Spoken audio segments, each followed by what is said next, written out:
Welcome to the DevOps Complete course. This course is your ticket to the fantastic career in technology. We'll explain why DevOps is a great choice for future and break down what a DevOps engineer does in simple terms. If you're curious about the potential earnings, we will cover that too. We will provide a roadmap like a step-by-step guide so you know where to start and how to progress. You will learn about important tools like Git, which helps to manage code, Maven for building projects, Selenium for testing, and Jenkins for automation. These tools are the building blocks of DevOps and we will make sure you understand them clearly. So in this video, we are here to help you gain the skills and knowledge needed for a successful DevOps career. It is an exciting journey that is accessible to anyone interested in technology.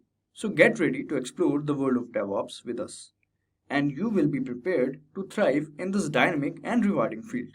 If you aspire to become a DevOps engineer, Simplilearn's professional certificate program in cloud computing and DevOps is your ideal launchpad.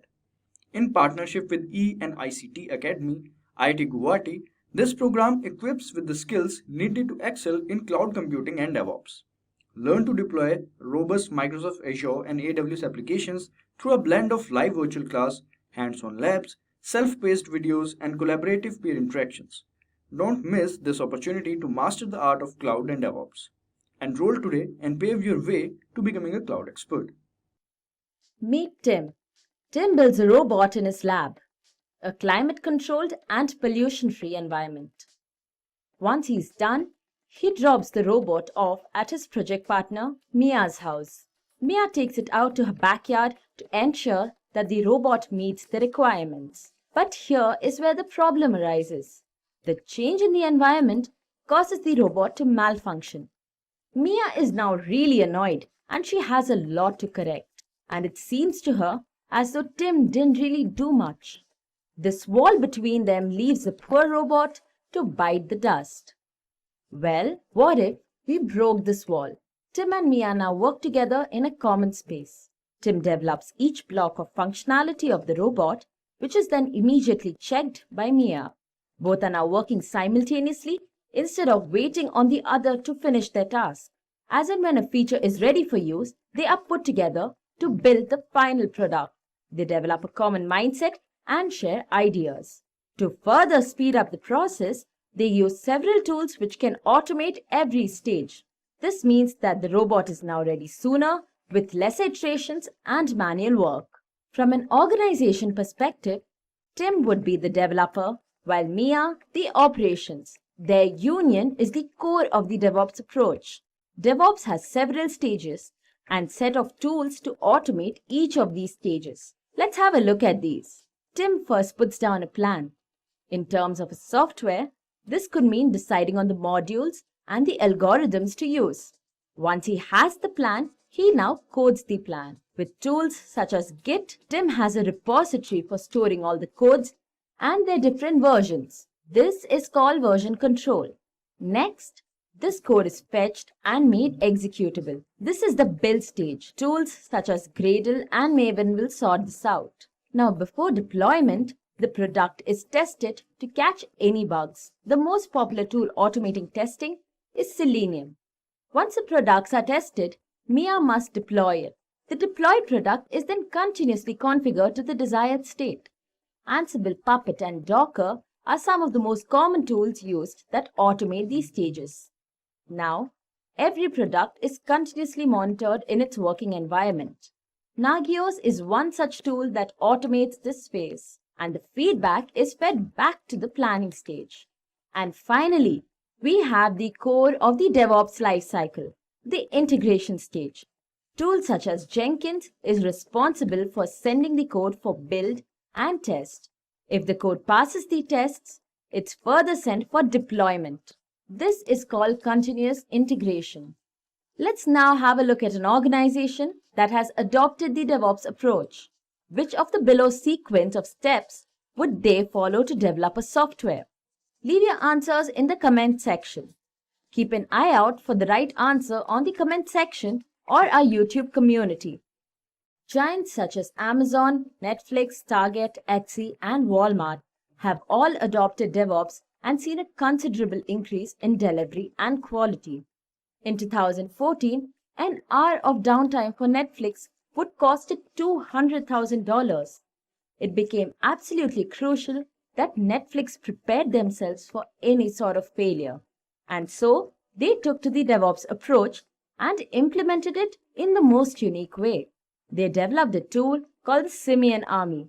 This tool created failures and automatically deployed them in an environment that did not affect the users. The team would troubleshoot these failures, and this gave them enough experience to deal with any degree of collapse. With everything being automated and happening simultaneously, organizations can now deliver at a much faster pace. So, considering the benefits of DevOps and its divergence from the traditional methods, would DevOps be the future? Let us know what you think in the comment section below. Through a number of key elements today. The first two will be reviewing models that you're already probably using for delivering solutions into your company. And the most popular one is Waterfall, followed by Agile. Then we'll look at DevOps and how DevOps differs from the two models and how it also borrows and leverages the best of those models. We'll go through each of the phases that are used in typical DevOps delivery, and then the tools used within those phases to really improve the efficiencies within DevOps. Finally, we'll summarize the advantages that DevOps brings to you and your teams. So let's go through Waterfall. So Waterfall is a traditional delivery model that's been used for many decades for delivering solutions, not just IT solutions and digital solutions, but even way before that. It has its history that goes back to World War II. So Waterfall is a model that is used to capture requirements and then cascade each key deliverable through a series of different stage gates that is used for building out the solution. So let's take you through each of those stage gates. The first that you may have done is requirements analysis. And this is where you sit down with the actual client and you understand specifically what they actually do and what they're looking for in the software that you're going to build. And then from that requirements analysis, you'll build out a project plan so you have an understanding of what the level of work is needed to be able to be successful in delivering the solution. After that, you've got your plan, then you start doing the development, and that means that the programmers start coding out their solution. They build out their applications, they build out the websites, and this can take weeks or even months to actually do all the work. When you've done your coding and development, then you send it to another group that does testing, and they'll do full regression testing of your application against the systems and databases that integrate with your application. You'll test it against the actual code, you'll do manual testing, you do UI testing. And then after you've delivered the solution, you go into maintenance mode, which is just kind of making sure that the application keeps working. If there's any security risks, that you address those security risks. The problem you have, though, is that there are some challenges, however, that you have with the waterfall model. The cascading deliveries and those complete and separated stage gates means that it's very difficult for any new requirements from the client to be integrated into the project. So if a client comes back and the project has been running for 6 months and they've gone, hey, we need to change something, that means that we have to almost restart the whole project. It's very expensive and it's very time consuming. Also, if you spend weeks and months away from your client and you deliver a solution that they are only just going to see after you spend a lot of time working on it, they could be pointing out things that are in the actual final application that they don't want or are not implemented correctly or lead to just general unhappiness. The challenge you then have is if you want to add back in the client's feedback to restart the whole waterfall cycle again. So the client will come back to you with a list of changes, and then you go back and you have to start your programming, and you have to then start your testing process again, and just you're really adding in lots of additional time into the project. So using the waterfall model, companies have soon come to realize that the clients just aren't able to get their feedback in quickly, effectively. It's very expensive to make changes once the teams have started working. And the requirement in today's digital world is that solutions simply must be delivered faster. And this has led for a specific change in Agile. And we start implementing the Agile model. So the Agile model allows programmers to create prototypes and get those prototypes to the client with the requirements faster. And the client is able to then send the requirements back to the programmer with feedback. This allows us to create what we call a feedback loop, where we're able to get information to the client and the client can get back to the development team much faster. Typically, when we're actually going through this process, we're looking at the engagement cycle being about 2 weeks. And so it's much faster than the traditional waterfall approach. And so we can look at each feedback loop as comprising of 4 key elements. We have the planning, where we actually sit down with the client and understand what they're looking for. We then have coding and testing, that is building out the code and the solution that is needed for the client. And then we review with the client the changes that have happened. But we do all of this in a much tighter cycle that we call a sprint. And that typically a sprint will last for about 2 weeks. Some companies run sprints every week, some run every 4 weeks. It's up to you as a team to decide how long you want to actually run a sprint. But typically it's 2 weeks. And so every 2 weeks, the client is able to provide feedback into that loop. And so you were able to move quickly through iterations. And so if we get to the end of sprint 2 and the client says, hey, you know what, we need to make a change, you can make those changes quickly and effectively for sprint 3. What we have here is a breakdown of the ceremonies and the approach that you bring to Agile. So typically what will happen is that a product leader will build out a backlog of products and what we call a product backlog. And this will be just a whole bunch of different features, and they may be small features or bug fixes, all the way up to large features that may actually span over multiple sprints. But when you go through the sprint planning, you want to actually break out the work that you're doing so the team has a mixture of small, medium, and large solutions that they can actually implement successfully into their sprint plan. And then once you actually start running your sprint, again, it's a 2-week activity. You meet every single day with the actual sprint team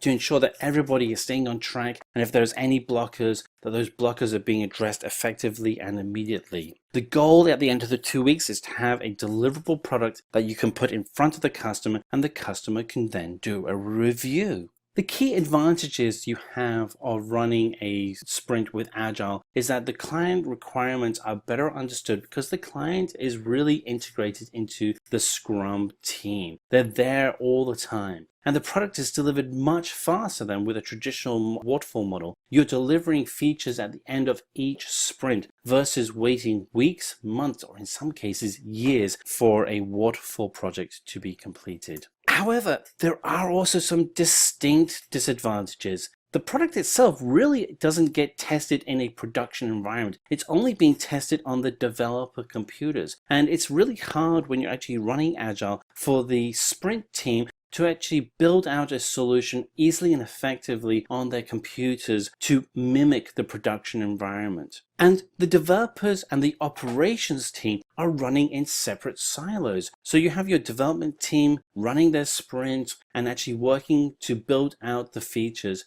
But then when they're done at the end of their sprint and they want to do a release, they kind of fling it over the wall at the operations team. And then it's the operations team job to actually install the software and make sure that the environment is running in a stable fashion. That is really difficult to do when you have the two teams really not working together. So here we have is a breakdown of that process with the developers submitting their work to the operations team for deployment. And then the operations team may submit their work to the production servers. But what if there is an error? What if there was a setup configuration error with the developer's test environment that doesn't match the production environment? There may be a dependency that isn't there. There may be a link to an API that doesn't exist in production. And so you have these challenges that the operations team are constantly faced with. And their challenge is that they don't know how the code works. So this is where DevOps really comes in. And let's dig into how DevOps, which is developers and operators working together, is the key for successful continuous delivery. So DevOps is an evolution of the Agile model. The Agile model really is great for gathering requirements and for developing and testing out your solutions. And what we want to be able to do is kind of address that challenge and that gap between the ops team and the dev team. And so with DevOps, what we're doing is bringing together the operations team and the development team into a single team. And they are able to then work more seamlessly together because they are integrated to be able to build out solutions that are being tested in a production-like environment so that when we actually deploy, we know that the code itself will work. The operations team is then able to focus on what they're really good at, which is analyzing the production environment and being able to provide feedback to the developers on what is being successful. So we're able to make adjustments in our code that is based on data. So let's step through the different phases of a DevOps team. So typically you'll see that the DevOps team will actually have 8 phases. Now this is somewhat similar to Agile, and what I'd like to point out at the time is that again, Agile and DevOps are very closely related, that Agile and DevOps are closely related delivery models that you can use. With DevOps, it's really just extending that model with the key phases that we have here. So let's step through each of these key phases. So the first phase is planning, and this is where we actually sit down with a business team and we go through and understand what their goals are. The second stage is, as you can imagine, and this is where it's all very similar to Agile, is that the coders actually start coding. But they'll start using tools such as Git, which is a distributed version control software. It makes it easier for developers to all be working on the same code base rather than bits of the code rather than them working on bits of the code that they are responsible for. So the goal with using tools such as Git is that each developer always has the current and latest version of the code. You then use tools such as Maven and Gradle as a way to consistently build out your environment. And then we also use tools to actually automate our testing. Now, what's interesting is when we use tools like Selenium and JUnit is that we're moving into a world where our testing is scripted, the same as our build environment and the same as using our Git environment. We can start scripting out these environments. And so we actually have scripted production environments that we're moving towards.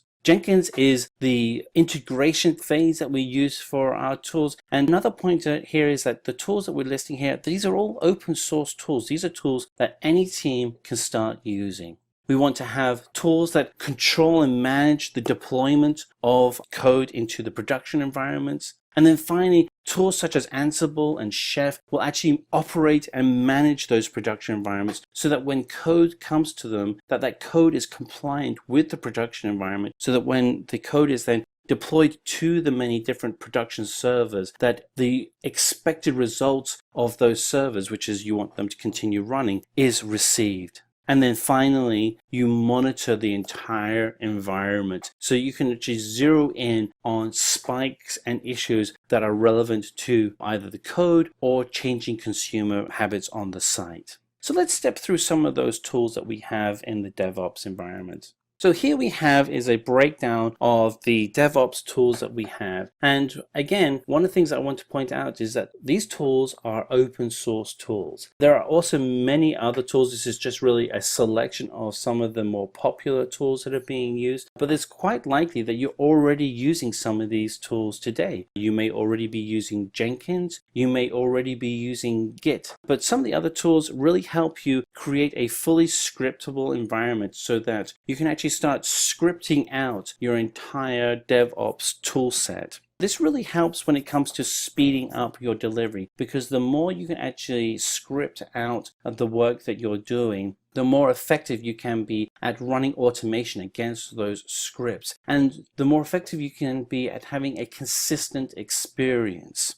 So let's step through this DevOps process. So we go through and we have our continuous delivery, which is our plan, code, build, and test environment. So what happens if you want to make a release? Well, the first thing you want to do is send out your files to the build environment, and you want to be able to test the code that you've been created. Because we're scripting everything in our code, from the actual unit testing being done to the all the way through to the production environment, because we're testing all of that, we can very quickly identify whether or not there are any defects within the code. If there are defects, we can send that code right back to the developer with a message saying what the defect is, and the developer can then fix that with information that is real on either the code or the production environment. If, however, your code passes the scripting tests, it can then be deployed. And once it's out to deployment, you can then start monitoring that environment.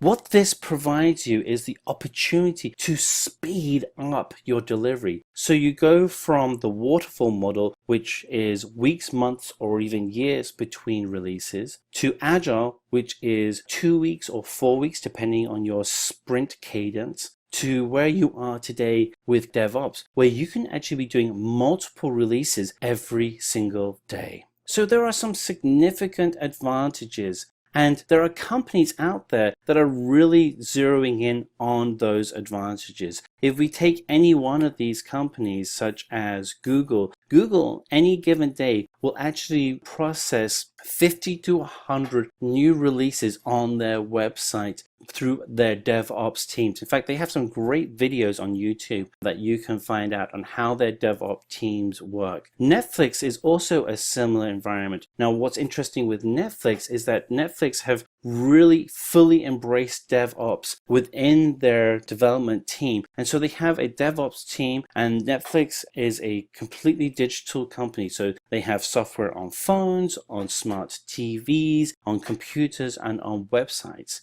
Interestingly, though, the DevOps team for Netflix is only 70 people. And when you consider that a third of all internet traffic on any given day is from Netflix, it's really a reflection on how effective DevOps can be when you can actually manage that entire business with just 70 people. So there are some key advantages that DevOps has. It's the actual time to create and deliver software is dramatically reduced, particularly compared to waterfall. Complexity of maintenance is also reduced because you're automating and scripting out your entire environment. You're improving the communication between all your teams. So teams don't feel like they're in separate silos, but that are actually working cohesively together. And that there is continuous integration and continuous delivery so that your consumer, your customer, is constantly being delighted.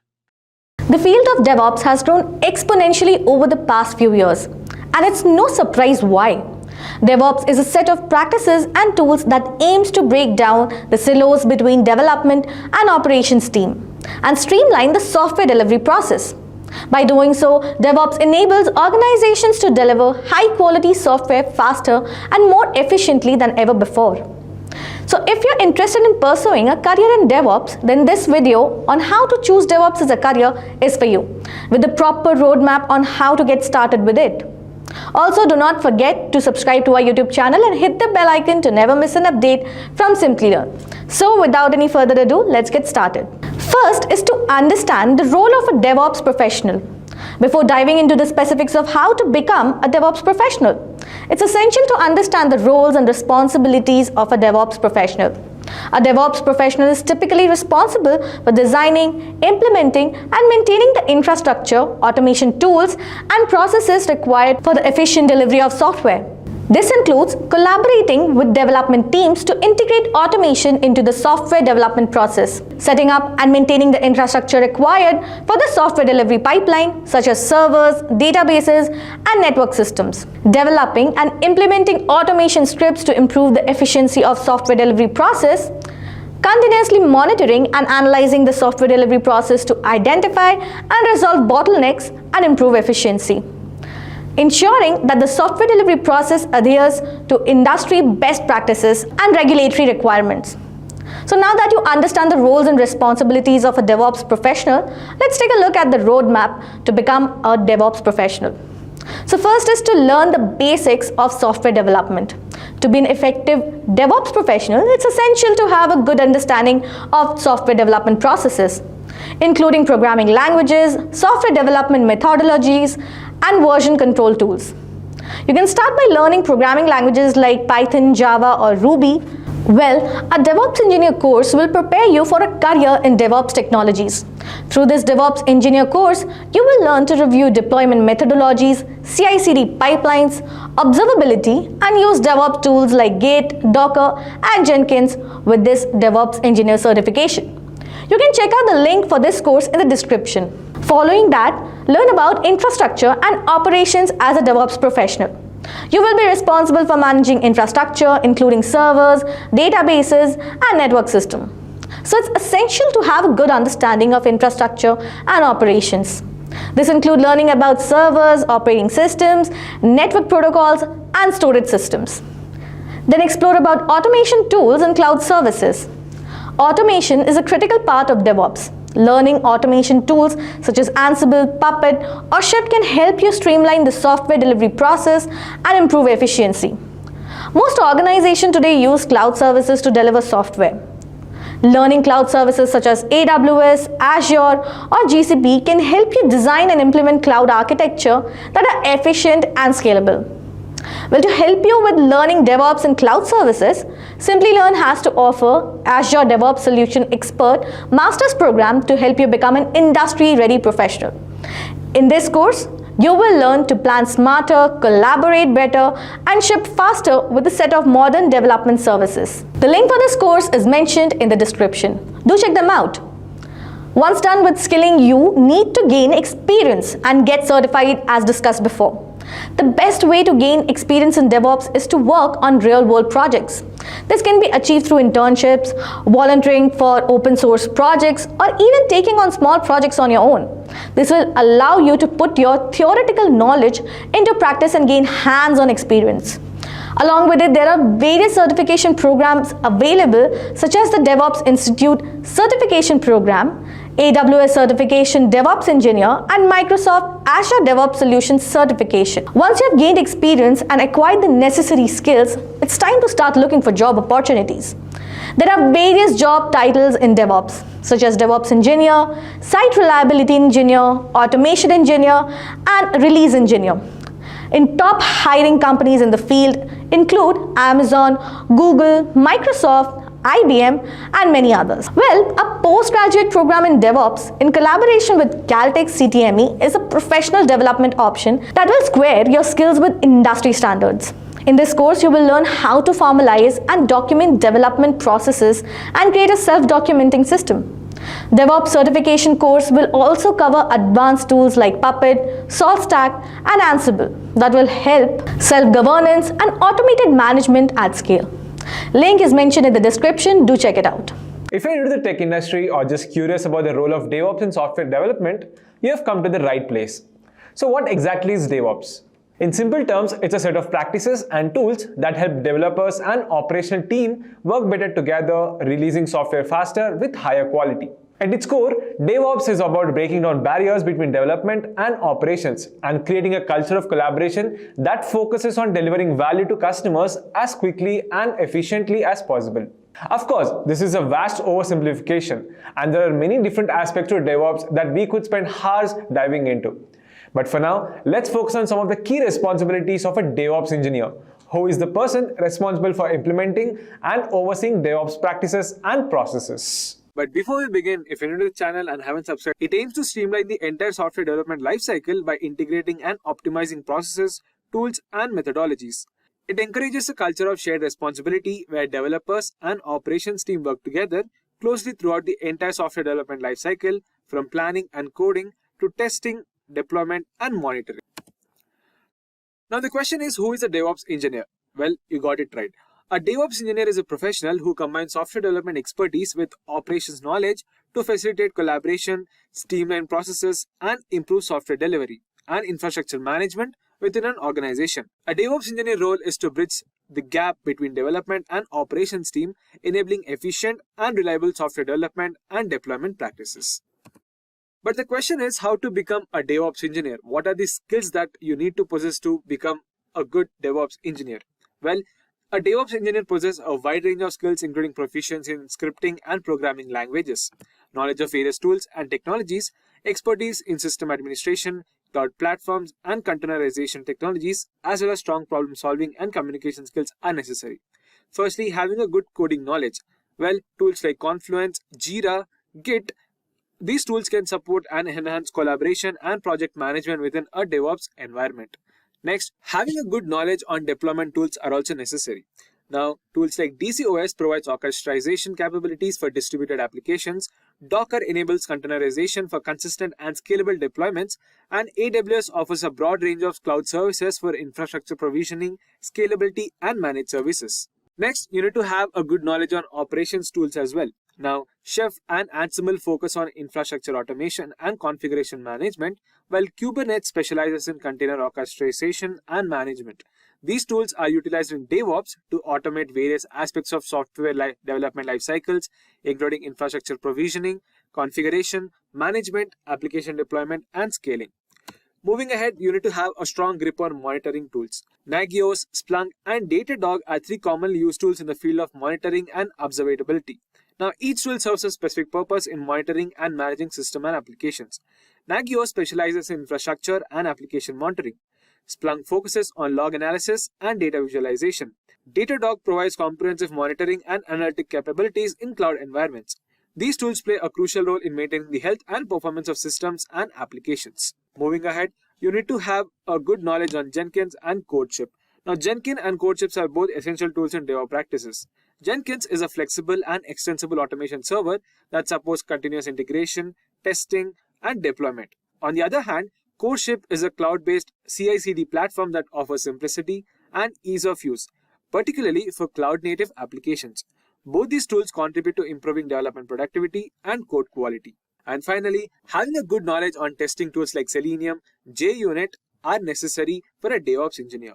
JUnit is primarily focused on unit testing and automated testing of Java code, while Selenium is geared towards functional testing and automation of web applications. Both these tools play critical roles in DevOps workflow, contributing to faster feedback cycles, improved code quality, and reliable software releases. So these are some of the main and important skills that you need to possess as a DevOps engineer. Now, as a DevOps engineer, you need to engage in regular meetings and discussions. Regular engagement ensures that they are up to date with ongoing projects, challenges, and goals, enabling them to better align their efforts and contribute effectively. Regular engagement ensures that they are up to date with ongoing projects, challenges, and goals, enabling them to better align their efforts and contribute effectively. Actively listen and understand the requirement, concerns, and feedback. Now, when engaging with development and operations team, DevOps engineers practice active listening. They pay close attention to the requirements, concerns, and feedback expressed by team members from both the sides. By understanding their perspectives, pain points, and suggestions, DevOps engineers can better assess the needs of their teams and collaborate to find suitable solutions. Facilitate effective communication channels. Now, DevOps engineers take the initiative to establish and maintain effective communication within the organization. This often involves setting up dedicated chat platforms like Slack, Microsoft Teams, or collaboration tools like Jira to foster better collaboration and ensure that information flows smoothly between the teams. And finally, encourage cross-functional collaboration. Now, DevOps engineers recognize the value of cross-functional collaboration and knowledge sharing among the team members. They actively encourage them from development and operations team to collaborate, exchange ideas, and share their expertise. Second on the list, we have infrastructure automation and configuration management. Now, DevOps engineers focus on automating infrastructure provisioning and managing configurations using certain tools. They define infrastructure as code, enabling efficient deployment and scaling of resources. Now, as a DevOps engineer, you have to identify the infrastructure requirements effectively. Now, DevOps engineers work closely with development teams to understand the infrastructure requirements of the application. This involves analyzing the needs of applications in terms of computer resources, storage, security, networking, and scalability. By gathering all these requirements, DevOps engineer can ensure that infrastructure is provisioned and configured to meet the application-specific need and future growth. Write infrastructure automation scripts and templates. Now, once the infrastructure requirements are identified, DevOps engineers use automation tools and techniques to define the desired state of infrastructure components. They write scripts and templates that specify how the infrastructure should be provisioned, configured, and managed. Automate the provisioning, configuration, and management of servers. Well, DevOps engineers leverage infrastructure as code, or in short IAC principles, to automate the provisioning, configuration, and management of servers, networks, and other infrastructure resources. They use tools like Ansible, Chef, or Puppet to automate the deployment and configuration of infrastructure components. And finally, regularly update infrastructure code. Now, DevOps engineer uses version control systems like Git to track changes, collaborate with team members, and manage different versions of infrastructure code. By regularly updating and versioning infrastructure code, DevOps engineers can easily track and revert changes whenever necessary. Now, third on the list, we have continuous integration and continuous deployment, or CI/CD in short. Now, DevOps engineers are responsible for establishing and maintaining CI/CD pipelines, which enable developers to integrate code changes seamlessly and deploy applications rapidly. So for that, they have to set up a version control system.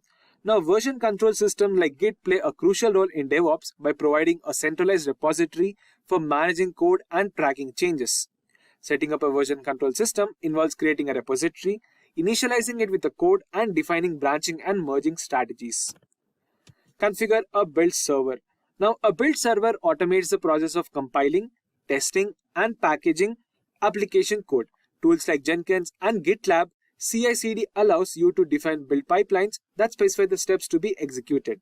These pipelines typically involve tasks such as pulling code from repository, compiling source code, generating artifacts, and packaging the application. Next, automate the deployment process. Now, automation of the deployment process is crucial for achieving rapid and consistent software releases. Containerization tools like Docker provide a lightweight and portable way to package application and their dependencies. Docker containers can be created and deployed consistently across different environments, ensuring consistency between development, testing, and production. Define and enforce quality gates and monitor CI/CD KPIs. Quality gates ensure that the code meets predefined quality standards before it is promoted to the next stage of the CI/CD pipeline. Automated testing, including unit test, integrated test, and end-to-end test. Integration test and end-to-end test help catch bugs and validate the functionality of the managing applications. And finally, measuring KPIs of the CI/CD pipeline provide insights into its performance and help identify areas for improvement. Well, next we have monitoring and performance optimization. Now, DevOps engineers monitor system performance, identify and optimize the infrastructure and application stacks whenever necessary. They implement monitoring tools to collect and analyze metrics, logs, and traces. So for that, select and configure monitoring tools. Now, monitoring tools like Prometheus or Grafana can be used to collect and visualize these metrics, allowing teams to identify bottlenecks or optimize processes and enhance the overall efficiency of the CI/CD pipeline. Also, they have to collaborate with the development and operations team to fine-tune application performance. So, continuously optimizing the infrastructure, which will ensure high availability, scalability, and reliability of that application. And finally, we have security and compliance. Now, DevOps engineers play a critical role in implementing security measures and ensuring compliance with industry standards and regulations. They work closely with security teams to define and implement security controls throughout the software delivery pipeline. So they have to continuously collaborate with the security teams to identify and define security requirements and controls, and implement security measures such as vulnerability scanning, access management, and secure configuration. They have to continuously integrate security testing and code analysis into the CI/CD pipeline and monitor for any sort of potential security risks or breaches and respond promptly to mitigate any identified vulnerabilities. So these were some of the main or top 5 roles and responsibilities of a DevOps engineer. Talking about the salary figures of a senior DevOps engineer, according to Glassdoor, a senior DevOps engineer working in the United States earns a whopping salary of $178,362. The same senior DevOps engineer in India earns 18 lakh rupees annually. To sum it up, as you progress from entry level to mid level and eventually to experienced DevOps engineer, your roles and responsibilities evolve significantly. Each level presents unique challenges and opportunities for growth, all contributing to your journey as a successful DevOps professional. So excited about the opportunities DevOps offers? Great. Now let's talk about the skills you will need to become a successful DevOps engineer. Coding and scripting. Strong knowledge of programming languages like Python, Ruby, or JavaScript and scripting skills are essential for automation and tool development. System administration. Familiarity with Linux, Unix, and Windows systems, including configuration and troubleshooting. Cloud computing. Proficiency in cloud platforms like AWS, Azure, or Google Cloud to deploy and manage applications in the cloud. Containerization and orchestration. Understanding container technologies like Docker and container orchestration tools like Kubernetes is a must. Continuous integration or deployment. Experience with CI/CD tools such as Jenkins, GitLab CI, or Circle CI to automate the development workflow. Infrastructure as code. Knowledge of IAC tools like Terraform or Ansible to manage infrastructure programmatically. Monitoring and logging. Familiarity with monitoring tools like Prometheus, Grafana, and logging solutions like ELK Stack. Acquiring these skills will not only make you a valuable DevOps engineer, but will also open doors to exciting job opportunities. So to enroll in the postgraduate program in DevOps today, click the link mentioned in the description box below. Don't miss this fantastic opportunity to invest in your future. So let's take a minute to hear it out from our learners who have experienced massive success in their career through a postgraduate program. DevOps engineers are one of the highest paid professionals in the tech industry today. And if you are watching this video, most likely you are someone who wants to get into DevOps or want to learn DevOps. But with so many different tools and technologies like Terraform, Ansible, Linux, AWS, Jenkins, Docker, Kubernetes, and so much more, learning DevOps can be very time consuming and confusing. And that is why in this video, I'm going to share with you a complete DevOps roadmap that you can follow to learn DevOps from scratch, and also an excellent resource you can use to learn all these DevOps tools at one place. So watch this video till the end. Before we start with the video and look into the DevOps roadmap, let me introduce myself. My name is Nasiullah Chaudhary, also goes by CloudChamp on YouTube, and I work as a freelance DevOps engineer for multiple companies. The roadmap shared in this video is the exact roadmap I followed to learn DevOps from scratch, and I'm pretty sure if you watch this video till the end, you will have a clear idea on what things to learn and what not to learn and get jobs faster. A DevOps engineer is responsible for deploying application and automating the manual process. But how can you automate a manual process if you don't know how is an application created? So first thing you need to know is to understand the concepts of software development. What is a build? What is software deployment? So generally try to understand the whole software development lifecycle from idea to code and to releasing the application to end users. After you understand the software development lifecycle and now you have an idea of how is an application created, second thing you need to know is Linux. Linux is very, very, very important. A DevOps engineer should have a good hands-on knowledge with Linux, need to know all the important commands, because every DevOps tools you look at, let's say Ansible, Terraform, Kubernetes, Docker, all of them work on commands, and you can only manage to work with them when you have good hands-on knowledge with Linux. So learn Linux. In Linux, you can learn things like shell commands, Linux file systems and permissions, SSH key management, virtualization, some part of networking like load balancers, how to set up firewalls, how IP addresses work, and much more. Linux is very important, so it's also called as operating system of the cloud. So spend time learning Linux. Now, most of you might be confused and you might ask, let's say I want to learn all these tools, but where should I find the resources? You can learn this. Next important thing after learning Linux is going to be Git, because every company is going to store their code online on Git repositories like GitHub, GitLab, or Bitbucket. So our DevOps engineers need to know how to work with Git to clone and push the code from local machine to Git repositories or from Git repositories to local machine. Also understand what is branching, how does branching works, what is merge request, what is pull request, and a lot more. So a DevOps engineer should have a good understanding of Git and also know all the most used Git commands. Once you have cleared your basics, now is the time to learn cloud, because DevOps engineers need to know how to create servers, databases, storage, virtual VPCs, and lot more on the cloud. You can choose any cloud like AWS, Azure, GCP, IBM, Oracle, or anything. But the DevOps engineers need to know how to create infrastructure to deploy their applications and software on the cloud. Once you have learned how to create infrastructure and deploy your applications on the cloud manually, you need to automate this, because DevOps is all about automation. So you can automate this using infrastructure as code tools like Terraform, Ansible, Chef, Puppet, and a lot more. But I would suggest you learning only these two tools, which are Terraform and Ansible, that are highly used in the industry today. Learning Ansible and Terraform can provide you with so many job opportunities.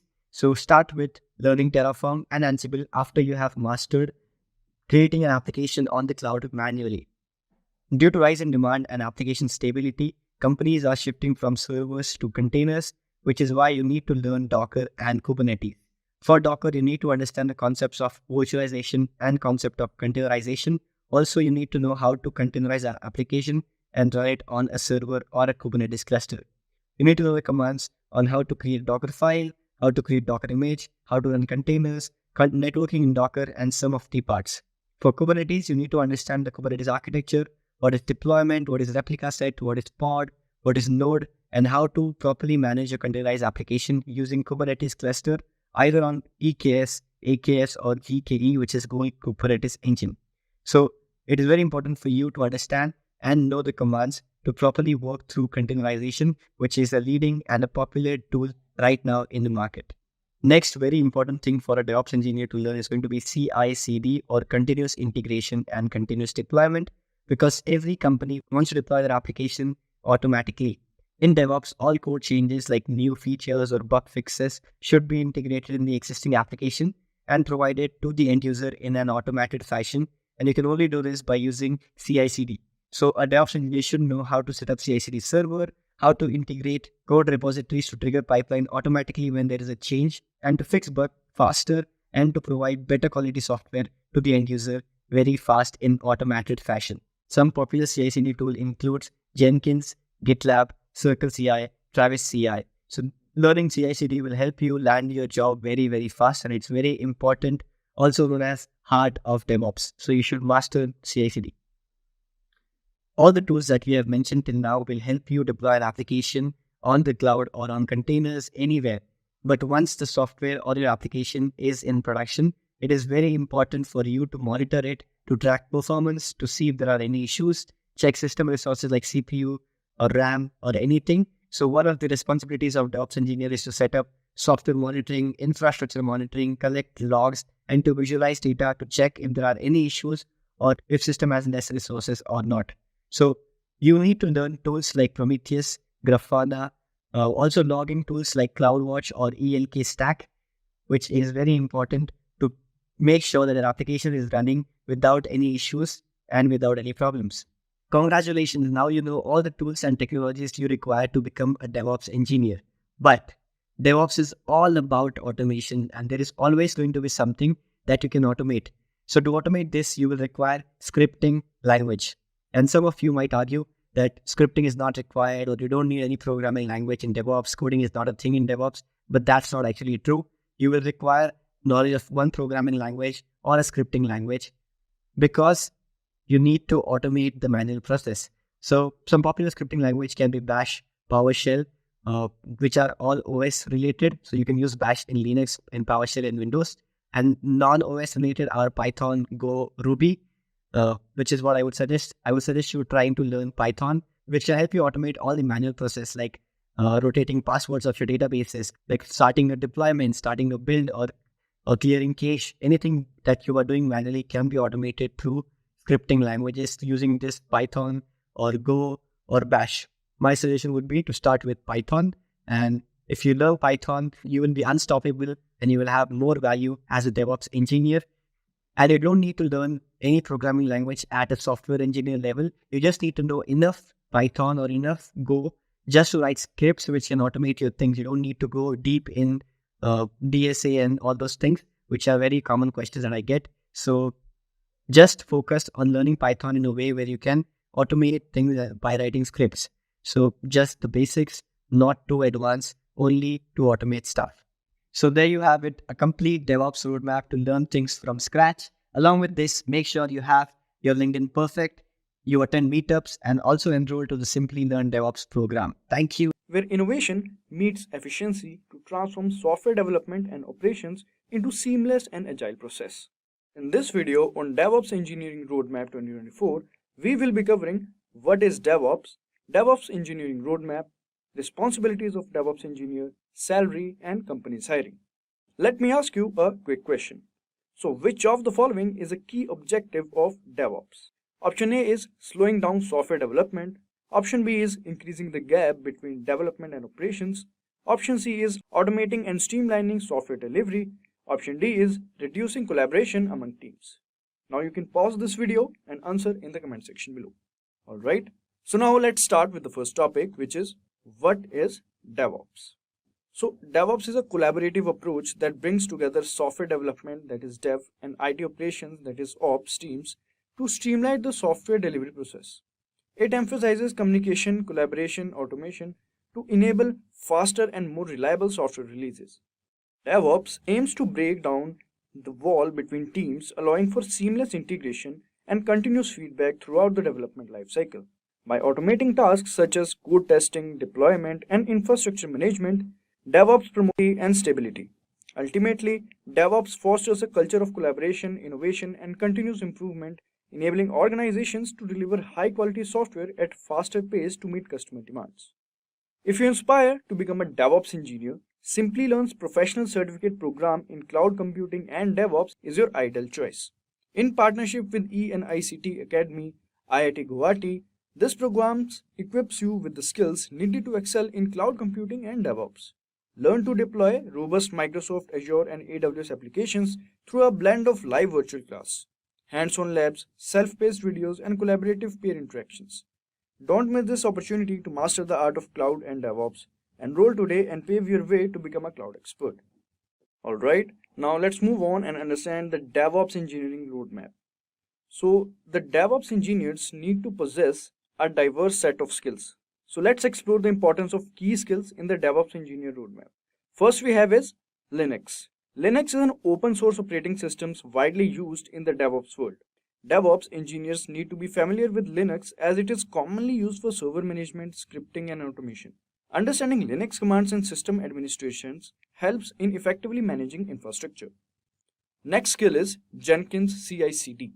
Continuous integration and continuous delivery deployment, that is CI/CD, are essential practices in DevOps. Jenkins is a popular tool for automating the CI/CD pipeline, allowing for frequent code integration, testing, and deployment. DevOps engineers need to understand Jenkins to enable faster and more reliable software releases. The next skill that you must possess in order to become a DevOps engineer is Docker and Docker Swarm. Containerization with Docker allows for consistent and portable application deployments. DevOps engineers use Dockers to package applications and their dependencies into containers, making them easier to manage and deploy. Docker Swarm helps in orchestration and scaling containerization applications, ensuring high availability and efficient resource utilization. Coming to the next one, which is Kubernetes. Kubernetes is crucial for managing containerization application at a scale. It automates the deployment, scaling, and management of containers, making it easier to manage complex environments. DevOps engineers need to understand Kubernetes to ensure efficient resource allocations, high availability, and seamless application scaling. Alright, now moving on to the next skill, which is cloud platforms. So cloud platforms provide on-demand resources and services, enabling scalability and flexibility. DevOps engineers need to be proficient in cloud platforms like AWS, Azure, or Google Cloud to deploy and manage applications in the cloud. This allows for efficient resource provisioning, scalability, and cost optimization. Next up we have is version control system. So version control systems like Git are essential for collaboration and managing code changes. DevOps engineers use version control systems to track changes, collaborate with team members, and ensure code integrity. It enables efficient code management, versioning, and collaboration across teams. Following this, there is monitoring and logging. Monitoring and logging tools are crucial for tracking applications and infrastructure performance. DevOps engineers set up monitoring systems to proactively identify issues, troubleshoot problems, and ensure optimal performance and availability. Logging helps in capturing and analyzing applications, logs for debugging and performance optimization. Each of these skills plays a vital role in enabling collaboration, automation, scalability, and reliability in the DevOps workflow. They help DevOps engineers streamline process, improve efficiency, and deliver high-quality software at a faster pace. Now, let's talk about the responsibilities of a DevOps engineer. So as a DevOps engineer, your responsibilities revolve around bridging the gap between development and operation teams to ensure smooth and efficient software delivery. Here are some key responsibilities explained in the understandable manner. First is collaboration. Here collaboration means you work closely with development, operations, and other cross-functional teams to foster collaborations and streamline communication. Then and performance. Here monitor and performance means you set up monitoring systems to track the performance and health of applications and infrastructure. This helps in identifying and resolving issues proactively. Then third is release management. In this, you manage the release process, coordinating with different teams to plan and execute software releases. Alright. Next is continuous integration and deployment. In this, you automate the process of integration code changes from developers and deploying them to the production environments. Next is troubleshooting and support. In troubleshooting and support, you investigate and resolve issues related to application or infrastructure performance, working closely with development and operation teams. Then there is continuous improvement. In continuous improvement, you continuously evaluate and improve existing processes, tools, and infrastructure to enhance efficiency and scalability. Right? Then there is security and compliance. In this, you implement security measures and best practices to protect applications and infrastructure from potential threats. Alright, so this was about the responsibilities of a DevOps engineer. Now let's talk about the interesting part, which is the salary. Alright, so on an average, a DevOps engineer in the United States can expect to earn between $138,000 per positions may start around $70,000 to $90,000 per year. It's important to note that these figures are approximate and can vary significantly based on individual circumstances. Alright, so this was the salary. Now let's talk about the companies hiring for DevOps engineer. So first of all, there is Mercedes-Benz Research and Development, India. A company based in Bengaluru, India that requires DevOps engineers with skills in AWS, Kubernetes, Docker, Jenkins, and Python. The next big company is IBM, a multinational company that has openings for DevOps engineer. Then there is Flipkart. Flipkart, a leading e-commerce company that is looking for DevOps engineers with expertise in Linux, Git, Terraform, and monitoring tools. Next company is CoreOver, a remote company that offers full-time positions for DevOps engineers with experience in integrations, updates, fixes, and technical support. Then there is Accenture. Accenture is currently seeking DevOps engineers to optimize their IT operations and software development processes. Then Oracle. Oracle is actively recruiting DevOps engineers to enhance their IT operations and streamline software development. At last we have is SAP. SAP is looking for DevOps engineers to improve their IT operations and software development practices. As we follow this DevOps roadmap, keep in mind that it's not just a path, but an ongoing journey. Embrace the idea of always learning things easier with automation. As you hit each milestone, you will not only make things run smoother, but also create a culture of teamwork and improvement in your workplace. If you aspire to become a DevOps engineer, Simplilearn's professional certificate program in cloud computing and DevOps is your ideal launchpad. In partnership with E&ICT Academy, IIT Guwahati, enroll today and pave your way to becoming a cloud expert. A little scenario before using Git. One of the challenges that a lot of developers and development teams would have had is developers would be working on different types of code, whether it was database code, whether it was Python, or whether it was Java or .NET, and they would have a central server that they would be pushing all of their source code in. But there was little or no communication that was actually going on in between all the developers. The challenge you had with that scenario is that when people would be checking in code, you could be like, there'd be conflicts and you'd have to roll back different code versions. And this is really kind of the challenge that Git addresses. Git is a tool that allows all of the developers, no matter what stack they're working in, to have access to all of the code. And it makes it much more effective at being able to have development teams work on small, medium, or even massive applications. And some of the biggest applications out there are managed through a Git distributed server environment. So let's jump into what we'll be covering so you have a clear understanding of the value that you're going to get out of watching this presentation. So we're going to go through DevOps and the tools we have available for DevOps. We'll talk about what version control means within a DevOps environment and cover the two different types of version control, centralized and distributed. And then we're going to zero in on Git, which is a really fantastic distributed version control system. And we're going to go through and understand the features, workflow, branches, and commands in Git. We're going to give you a demo and then summarize all of the activities at the end of the presentation. So, what is DevOps? Well, this is one of my favorite questions. I love the idea of what DevOps is. So DevOps really is a culture of being able to deliver solutions faster, where your development teams and your operation teams work effectively together. The idea is to be able to continuously build out solutions and have testing codes that's built into your solutions so that no matter where they are in the stage of the integration and deployment lifecycle, they're always being tested and you can always have code getting ready to be released out. The idea is that instead of having big releases that you would have maybe once every 2 weeks or once a month, that you would actually have a continuous stream of releases because you always have code that is being tested, you have your network that's being tested, you have your environment being tested, and you'll be able to provide feedback directly to the appropriate person, whether they're in devs or whether they're in ops, to be able to be successful at being able to deliver solutions faster. The bottom line, your dev team thinks like operations and your operations team begin to think like developers. It's really a fantastic way of being able to speed up delivery and have your team just think and feel and act in a different cultural environment.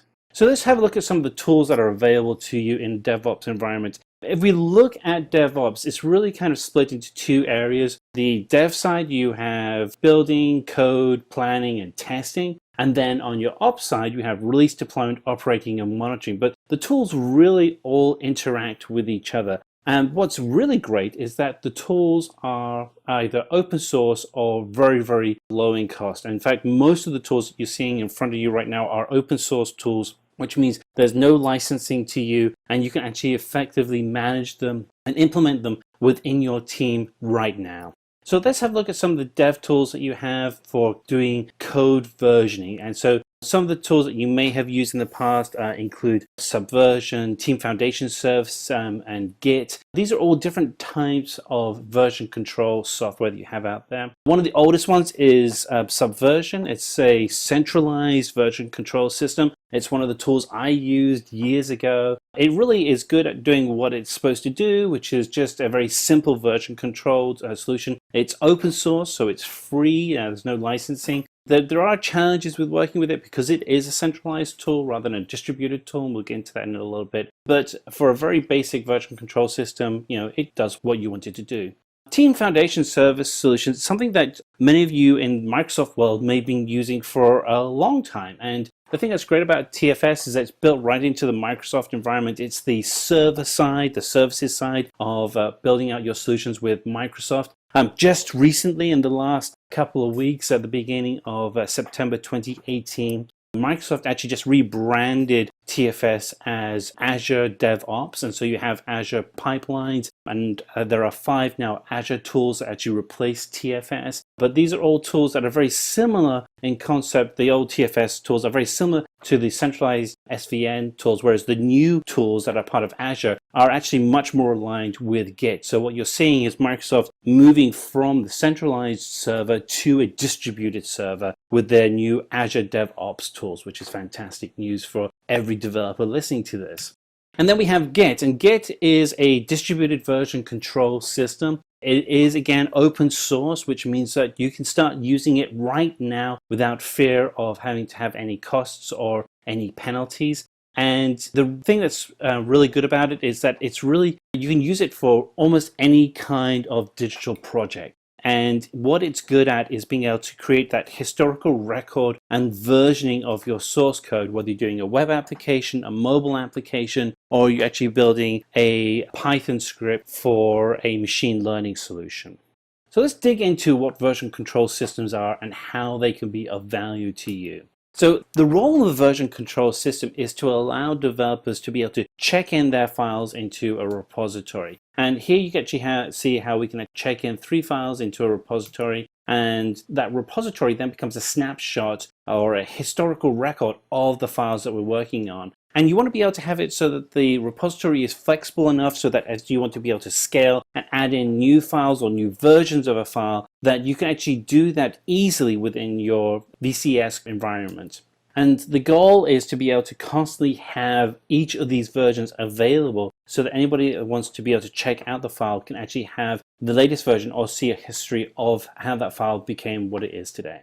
Let's look at centralized version control systems, and then we'll compare it against distributed version control systems. So a centralized version control system has a central server where all the files are stored, and everybody has to check in and check out from that centralized server, and all of the versions are managed within that server environment.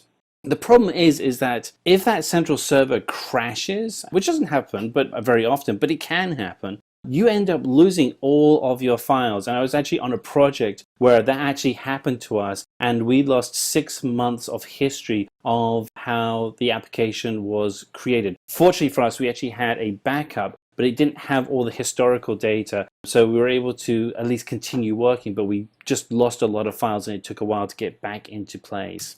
So let's now look at and compare this to a distributed version control system. With a distributed version control system, you still have a centralized server that manages the files. But the difference is that as a developer, you check out all of the files for a project. So you can actually manage the whole project locally on your development machine and make your changes. And then you can just check in and out the changes that you've made to the centralized server. The opportunity you have here is that the server itself, if it goes down, you're not going to be in a situation where you lose all of the history, because everybody that's working on the actual application has all of the versions of the code locally on their machine. Now, one of the more popular distributed version control systems that out there is Git. I mean, it really is probably the most popular by a margin compared to a system out there.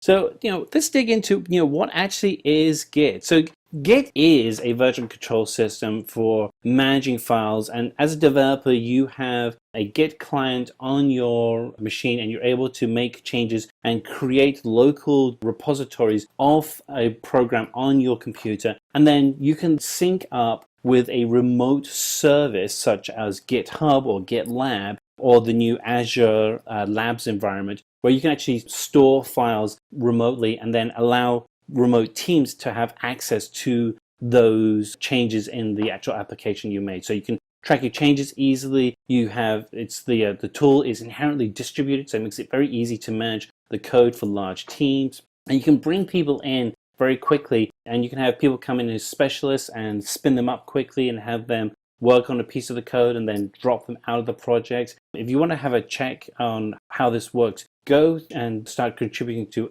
any of the many thousands of open source projects at GitHub, where you can go in with your Git tools and just contribute to those projects.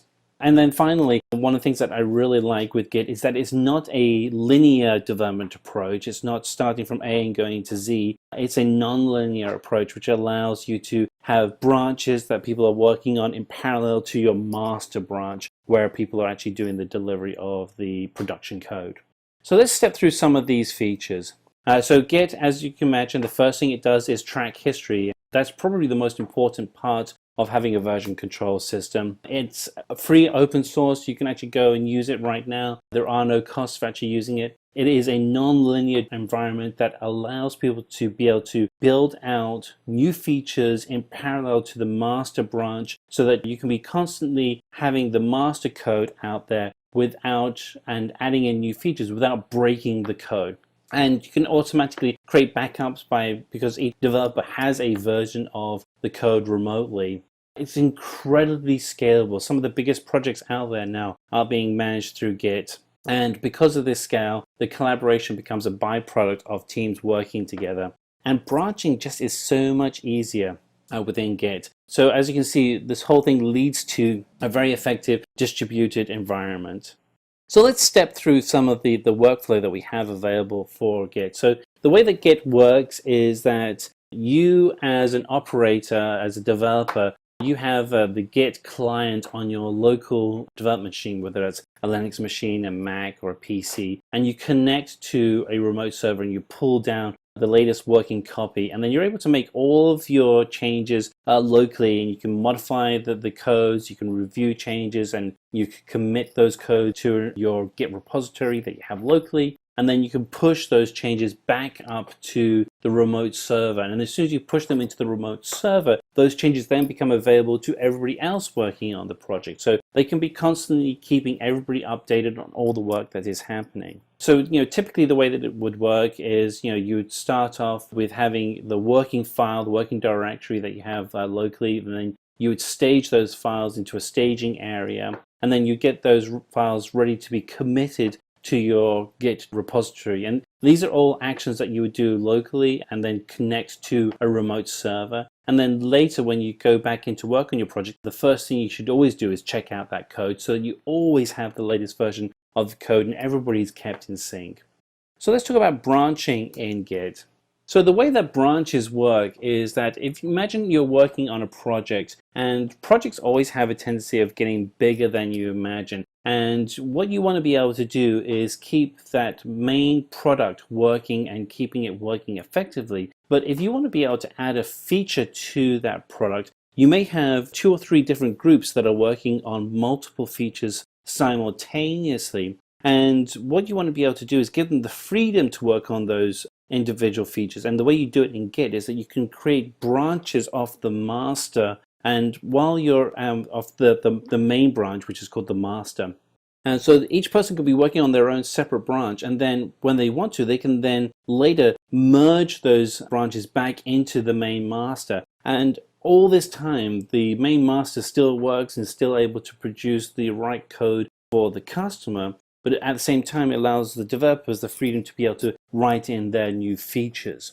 And so we can look at this in a little bit more visually with the master branch. And we can put in small features and large features, and we can then merge them back as we need to. So this kind of covers some of the commands that we have in Git. So the first command you'd want to use is called git init, and that's allowing you to go into a folder on your local PC or your local Mac and convert that folder into a local Git repository, and that creates that repository. Then you want to be able to make changes to that repository, and the commands you'd be using in this instance would be add, commit, or status. You want to be able to sync your repositories with the remote server. So to be able to put the code that you have on your computer on the remote server, you use push. You want to get the code from the remote server, you'd use pull and then add origin. And then if you want to do parallel development from the master branch, the main branch, you would use branch, merge, or rebase as ways to be able to do parallel development.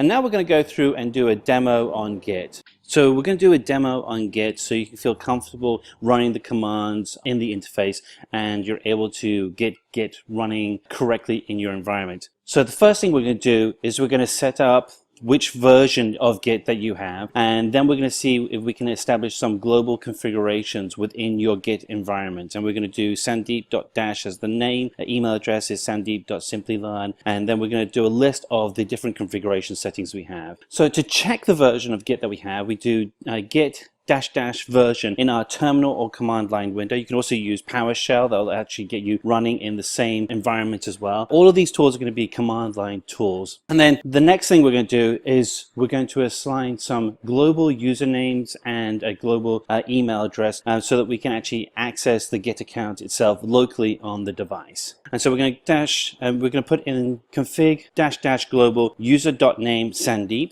and then git config -- global user.email and sandeep.d@simplilearn.net. And now we're going to check the list of usernames and email IDs in our configuration environment with -list, and you'll see that we have everything in there correctly.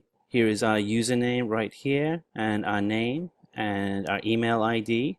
So if you need any help when you're actually doing any of your work in Git, all you have to do is do git help config or git config -- help, and this will allow you to actually get access to the help screens. So let's just go and type that in, git help config, return, and this takes us to the help page that's running locally on your device. And here we have a breakdown of all the different commands and what those commands actually do within a Git configuration. And we can go ahead and we can do git config -- help, and that will actually take us to the same page. So 2 ways of doing the same thing. So we're going to go ahead and we're going to create a test repository on our local system, and we're going to do that with make directory called test, and then we're going to move our cursor within command window, terminal window, to the test folder, and then we're going to initialize that folder to become a Git repository. So let's go ahead and do that. So we're going to make a new directory and we're going to call it test, and we're going to move the cursor so it's actually in the test folder.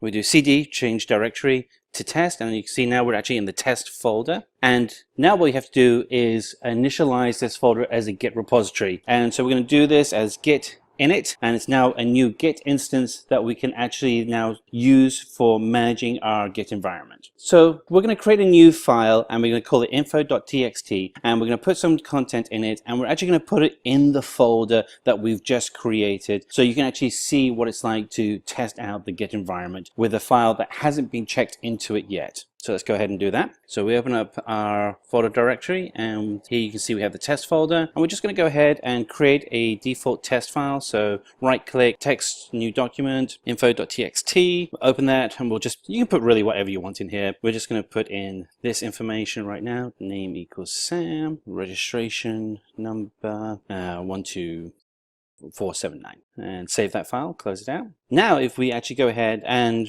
run a git status command, you'll see that the info.txt file is in red. That's because that file has not actually been checked into the project. It's a new file that we've added, but it hasn't been committed yet into the Git repository. So let's go ahead and see what it takes to actually add the file to the Git repository that we just created. So we're going to do that by doing git add info.txt, and then we're going to commit that into the history of that Git repository. So it now has version control, and we can start doing forking and other kind of similar activities when we connect later to our GitHub Git environment. So we do git add info.txt, and remember we're actually still in the test folder, so it's going to look for that file in that folder and just add it in. And now if we go ahead and do git status, we'll actually be able to see that the info.txt file is in an active color. First of all, we have to commit it, so we go git commit -m, and then we're going to commit, and we add in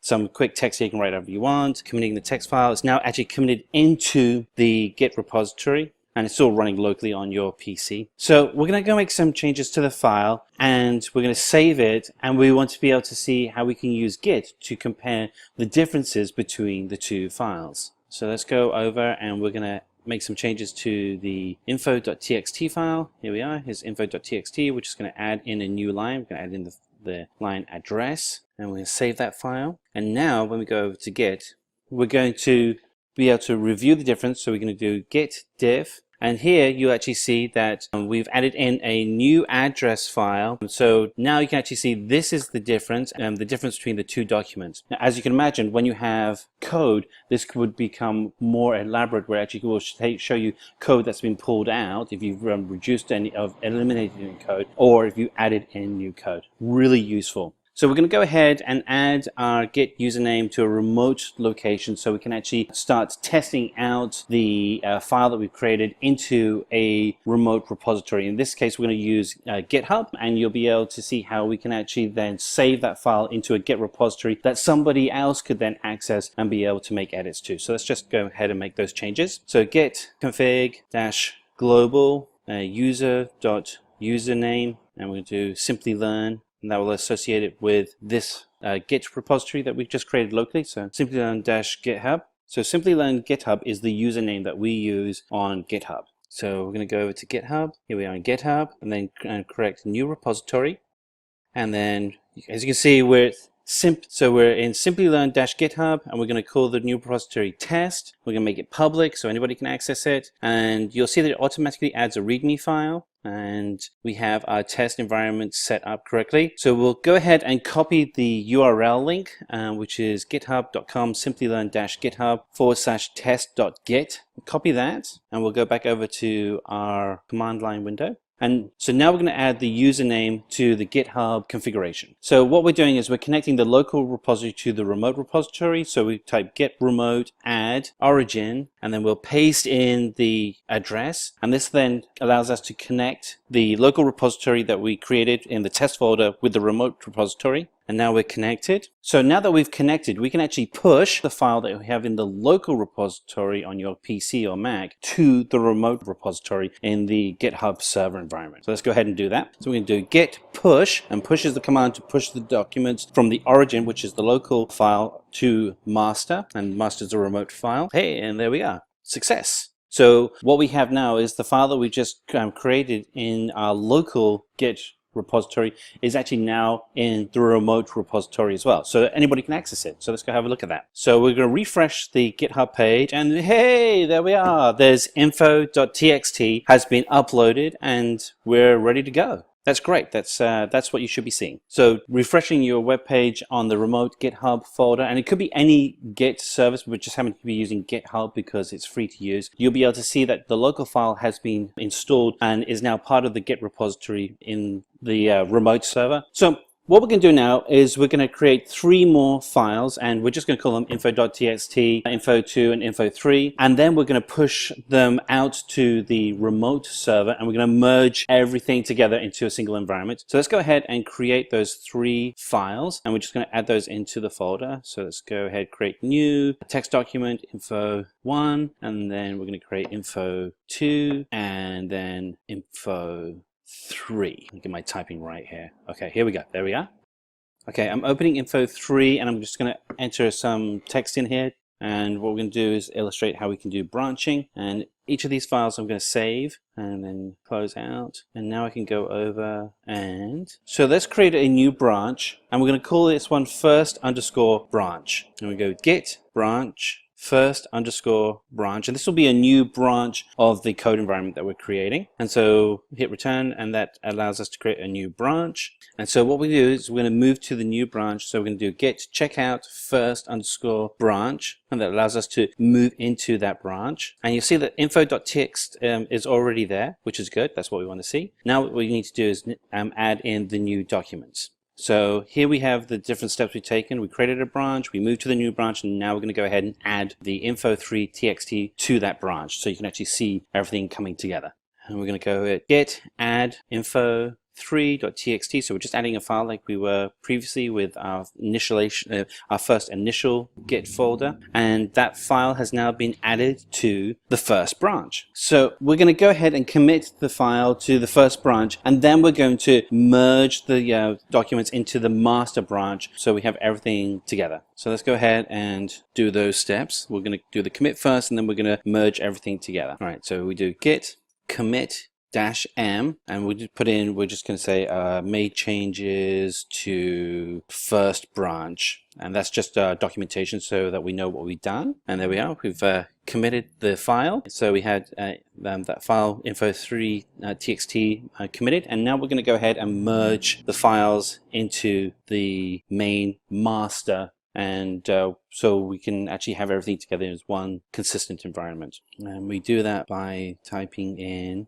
So this lists out what we have in our master file. So we just do ls, and that shows everything in the folder. And we have info.txt, info1 txt, info2 txt, and info3 txt are now all in the first branch. So let's go ahead and we're going to merge. Okay, so actually before we merge, we have to check out the master branch. So we do git checkout master. So it gets us into the master branch, and you'll see that we have just one file in there, info.txt. So we're going to list out the files in the master branch. And so what you'll see is info.txt, info1 text, and info2 text are there. But info3 text isn't there because that was created in a separate branch. So let's go ahead and merge the first branch into the master branch. So we do git merge, and we do first underscore branch, and there we are, we've merged it in, and excellent, that looks good. So let's go ahead and list out the files that we have in the master branch, and we do ls, and then you'll see that we have 4 files, including the info3.txt that we had in a separate branch, now all in the master branch. So what are we going to cover today? So we're going to introduce the concept of version control that you will use within your DevOps environment. Then we'll talk about the different tools that are available in a distributed version control system. We'll highlight a product called Git, which is typically used for version control today. And you'll also go through what are the differences between Git and GitHub. You may have used GitHub in the past or other products like GitLab, and we'll explain what are the differences between Git and services such as GitHub and GitLab. We'll break out the architecture of what a Git process looks like. How do you go through and create forks and clones? How do you have collaborators being added into your projects? How do you go through the process of branching, merging, and rebasing your project? And what are the list of commands that are available to you in Git? Finally, I'll take you through a demo on how you can actually run Git yourself. And in this instance, use the software of Git against a public service such as GitHub.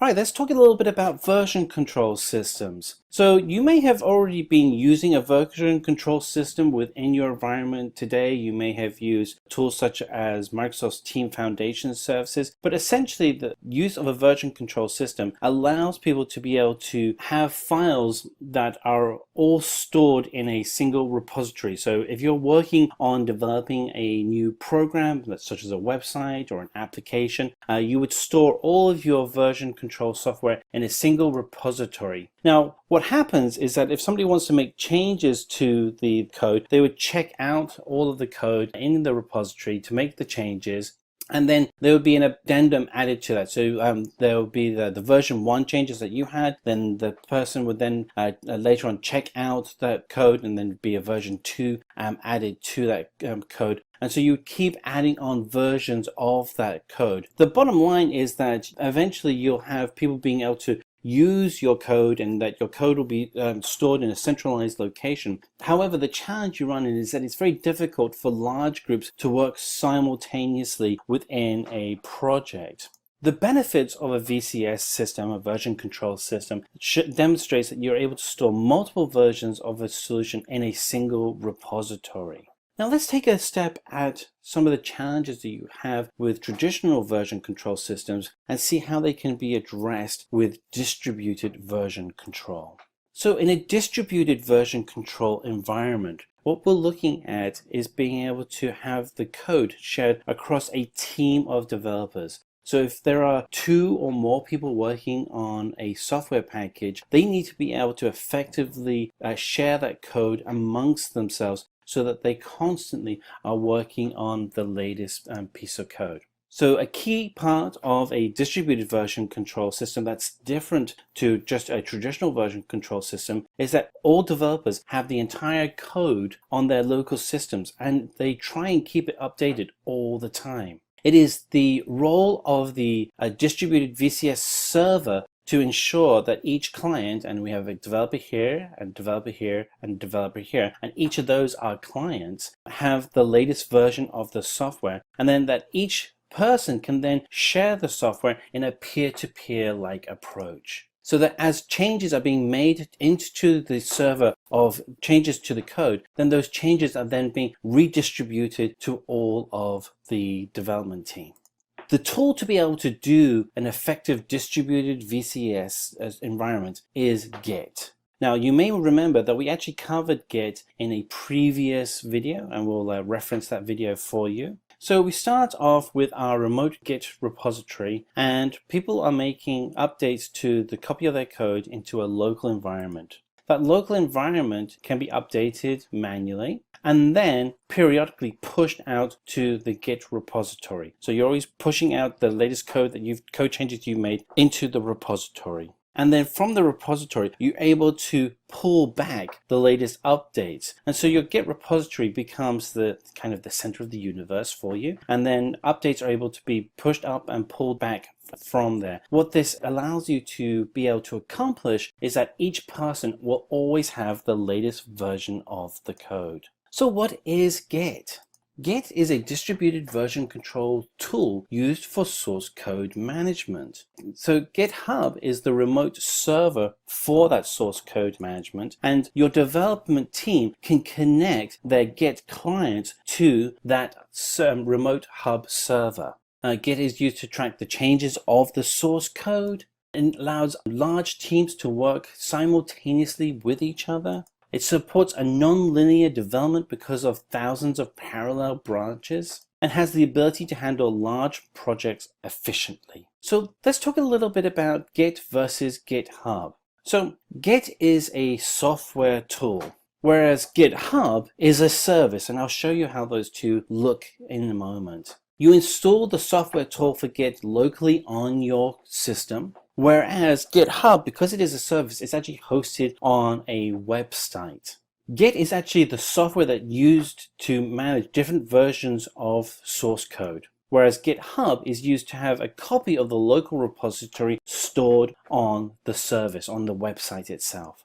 Git provides command line tools that allow you to interact with your files, whereas GitHub has a graphical interface that allows you to check in and check out files. So let me just show you the two tools here. So here I am at the Git website, and this is the website you would go to download the latest version of Git. And again, Git is a software package that you install on your computer that allows you to be able to do version control in a peer-to-peer environment. For that peer-to-peer environment to be successful, however, you need to be able to store your files in a server somewhere. And typically, a lot of companies will use a service such as GitHub as a way to be able to store your files. So Git can communicate effectively with GitHub. There are actually many different companies that provide similar service to GitHub. GitLab is another popular service, but you also find that development tools such as Microsoft Visual Studio are also incorporating Git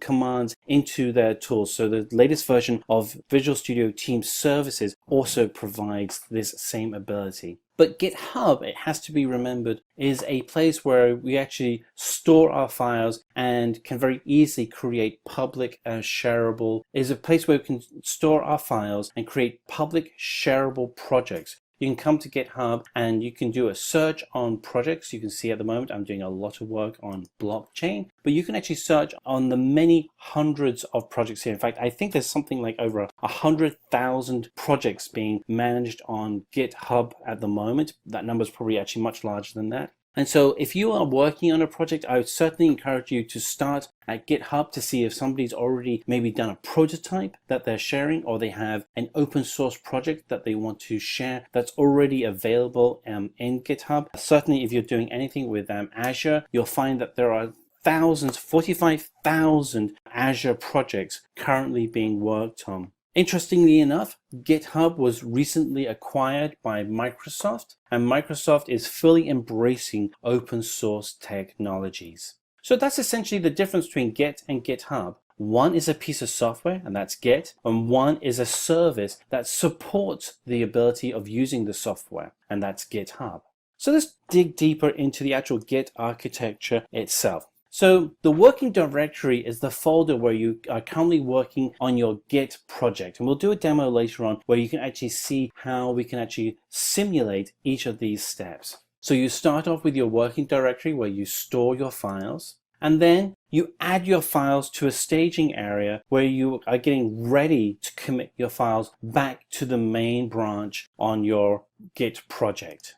You will want to push out all of your changes to a local repository after you've made your changes, and these will commit those files and get them ready for synchronization with the service, and will then push your services out to the remote repository. An example of a remote repository would be GitHub. Later, when you want to update your code, before you write any more code, you would pull the latest changes from the remote repository so that your copy of your local software is always the latest version of the software that the rest of the team is working on. One of the things that you can do is, as you're working on new features within your project, you can create branches, you can merge your branches with the mainline code. You can do lots of really creative things that ensure that A, the code remains at very high quality, and B, that you're able to seamlessly add in new features without breaking the core code. So let's step through some of the concepts that we have available in Git. So let's talk about forking and cloning in Git. So both of these terms are quite old terms when it comes to development, but forking is certainly a term that goes way back, long before we had distributed CVS systems such as the ones that we're using with Git. To fork a piece of software is a particular open source project. You would take the project and create a copy of that project, but then you would then associate a new team and new people around that project. So it becomes a separate project in entirety. A clone, and this is important when it comes to working with Git, a clone is identical with the same teams and same structure capturing as the main project itself. So when you download the code, you're downloading an exact copy of that code with all the same security and access rights as the main code. And then you can then check that code back in, and potentially your code, because it is identical, could potentially become the mainline code in the future. Now, that typically doesn't happen. Your changes are the ones that merge into the main branch, but you do have that potential where your code could become the main code. With Git, you can also add collaborators that can work on the project, which is essential for projects particularly where you have large teams. This works really well when you have product teams where the teams themselves are self-empowered. You can do a concept what's called branching in Git. And so say, for instance, you are working on a new feature. That new feature and the main version of the project have to still work simultaneously. So what you can do is you can create a branch of your code so you can actually work on the new feature, whereas the rest of the team continue to work on the main branch of the project itself. And then later you can merge the two together. Pull from remote is the concept of being able to pull in services, software the team is working on from a remote server.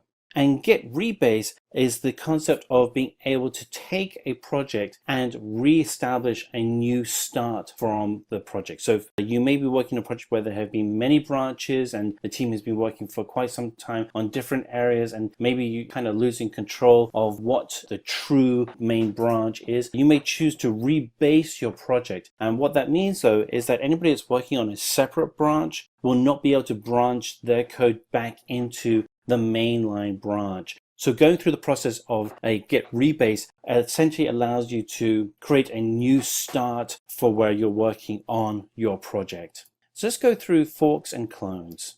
So you want to go through the process.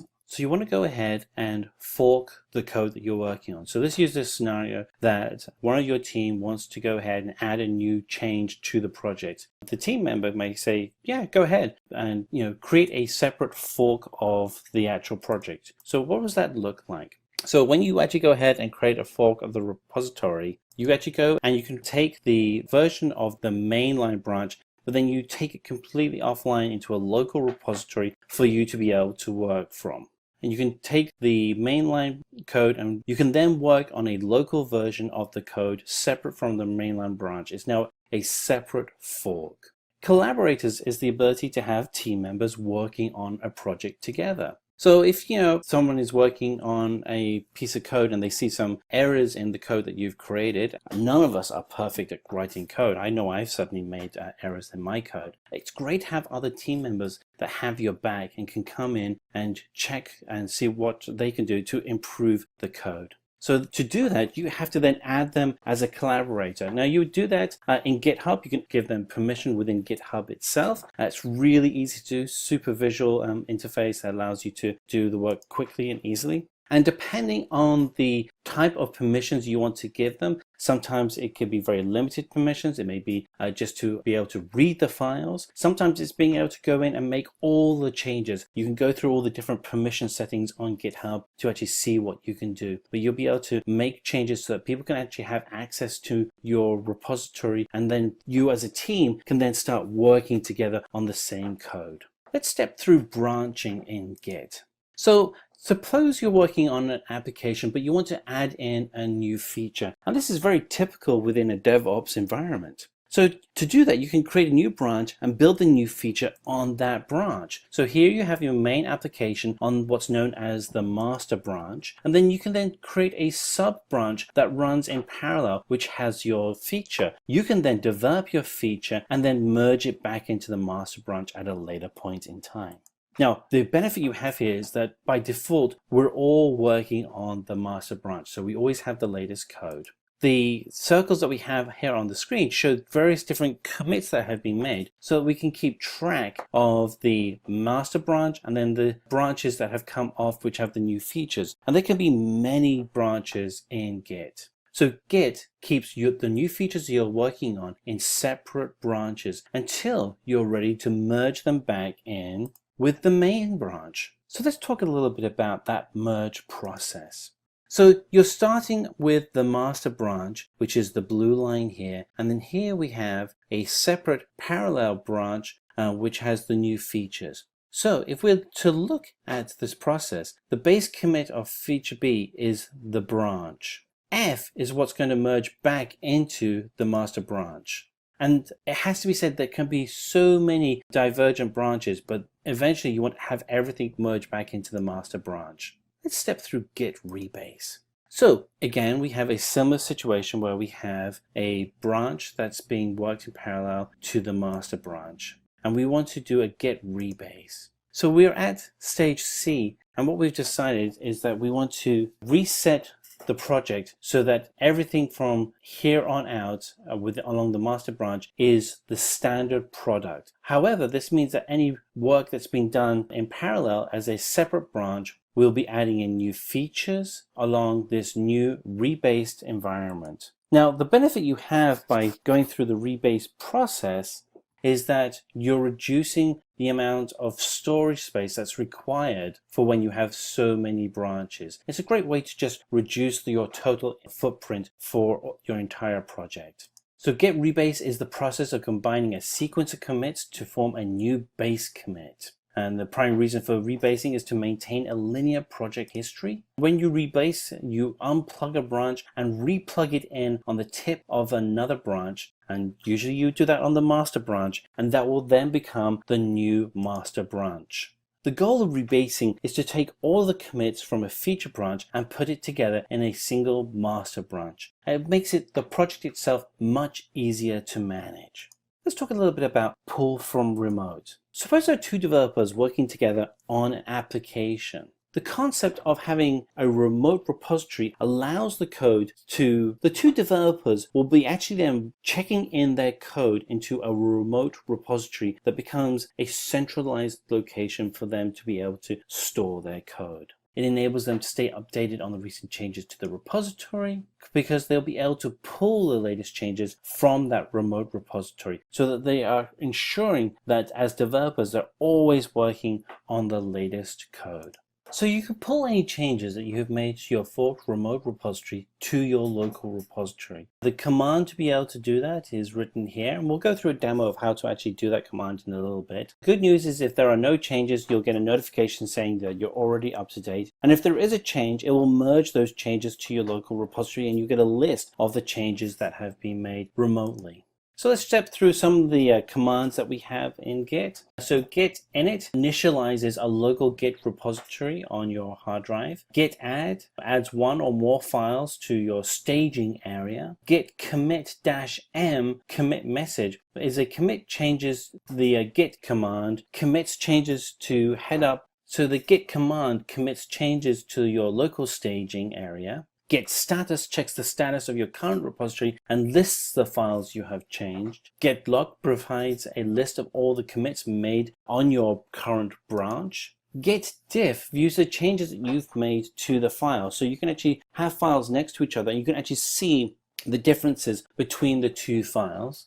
Git push origin branch name, so the name of your branch command, will push the branch to the remote repository so that others can use it. And this is what you would do at the end of your project. Git config -global username will tell Git who you are by configuring the author name, and we'll go through that in a moment. Git config global user email will tell Git the author by the email ID. Git clone creates a Git repository copy from a remote source. Git remote add origin server connects the local repository to the remote server and adds the server to be able to push to it. Git branch and then the branch name will create a new branch for you to create a new feature that you may be working on. Git checkout and then the branch name will allow you to switch from one branch to another branch. Git merge branch name will merge a branch into the active branch. So if you're working on a new feature, you're going to merge that into the main branch. A git rebase will reapply commits on top of another base tip. And git rebase will reapply commits on top of another base tip. And these are just some of the popular Git commands. There are some more, but you can certainly dig into those as you're working through using Git. So let's go ahead and run a demo using Git. So now we are going to do a demo using Git on our local machine and GitHub as the remote repository. For this to work, I'm going to be using a couple of tools. First, I'll have the deck open as we've been using up to this point. The second is I'm going to have my terminal window also available. And let me bring that over so you can actually see this. And the terminal window is actually running Git Bash as the software in the background, which you'll need to download and install. You can also run Git Bash locally on your Windows computer as well. And in addition, I'll also have the GitHub repository that we're using for Simplilearn already set up and ready to go. All right, so let's get started. So the first thing we want to do is create a local repository. So let's go ahead and do exactly that. So the local repository is going to reside in my development folder that I have on my local computer. And for me to be able to do that, I need to create a drive in that folder. So I'm going to go ahead and change the directory. So I'm actually going to be in that folder before I actually create and make the new folder. So I'm going to go ahead and change directory. And now I'm in the development directory. I'm going to go ahead and create a new folder. And that's gone ahead and created a new folder called Hello World. I'm going to move my cursor so that I'm actually in the Hello World folder. And now that I'm in the Hello World folder, I can now initialize this folder as a Git repository. So I'm going to use the git command init to initialize, and that's going ahead and initialize that folder. So let's see what's happened. So here I have my Hello World folder that I've created, and you'll now see that we have a hidden folder in there which is called .git. And if we expand that, we can actually see all of the different subfolders that Git repository will create. So let's just move that over a little bit so that we can see the rest of the work. And now if we check on our folder here, we actually see this is users Matthew development hello world.git, and that matches up with hidden folder here. So we're going to go ahead and create a file called readme.txt in our folder. So here is our hello world folder, and I'm going to go ahead and using my text editor, which happens to be Sublime, I'm going to create a file, and it's going to have in there the text hello world, and I'm going to call this one readme.txt. If I go to my hello world folder, you'll see that we have the readme.txt file actually in the folder. What's interesting is if I select the git status command, what it'll actually show me is that this file has not yet been added to the commits yet for this project. So even though the file is actually in the folder, it doesn't mean that it's actually part of the project. For us to do that, we actually have to go and select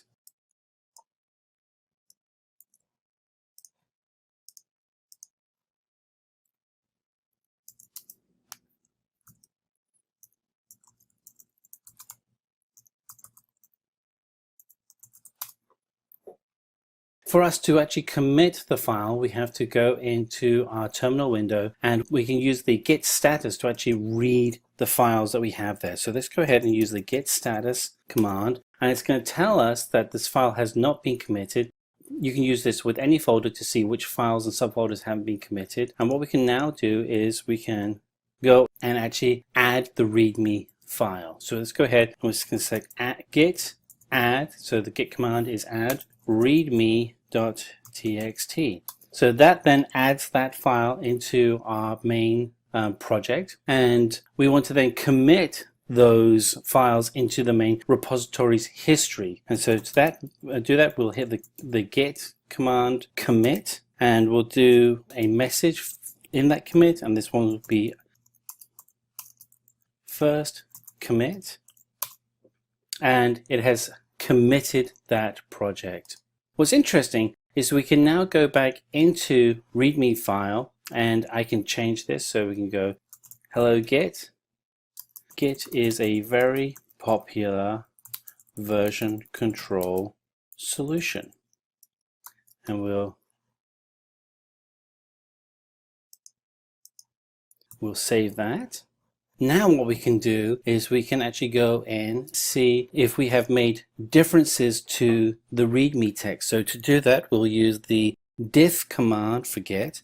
So we do git diff, And it gives us two releases. The first is what the original text was, which is hello world. And then what we have afterwards is what is now the new text in green, which has replaced the original text. So what we're going to do now is you want to go ahead and create an account on GitHub. We already have one. So what we're going to do is we're going to match the account from GitHub with our local account. So to do that, we're going to go ahead and say git config, and we're going to do dash, and it's going to be a global user name, and we're going to put in our username that we use for GitHub. In this instance, we're using the Simplilearn -GitHub account name. And under the GitHub account, you can go ahead and create a new repository name. In this instance, we call the repository hello-world. And what we want to do is connect the local GitHub account with the remote hello-world.git account. And we do that by using this command from Git, which is our remote connection. And so let's go ahead and type that in. Open this up so we can see the whole thing. So we're going to type in git remote add origin https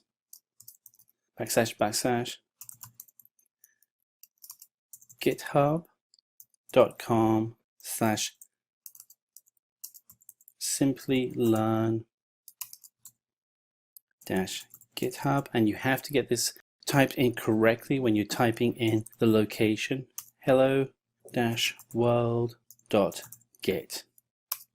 That creates the connection to your Hello World account. And now what we want to do is we want to push the files to the remote location using the git push command. Commit git push origin master.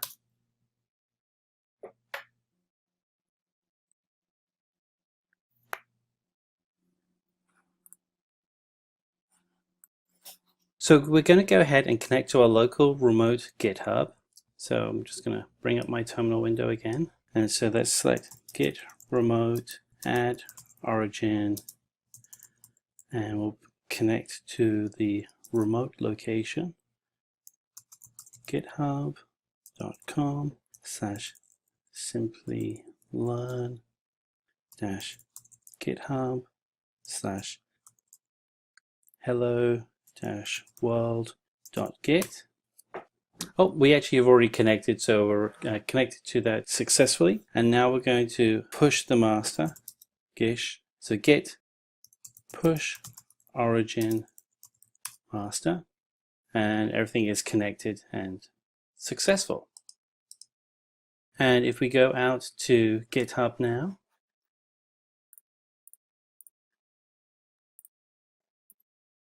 we can actually see that our file was updated just a few minutes ago. So what we can actually do now is we can go and fork a project from GitHub and clone it locally. So we're going to use the fork tool that's actually available on GitHub. Let me show you where that is located. And here is our branching tool. It's actually changed more recently with a new UI interface. And once complete, we'll be able to then pull a copy of that to our account using the fork's new HTTP URL address. So let's go ahead and do that.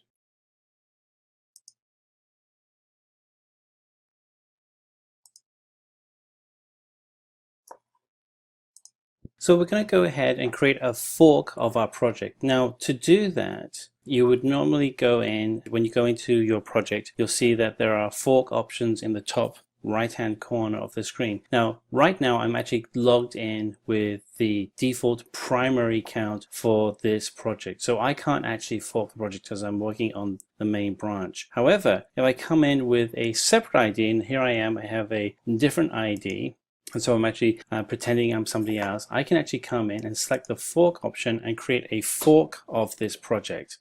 And this will take just a few seconds to actually create the fork. And there we are. We have gone ahead and created the fork. So you want to select clone or download with this. And so this is the, I select That'll actually give me the web address. I can actually show you what that looks like. I'll open up my text editor.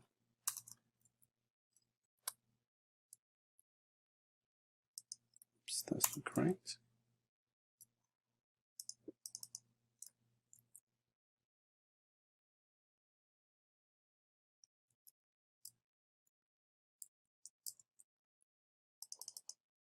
I guess that is correct.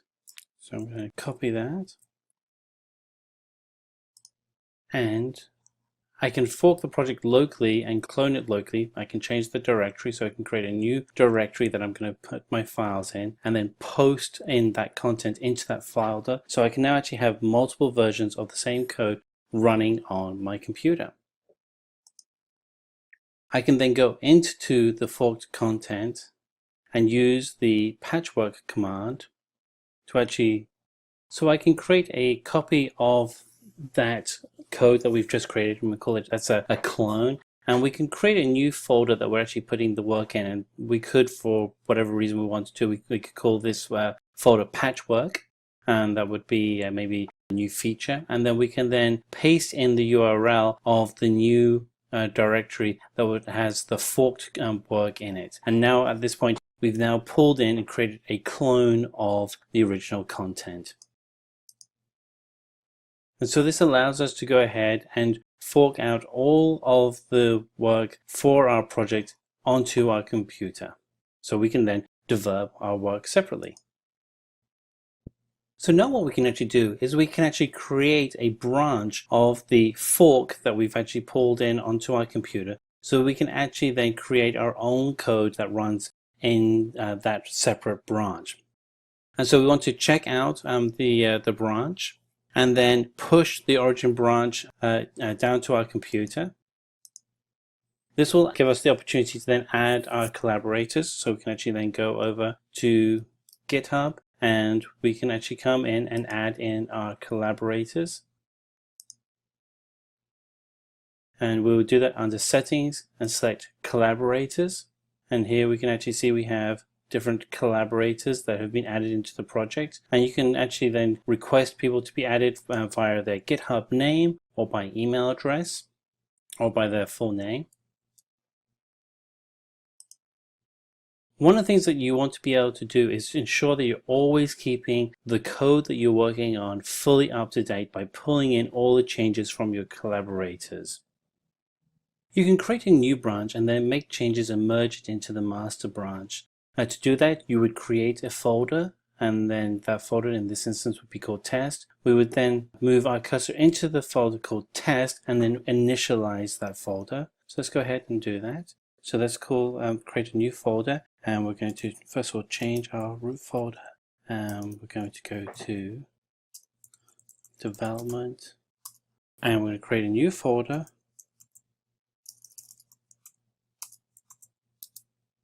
We call it test, and we're going to move into the test folder, and we will initialize that folder, and we're going to move some files into that test folder.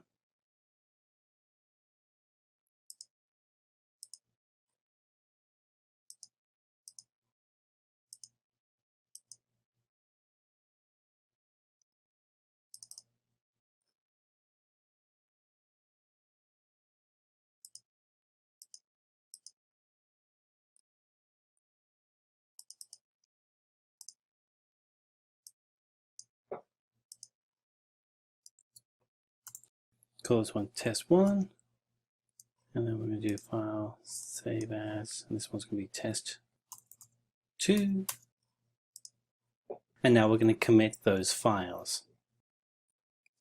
Git add, git add, and then we'll use the dot to pull in all files, and then git commit -m files committed.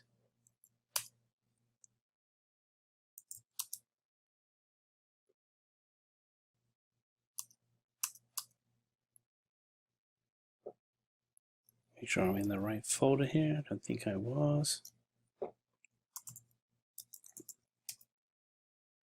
And now that I'm in the correct folder, let's go ahead and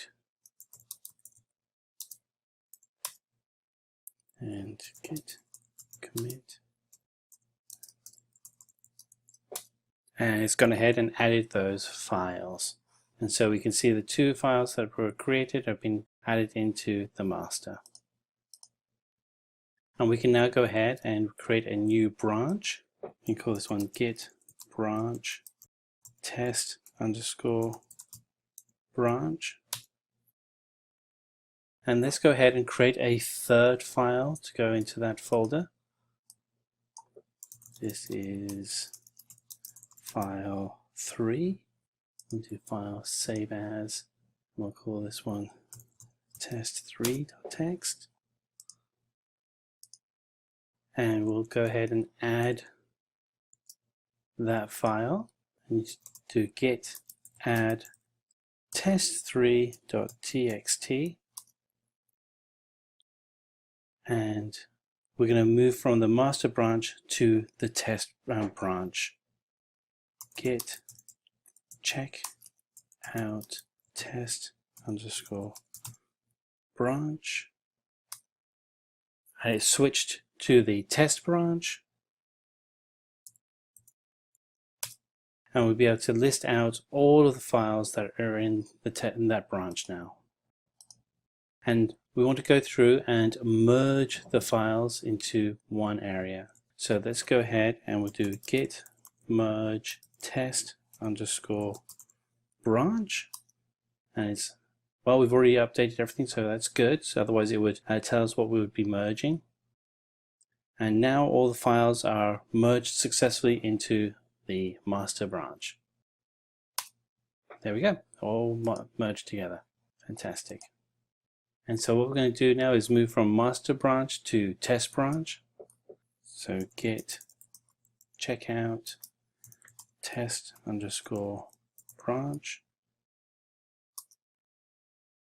And we can modify the files, the test3 file that we took out, and pull that file up.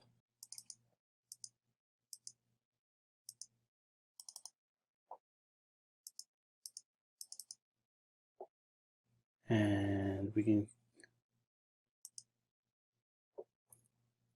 now modify.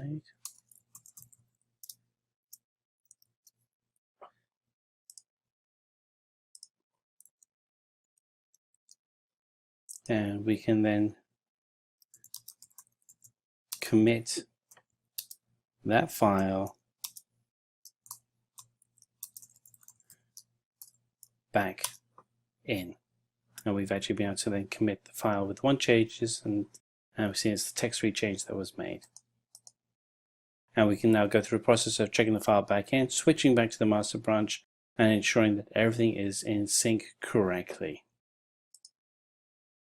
We may at one point want to rebase all of the work. It's kind of a hard thing you want to do, but it will allow you to allow for managing for changes in the future. So let's switch to it back to our test branch, which I think we're actually on. We're going to create 2 more files. Let's go to our folder here and let's go copy those. And that's created. We'll rename those tests 4 and 5. And so we now have additional files. And we're going to add those into our branch that we're working on. So we're going to go in and select git add -a, and we're going to commit those files. Git commit -a-m, adding 2 new files, and it's added in the 2 new files. So we have all of our files now. We can actually list them out, and we have all the files that are in the branch.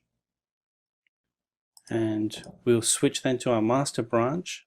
We want to rebase the master, so we do git rebase master, and that will then give us the command that everything is now completely up to date. We can go git checkout master to switch to the master account. If you aspire to become a DevOps engineer, Simplilearn's professional certificate program in cloud computing and DevOps is your ideal launchpad. In partnership with E&ICT Academy, IIT Guwahati, enroll today and pave your way to becoming a cloud expert. Is Maven. If we talk in the literal sense, Maven means accumulator of knowledge. Maven is a very powerful project management tool, or we can call it a build tool, that helps building, documenting, and managing a project. But before we move forward and dive deep into the basics of Maven, let's understand what is meant by the term build tool. A build tool takes care of everything for building a project. It generates a source code, generates documentation from a source code, it even compiles the source code, and packages the compiled codes into jar of zip files. Along with that, the build tool also installs the packaged code in local repository, server repository, or central repository. Coming back to Maven, it is written in Java or C#, and it is based on Project Object Model or POM. Again, let's have a pause and understand what is meant by this term Project Object Model. A Project Object Model or POM is a building block in Maven. It is an XML file that contains information about the project and configuration details used by Maven to build a project. This file resides in the base directory of the project as pom.xml file. The POM contains information about the project and various configuration details. It also includes the goals and plugins used by Maven in a project. Maven looks for the POM in the current directory while executing a task or a goal. It reads the POM, gets the needed configuration information, and then runs the goal. Coming back, Maven is used to building and managing any Java-based project. It simplifies the day-to-day work of Java developers and helps them in their projects. Now, when we know the basics of Maven, let's have a look at some reasons to know why is Maven so popular and why are we even talking about it. So, let's have a look at the need for Maven. Maven, as by now we know, is popularly used for Java-based projects. It helps in downloading libraries or jar files used in the project. To understand the part of why do we use Maven or the need of Maven, let's have a look at some problems that Maven solved. The first problem is getting the jar files. In a project, getting the right jar files is a difficult task, where there could be conflicts in the versions of the two separate packages. However, it makes sure all the jar files are present in its repositories and avoid any such conflicting scenarios. The next problem it sorted was downloading dependencies. We needed to visit the official website of different software, which could be a tedious task. Now, instead of visiting individual websites, we could visit mvnrepository.com, which is a central repository of the jar files. Then Maven plays a vital role in the creation of the right project structure in servlets, struts, etc. Otherwise, it won't be executed. Then Maven also helps to build and deploy the project so that it may work properly. So the next point is what exactly Maven does. It makes the building of the project easy. The task of downloading the dependencies and jar files that were to be done manually can now be done automatically. All the information that is required to build the project is readily available now. Finally, Maven helps manage all the processes such as building, documenting, releasing, and other methods that play an integral part in managing a project. Now, when we know everything about Maven, let's look at some companies that use Maven. there are over 2000 companies that use Maven today. The companies that use Maven are mostly located in the United States and in the computer science industry. Maven is also used in industries other than computer science, like information technology and services, financial service, banking, hospital and care, and much more. Some of the biggest corporations that use Maven are as follows. First we have Via Varejo, then comes Accenture, followed by JP Morgan Chase and Company, then comes Craftbase, and finally we have Red Hat. Gradle build tool here. In this one we are going to talk about what exactly is a Gradle build tool and how we can use it. And in this one we will be also working on some demos and some hands-on to understand that how we can make use of Gradle for performing the build activity. So let's begin with the first understanding that what exactly is Gradle all about.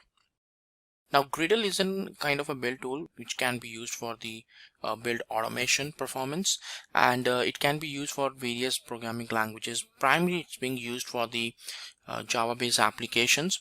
It's a kind of build tool which can help you to see that how exactly automatically you can prepare the builds, you can perform the automations. Earlier we used to do the build activity from the Eclipse, and we used to do it manually, right? But with the help of this build tool we are going to do it like automatically without any manual efforts as such here. There are like a lot of activities which we will be doing during the build process. Primarily there are different activities like compilations, linkage, packaging. These are the different tasks which we perform during the build process, so that we can understand that how the build can be done and we can perform the automations.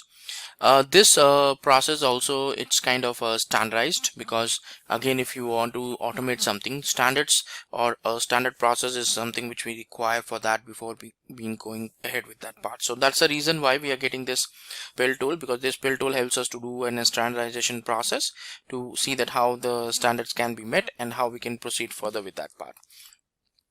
Also, it's something which can be used for a variety of languages, programming languages. Java is the primary language for which we use the Gradle, but again other languages like Scala, Android, C, C++, Groovy, these are some of the languages for which we can use the same tool.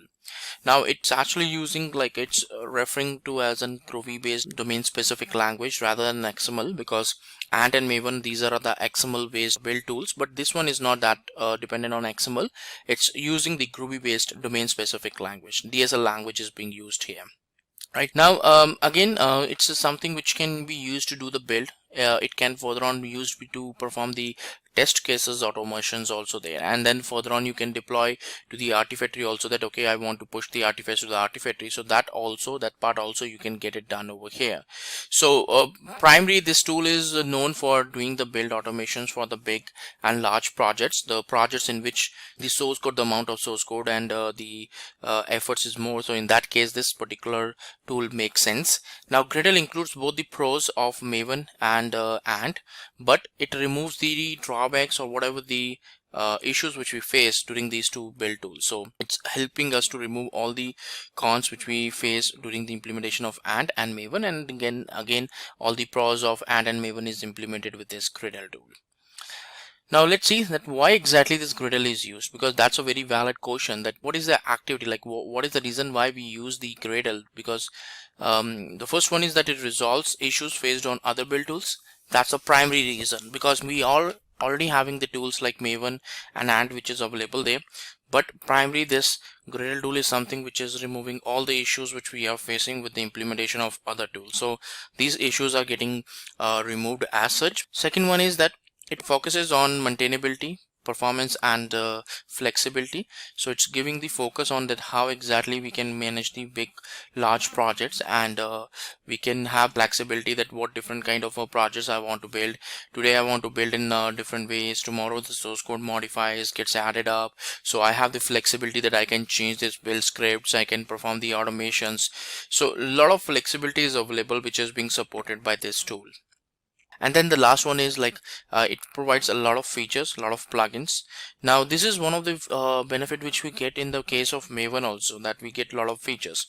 But again, when we talk about Gradle, then it provides a lot of plugins. Like let's say that normally in a build process we do the compilation of the source code, but sometimes let's say that we want to build an Angular or a Node.js application. Now in that case, we may be involved in running some command line executions, some command line commands, just to make sure that yes, we are running the commands and we are getting the output.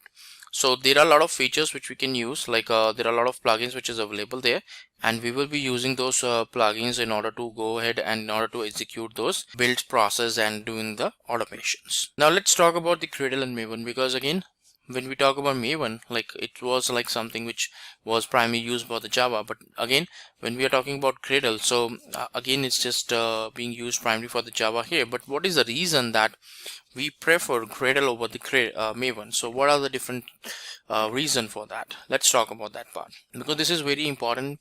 We need to understand that what is the reason that Gradle is preferred as a better tool for the Java as compared to Maven when we talk about for the build automation here. Now the first one is that the Gradle using the Groovy DSL language, domain specific language, whereas the Maven is considered as a project management tool which is creating the POMs or XML format files.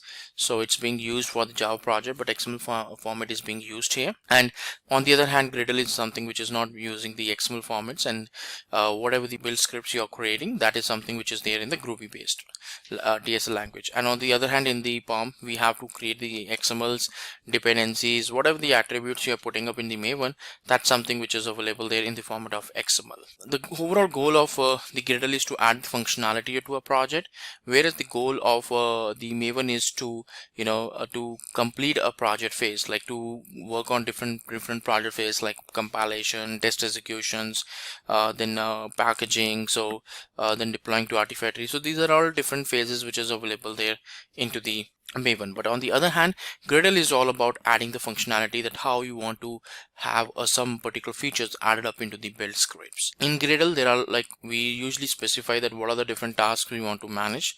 So different tasks we can add it up into the case of Gradle, and we can override those tasks also. In case of Maven, it's all about the different phases which is being happening over here, and it's in sequence manner. So these phases happens in the sequence order, that how exactly you can build up the sequence there. But in case of Gradle, you can have your own tasks, custom tasks also, and you can disrupt the sequence, and you can see that how the different steps can be executed in a different order. So Maven is something which is a phase mechanism there, but Gradle is something which is according to the features or the flexibilities. Now Gradle works on the tasks, whatever the task you want to perform, it works directly on those tasks there. On the other hand, Maven is something does not have any kind of inbuilt cache, so every time you are running the build, so separate things or the plugins and all this information gets loaded up, which takes definitely a lot of time.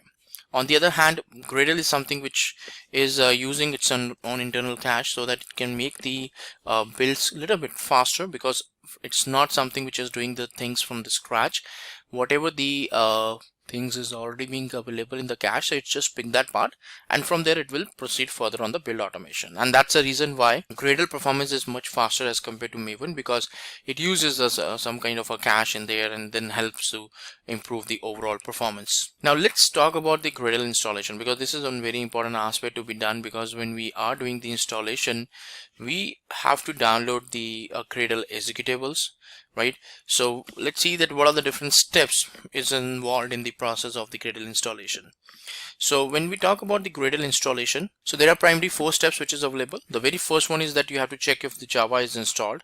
Now if the Java is not installed, so you can go to the Open JDK, or you can go for the Oracle Java, so you can do the installation of the JDK on your system.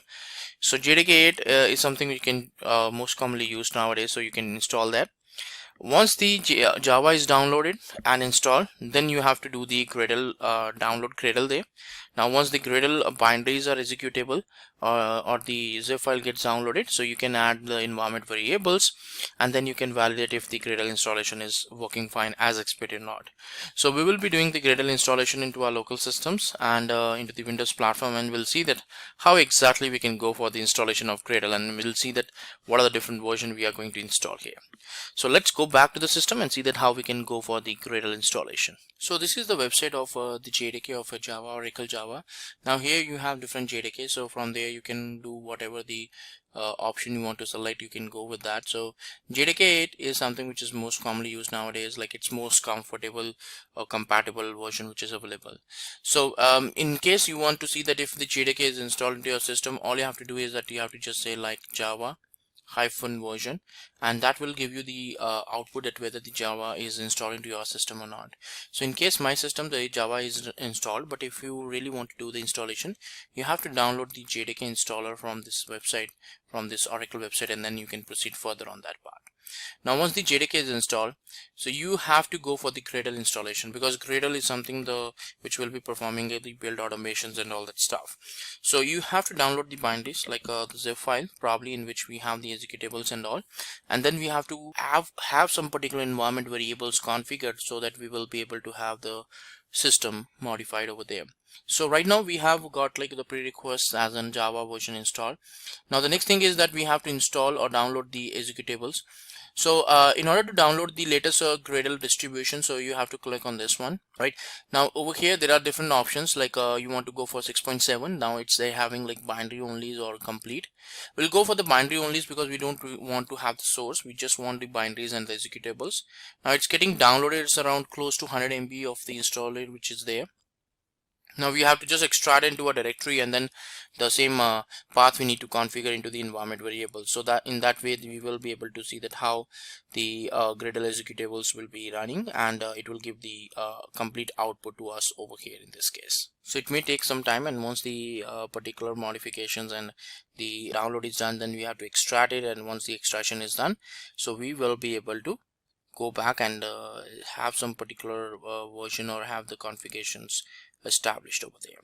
So let's just wait for some time, and then we will be continuing with the environment variables like this one. So once the installation and the extraction is done, now we just have to go to the downloads where this one is downloaded. We have to extract it. Now extraction is required so that we can have the setup, like we can set up this path into our environment variables, and once the path is configured and established, we will be able to start further on that part and on the execution. So meanwhile these files are getting extracted. Let's see. So we already got the folder structure over here, and we will see that we will give this path here. There is two environment variables we have to configure. One is the Gradle_home and one is the in the path variable. So we'll copy this path here. So meanwhile this is getting extracted, we can save our time and we can go to the environment variable. So we can right click on this one, properties. In there we have to go for the advanced systems settings, then environment variables. Now here we have to give it like Gradle_home. Now in this one we will not be giving it till the bin directory, so that only needs to be there where the Gradle is extracted. So we'll say okay, and then we have to go for the path variable where we will be adding up a new entry. In this one we will be putting up till the bin directory here, because the Gradle executable should be there when I'm running the Gradle command. So these two variables I have to configure, then okay, and okay. So this one is done. So now you have to just open the command prompt and see that whether the execution or the commands which you're running is completely successful or not. So meanwhile it's extracting all the executables and all those things. It will help us to understand that how the whole build process or how the build tools can be integrated over there. Now once the extraction is done, so you have to run like cmd Java -version to check the version of the Java, and then the Gradle_version is what you're going to see, check the version of the Gradle which is installed, and now you can see that it says that 6.7 version is being installed over here in this case. So that's the way that how we are going to have the Gradle installation performed into our particular system. So let's go back to the content. Let's talk about the Gradle core concepts here. Now in this one we are going to talk about what are the different core concepts of Gradle are all about. The very first one is the projects here. Now a project represents an item to be performed over here, to be done, like deploying an application to a staging environment, performing some build. So Gradle is something which is required. The projects, the Gradle project which you prepare is not having multiple tasks which is available there, which is configured, and all these tasks, all these different tasks needs to be executed into a sequence. Now sequence is again is a very important part, because again if the sequence is not meant properly, then the execution will not be done in a proper order. So that's the very important aspect here.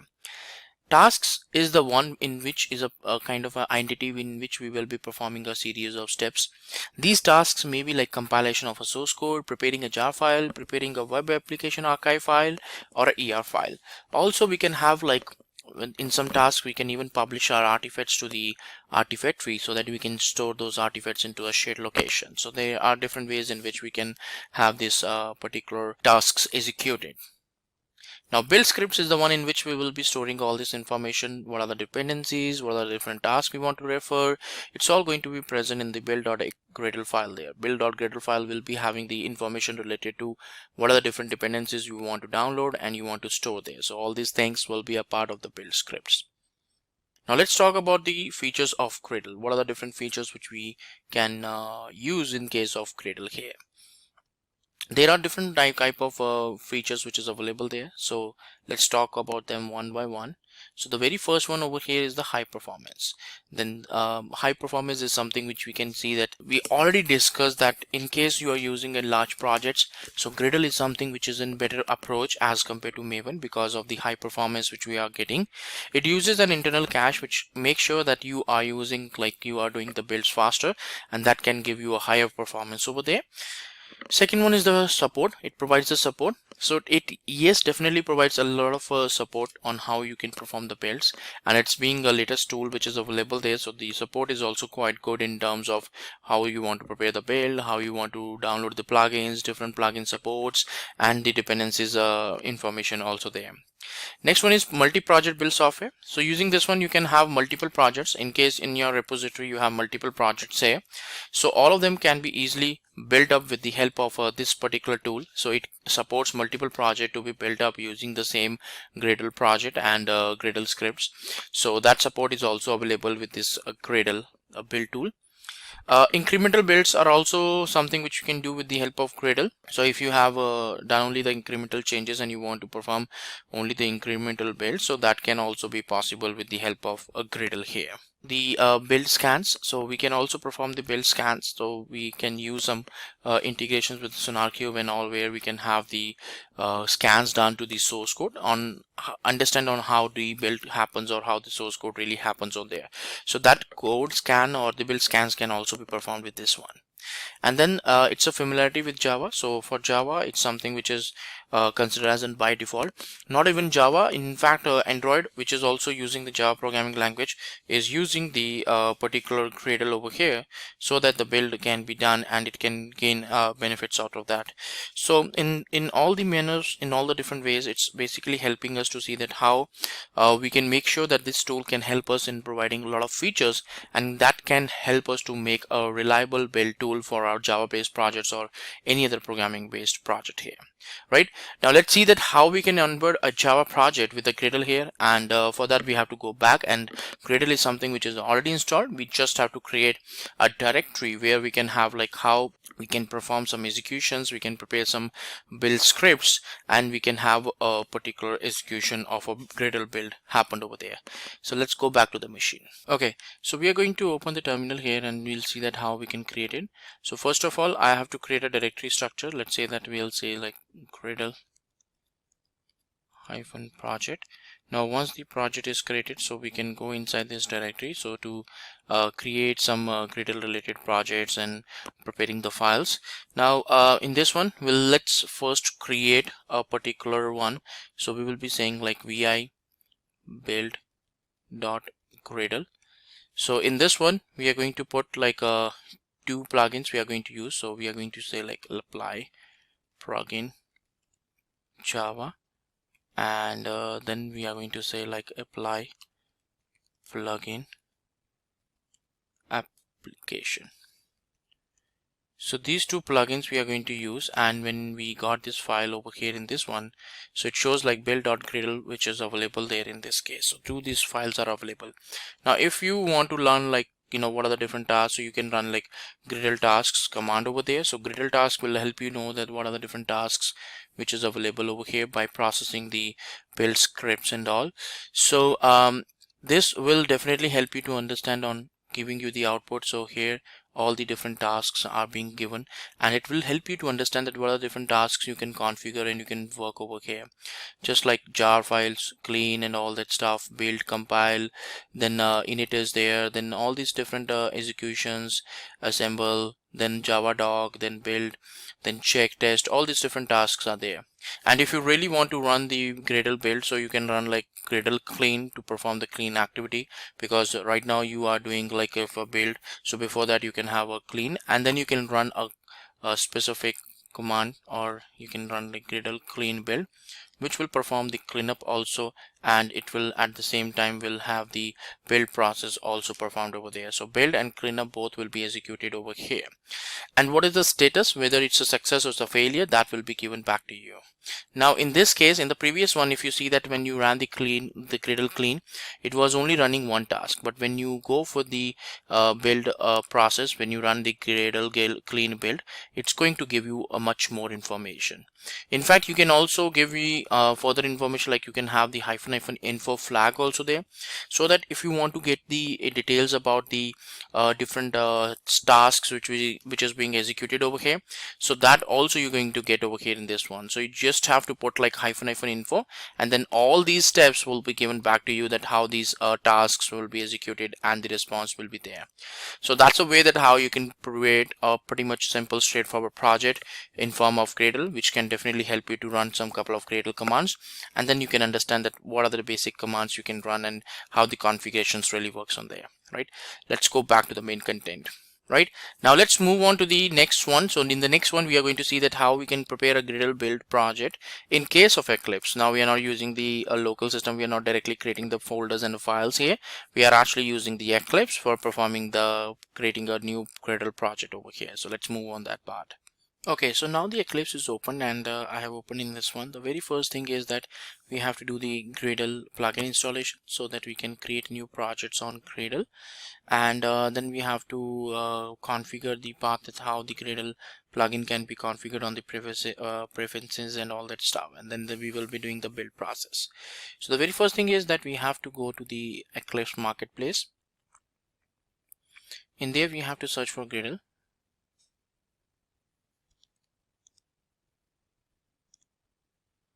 So once the search is done, it will show us the plugins related to Gradle. So we have to go for build ship Gradle integration. So we'll click on the install. It will proceed with installation. It will download it. In some cases, maybe it's part of the Eclipse as in the ID. So you can go to the installed tab and you can see that also, that if this plugin is already installed or not. But in this case, we are installing it. And once the installation is done, we just have to restart the specific ones. We have to restart this Eclipse so that the changes can be reflected. So it's downloading. It's downloading the Gradle here, and once that is installed, we will be able to use it over here in this case, in this scenario. So we have to just wait for that part. So still downloading the jar files. So once the jar file is done, it's now over the areas and downloaded. So after that, we will be able to proceed further on that download aspect. So it's going to take some time to download it, and once it's done, we will be able to proceed further. Now once the progress is done, so it's asking us for the restart now. So before that, we just have to click on restart now, and then the Eclipse will be restarted altogether again here. So you can do it manually, or you can go for that options. It just require a restart so that the new changes can be reflected over here. So the plugins can be activated and can be referenced here. Now we have to just put up like the the configuration where we can have the system. So we can go for the Gradle configuration. So we can go for Windows and then preferences. Now in this case, we have to go for the ones in which the Gradle option is available there. So Gradle is what we are going to select.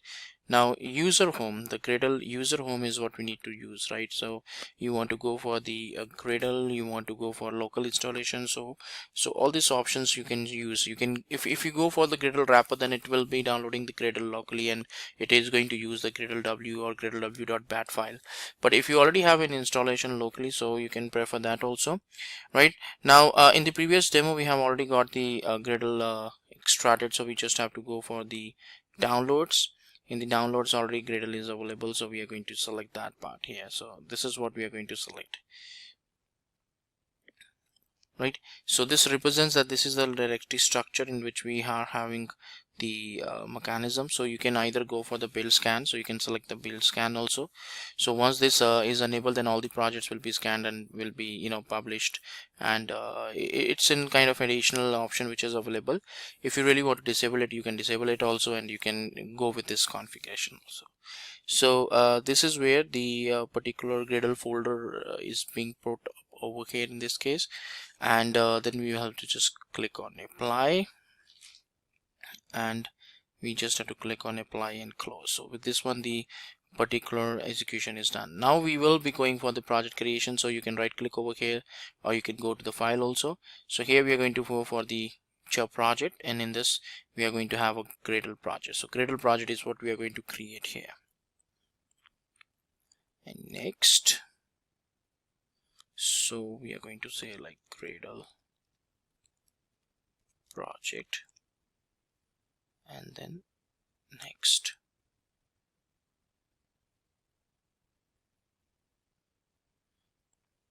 So once that is done, so finish.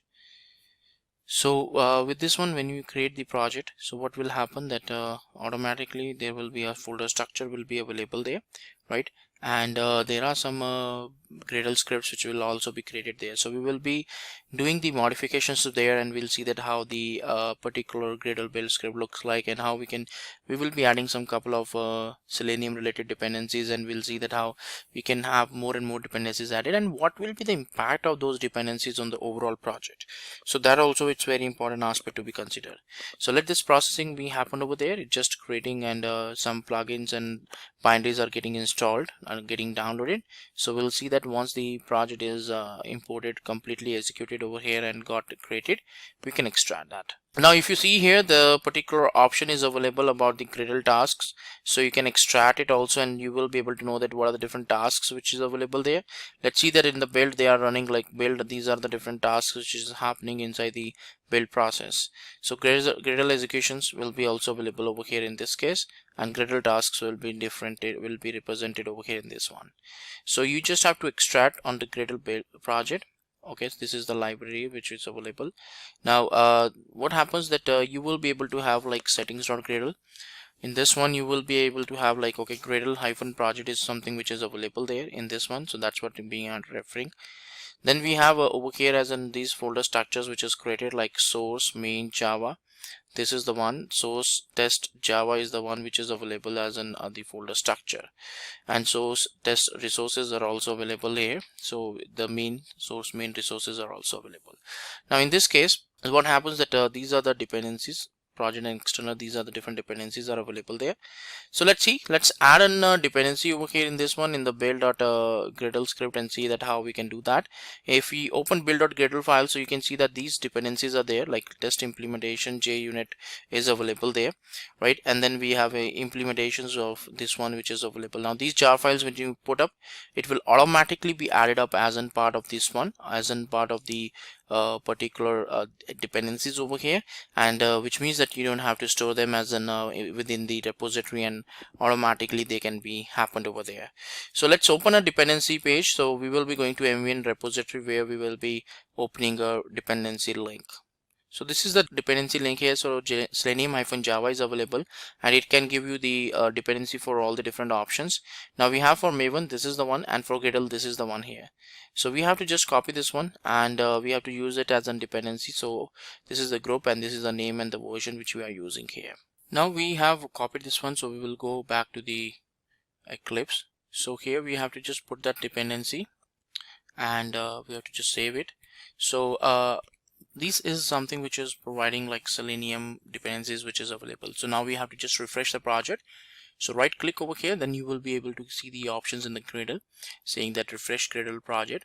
Now once the moment you do that, so you will be able to do, like, for the first time maybe it will take some time to download all the dependencies which is related to Selenium, but after that you will be able to see like the dependencies will be simply added up over here in this case. So you can see that all the Selenium related dependencies are added up. For any reason, if you comment these ones and you say like synchronize again, so you will see that all the dependencies which you are adding up from this Selenium from the Selenium perspective will be gone back again. So this is the way that how you can keep on adding the dependencies which is required for preparing your build for your source code, and from there you will be able to proceed further on the execution part. So that's the best part about this Gradle here. So that's a way that how we are going to prepare a Gradle project within the Eclipse, and now you can keep on adding like the source code in this one, and that's the way that how the code base will be added up over here. Right, so that's the way that how the particular executions or this Gradle project is being prepared in case of Eclipse. So when we talk about the Gradle installation, so there are primarily 4 steps which is available. The very first one is that you have to check if the Java is installed.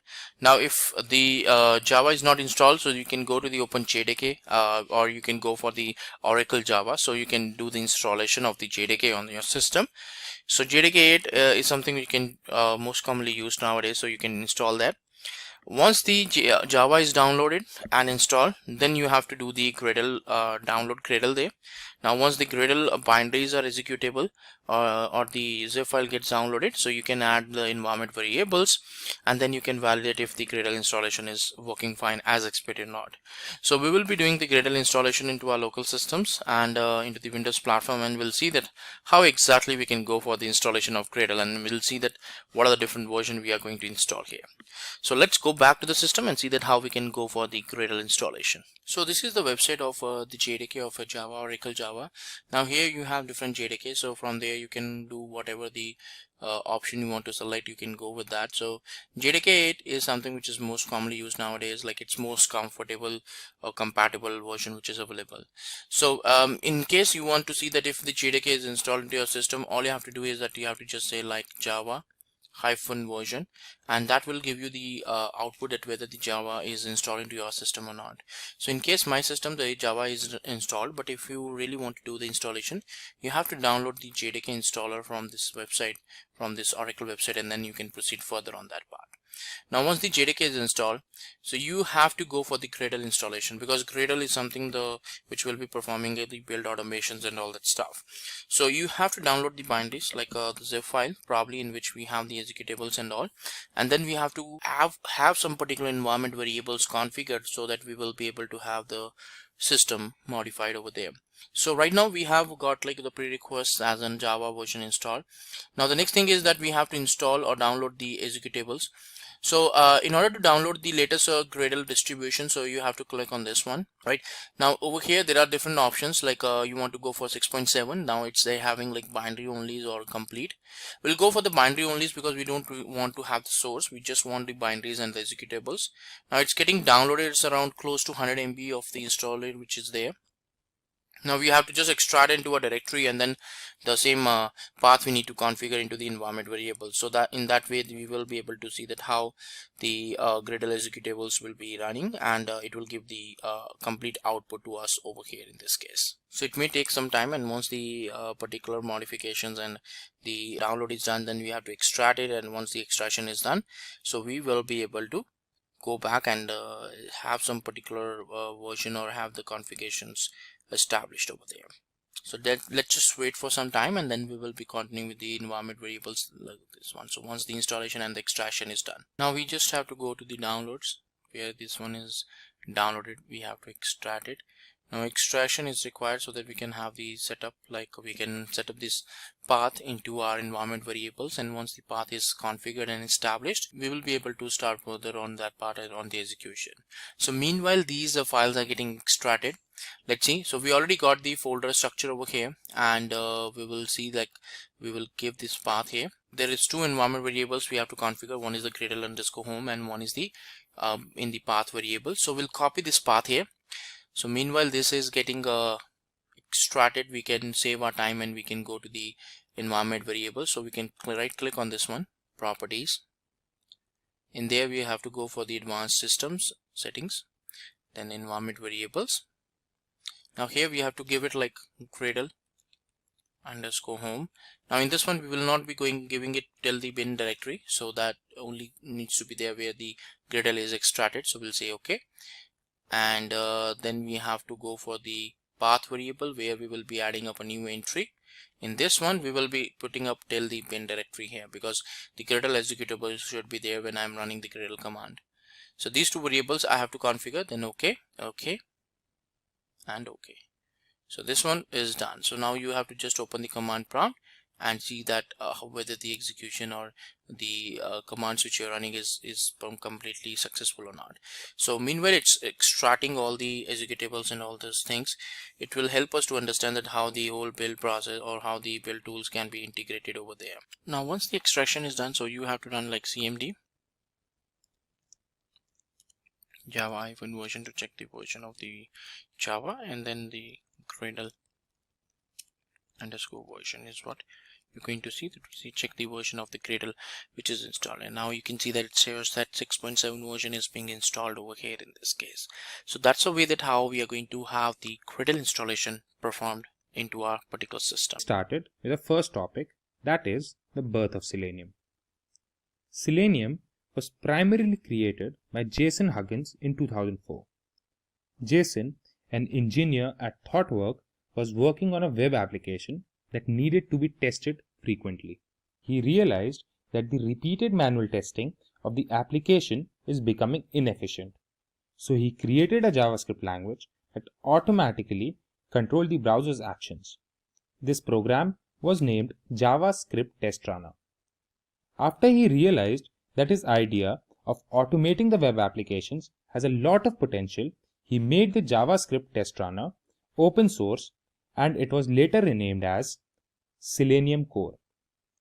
So we know that Jason was the person who initially created Selenium.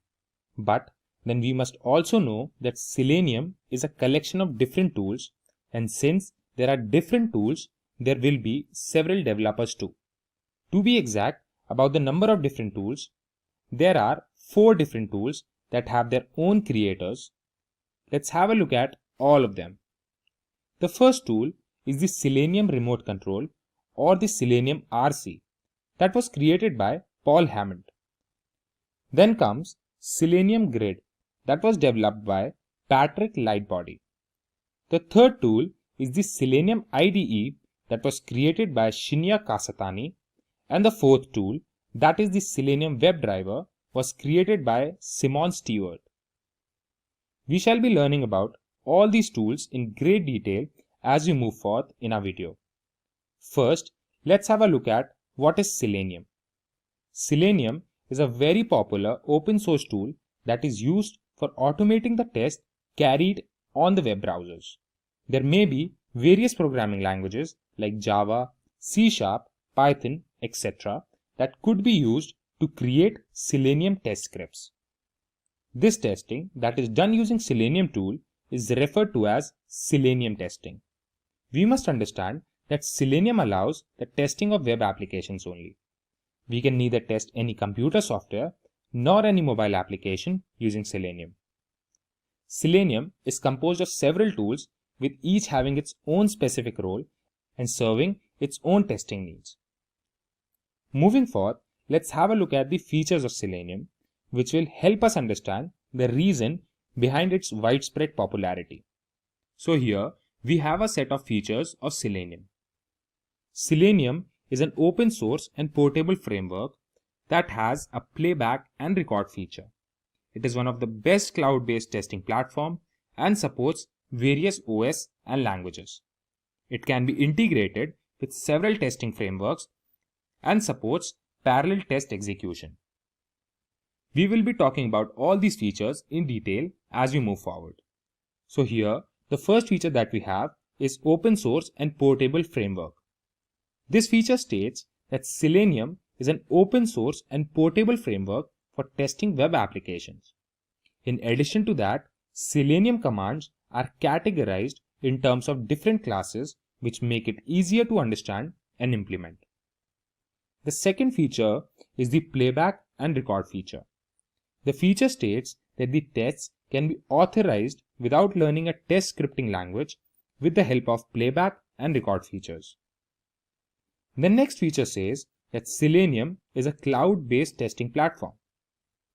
Selenium is a leading cloud-based testing platform that allows testers to record their actions and export them as a reusable script with a simple to understand and easy to use interface. Moving forth, the next feature states that Selenium supports various operating systems, browsers, and programming languages.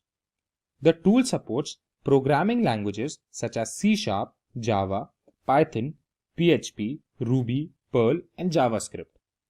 If we talk about the operating systems, then Selenium supports operating systems like Android, iOS, Windows, Linux, Mac, and Solaris. And the tool also supports various browsers like Google Chrome, Mozilla Firefox, Internet Explorer, Edge, Opera, Safari, etc. Then the next feature we have is the integration with testing frameworks. Selenium can be well integrated with testing frameworks like TestNG for application testing and generating reports. And also, Selenium can be integrated with frameworks like Ant and Maven for source code compilation. The last feature in our list is the parallel test execution. Selenium enables parallel testing, which reduces time and increases the efficiency of the tests. Selenium requires fewer resources as compared to other automation testing tools. Now, let's move further and get to know different Selenium tools. By now we know that there are 4 different tools that come under the Selenium suite. The 4 tools are Selenium Remote Control, Selenium Grid, Selenium IDE, and Selenium WebDriver. We shall have a look at these 4 tools in detail one after the another.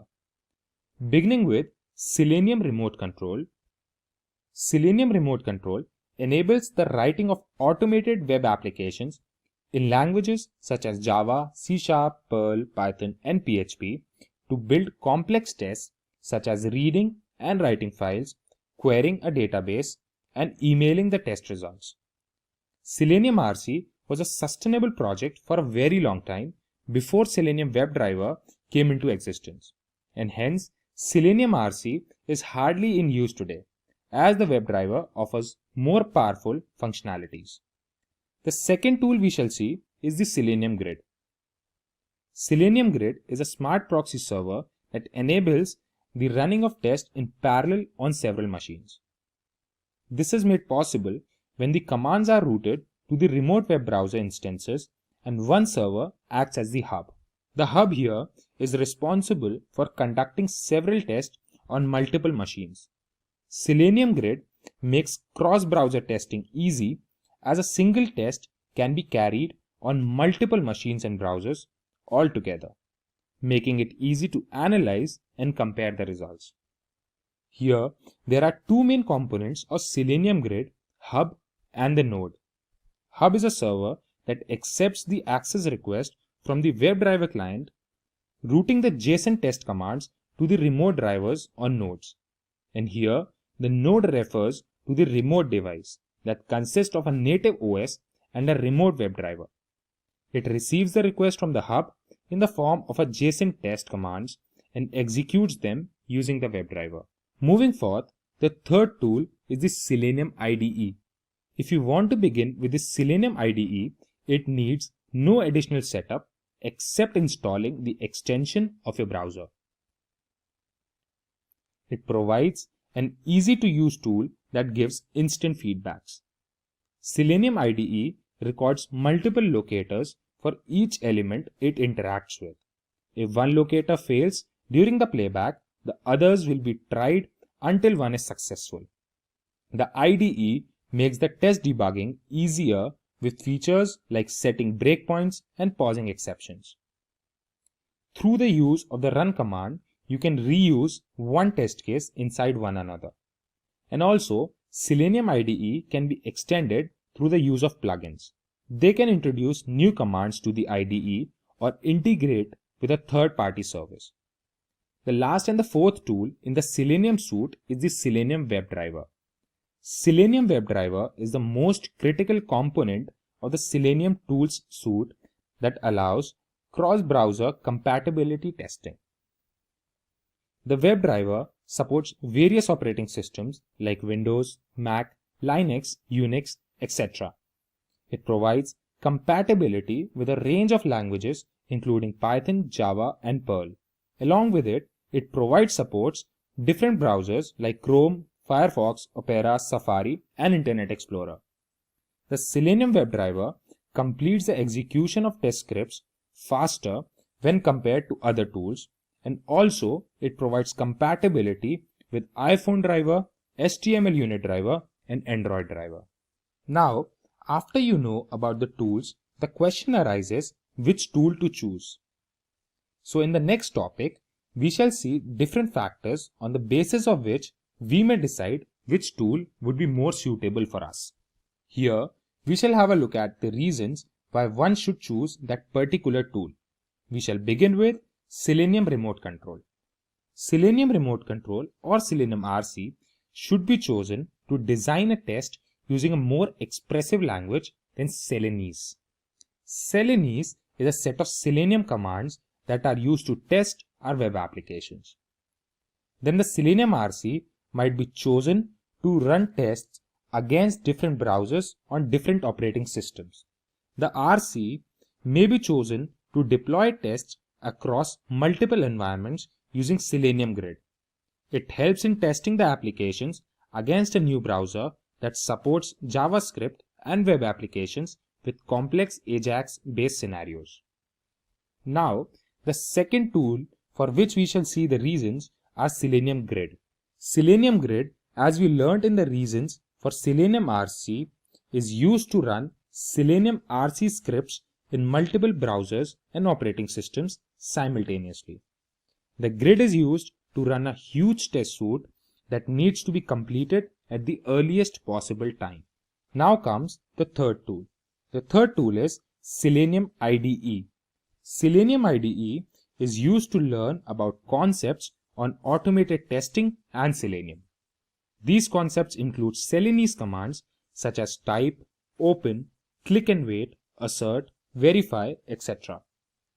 The concepts also include locators such as ID, name, XPath, CSS selector, etc. Selenium IDE enables the execution of customized JavaScript code using run script and exporting test cases in several different formats. The IDE is used to create tests with a limited amount of knowledge in programming, and these test cases and test suites can be exported later to RC or WebDriver. Now finally, let's have a look at the reasons to choose a last tool, that is Selenium WebDriver. Selenium WebDriver uses a certain programming language in designing a test case. The WebDriver is used to test applications that are rich in AJAX-based functionalities, execute tests on HTML unit browser, and create customized test results. So this is what we're going to be covering in this session. We're going to cover what life is like before using Jenkins and the issues that Jenkins specifically addresses. Then we'll get into what Jenkins is about and how it applies to continuous integration and the other continuous integration tools that you need in your DevOps team. Then specifically, we'll deep dive into features of Jenkins and the Jenkins architecture. And we'll give you a case study of a company that's using Jenkins today to actually transform how their IT organization is operating. So let's talk a little bit about life before Jenkins. Let's see this scenario. I think it's something that maybe all of you can relate to. As developers, we all write code and we all submit that code into a code repository, and we all keep working away, writing our unit tests, and hopefully we're running our unit tests. But the problem is that the actual commits that actually get sent to the code repository aren't consistent. You as a developer may be based in India, you may have another developer that's based in the Philippines, and you may have another team lead that's based in the UK, and another development team that's based in North America. So you're all working at different times and you have different amounts of code going into the code repository. There's issues with the integration, and you're kind of running into a situation that we like to call development hell, where things just aren't working out and there's just lots of delays being added into the project and the bugs just keep mounting up. The bottom line is the project is delayed. And in the past, what we would have to do is we'd have to wait until the entire software code was built and tested before we could even begin checking for errors. And this just really kind of increased the amount of problems that you'd have in your project.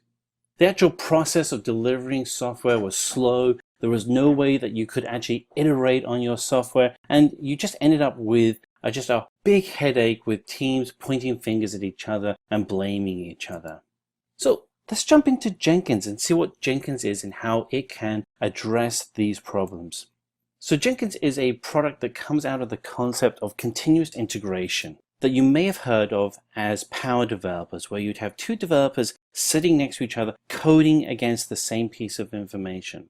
What they were able to do is to continuously develop their code and test their code and move on to new sections of code.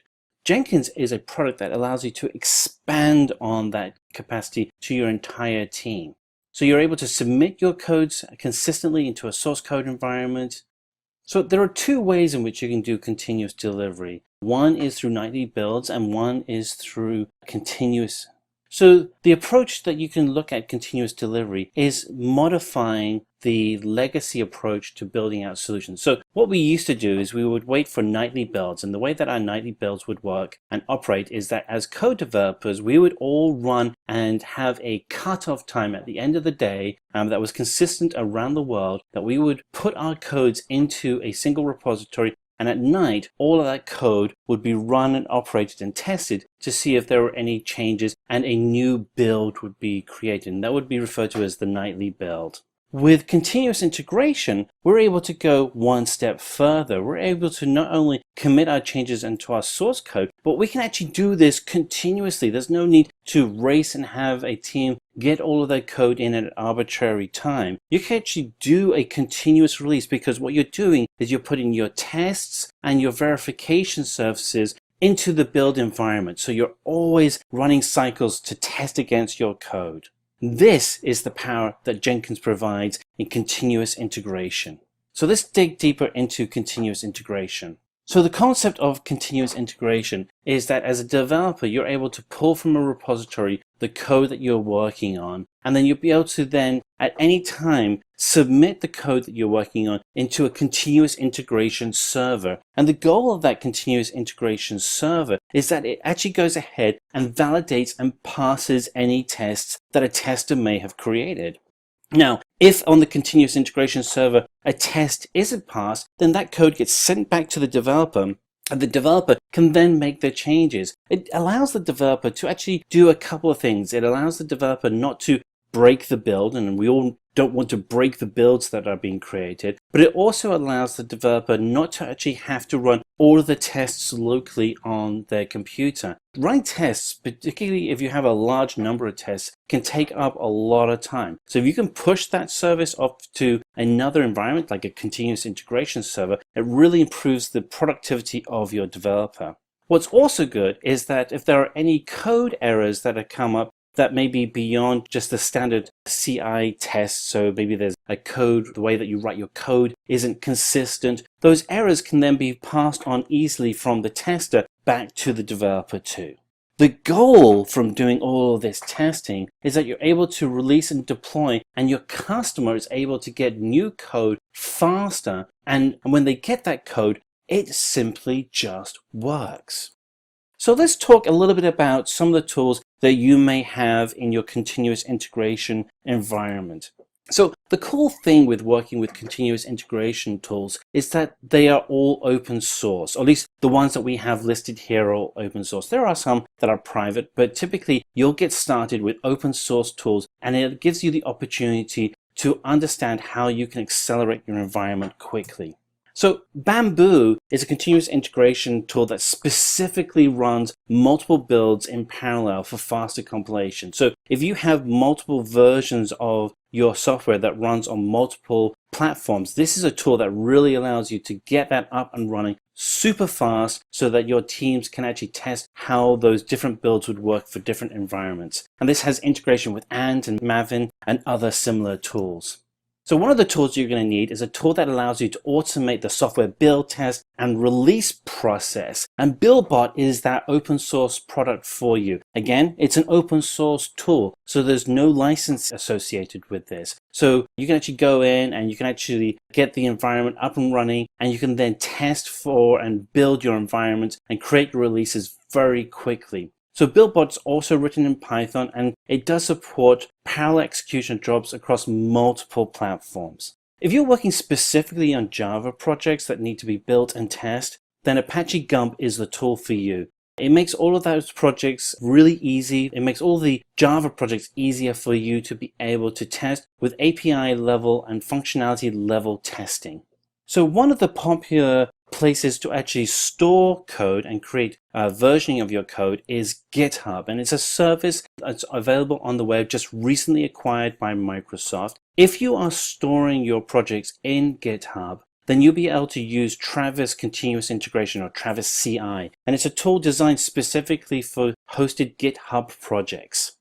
And so finally, we're covering Jenkins, and Jenkins is a central tool for automation for all of your projects. Now, when you're working with Jenkins, sometimes you'll find that there's documentation that refers to a product called Hudson. Hudson is actually the original version of the product that finally became Jenkins, and it was acquired by Oracle. When that acquisition happened, the team behind Hudson was a little concerned about the direction that Oracle may potentially go with Hudson, and so they created a hard fork of Hudson that they renamed Jenkins, and Jenkins has now become that open source project. It is one of the most popular and continuously contributed projects that's available as open source, so you're always getting new features being added to it. It's a tool that really becomes the center for your CI environment. So let's jump into some of those really great features that are available in Jenkins. So Jenkins itself is really comprised of 5 key areas around easy installation, easy configuration, plugins, extensibility, and distribution. So as I mentioned, for the easy installation, Jenkins is a self-contained Java program, and that allows it to run on most popular operating systems, including Windows, Mac OS, and Unix. You can even run it on Linux. It really isn't too bad to set up. It used to be much harder than it is today. The setup process has really improved. The web interface makes it really easy for you to check for any errors. In addition, you have great built-in help.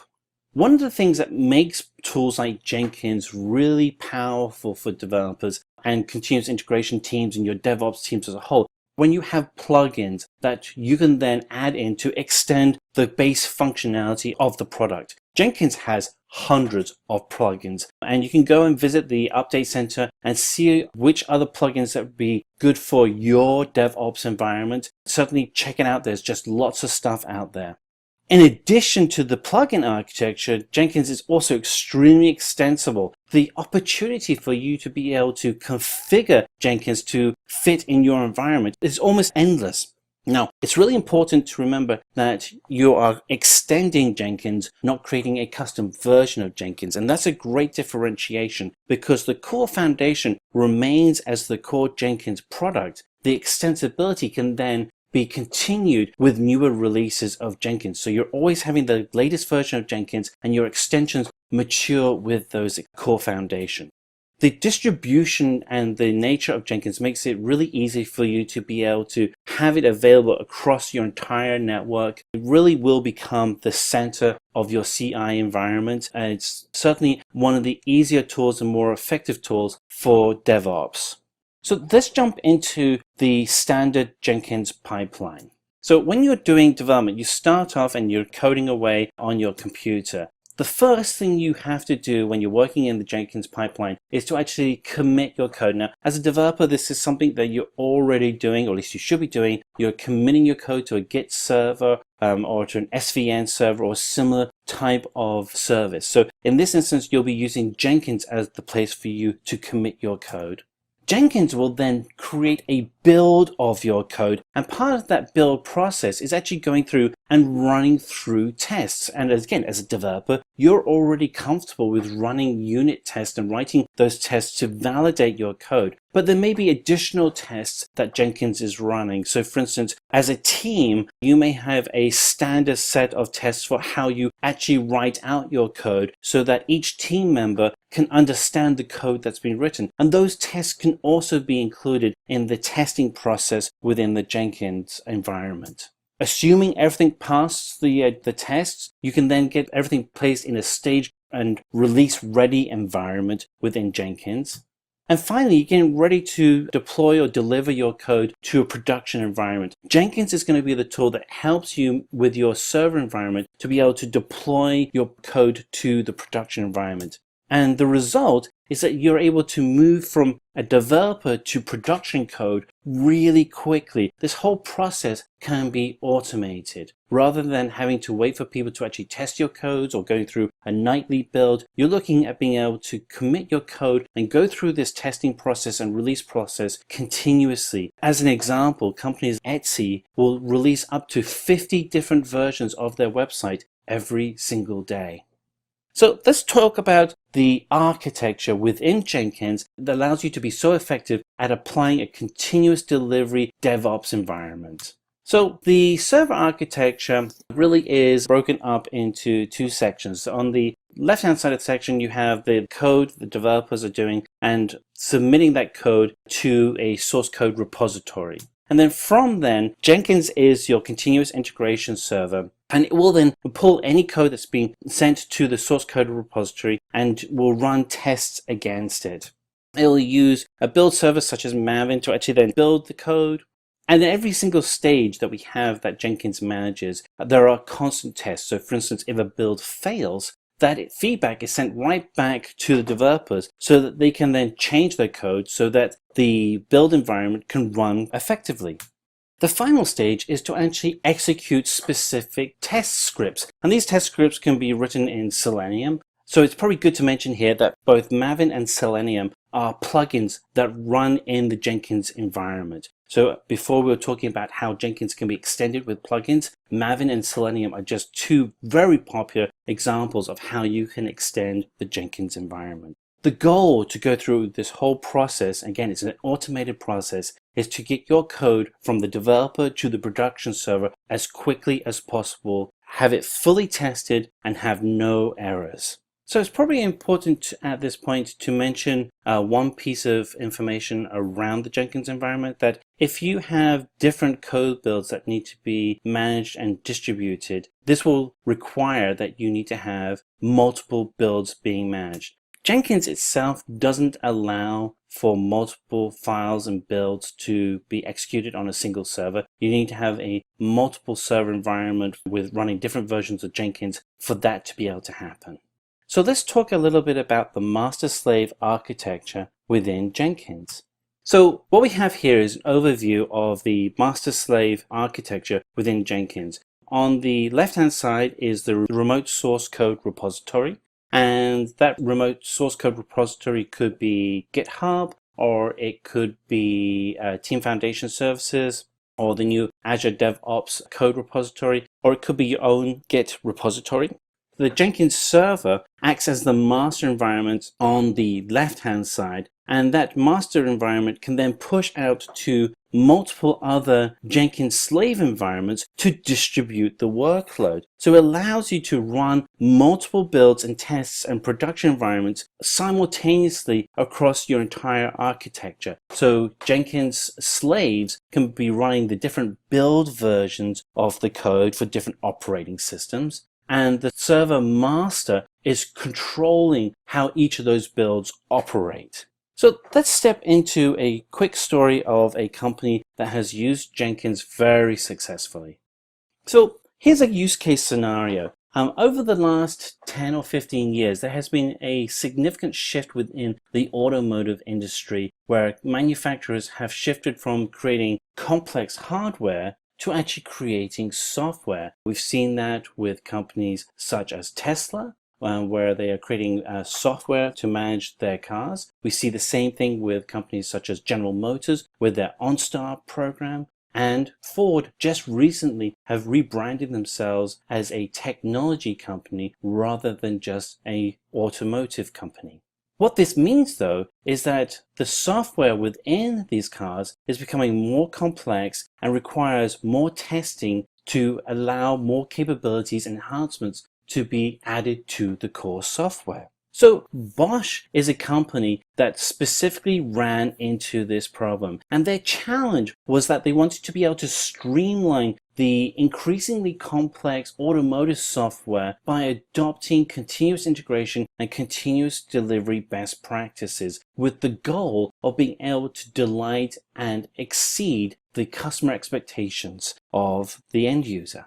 So Bosch has actually used CloudBees, which is the enterprise Jenkins environment.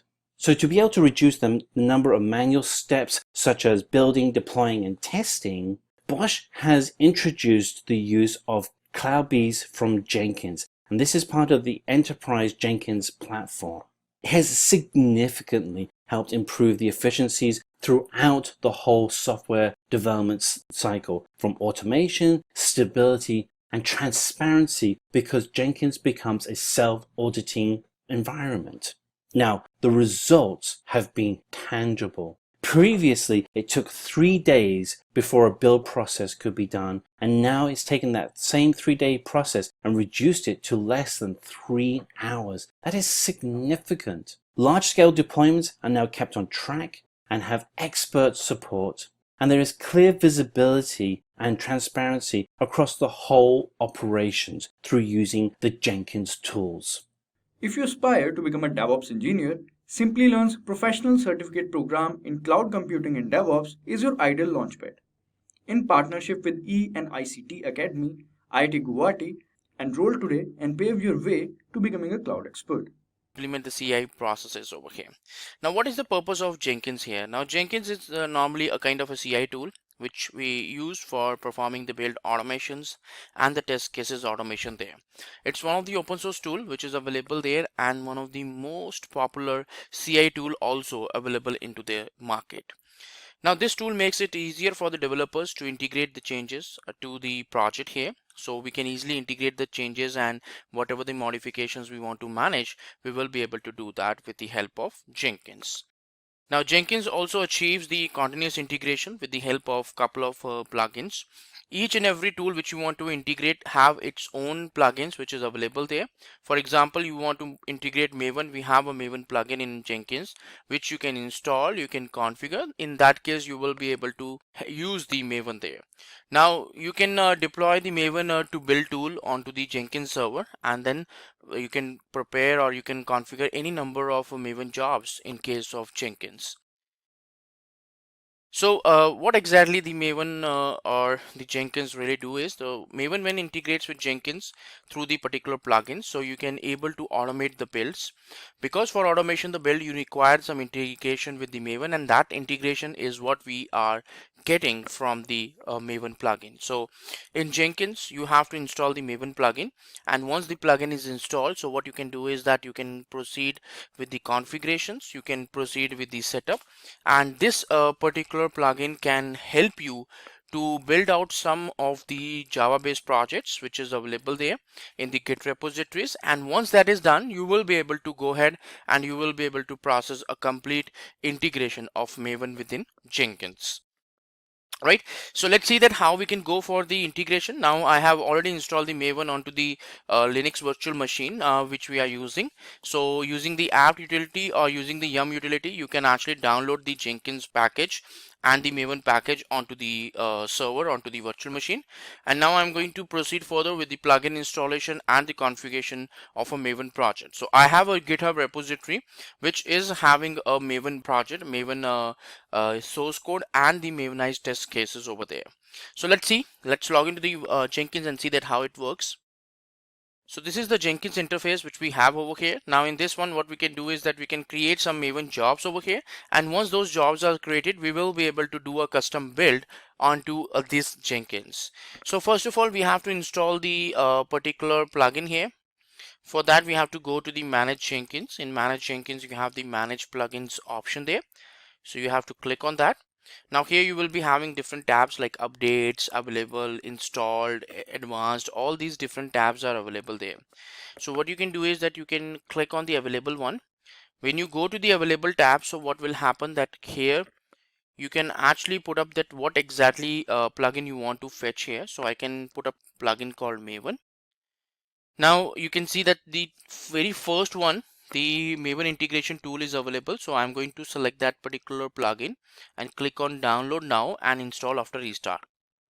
Now once that is done, so what will happen that the plugin will be downloaded, but in order to reflect the changes we have to do a couple of restart.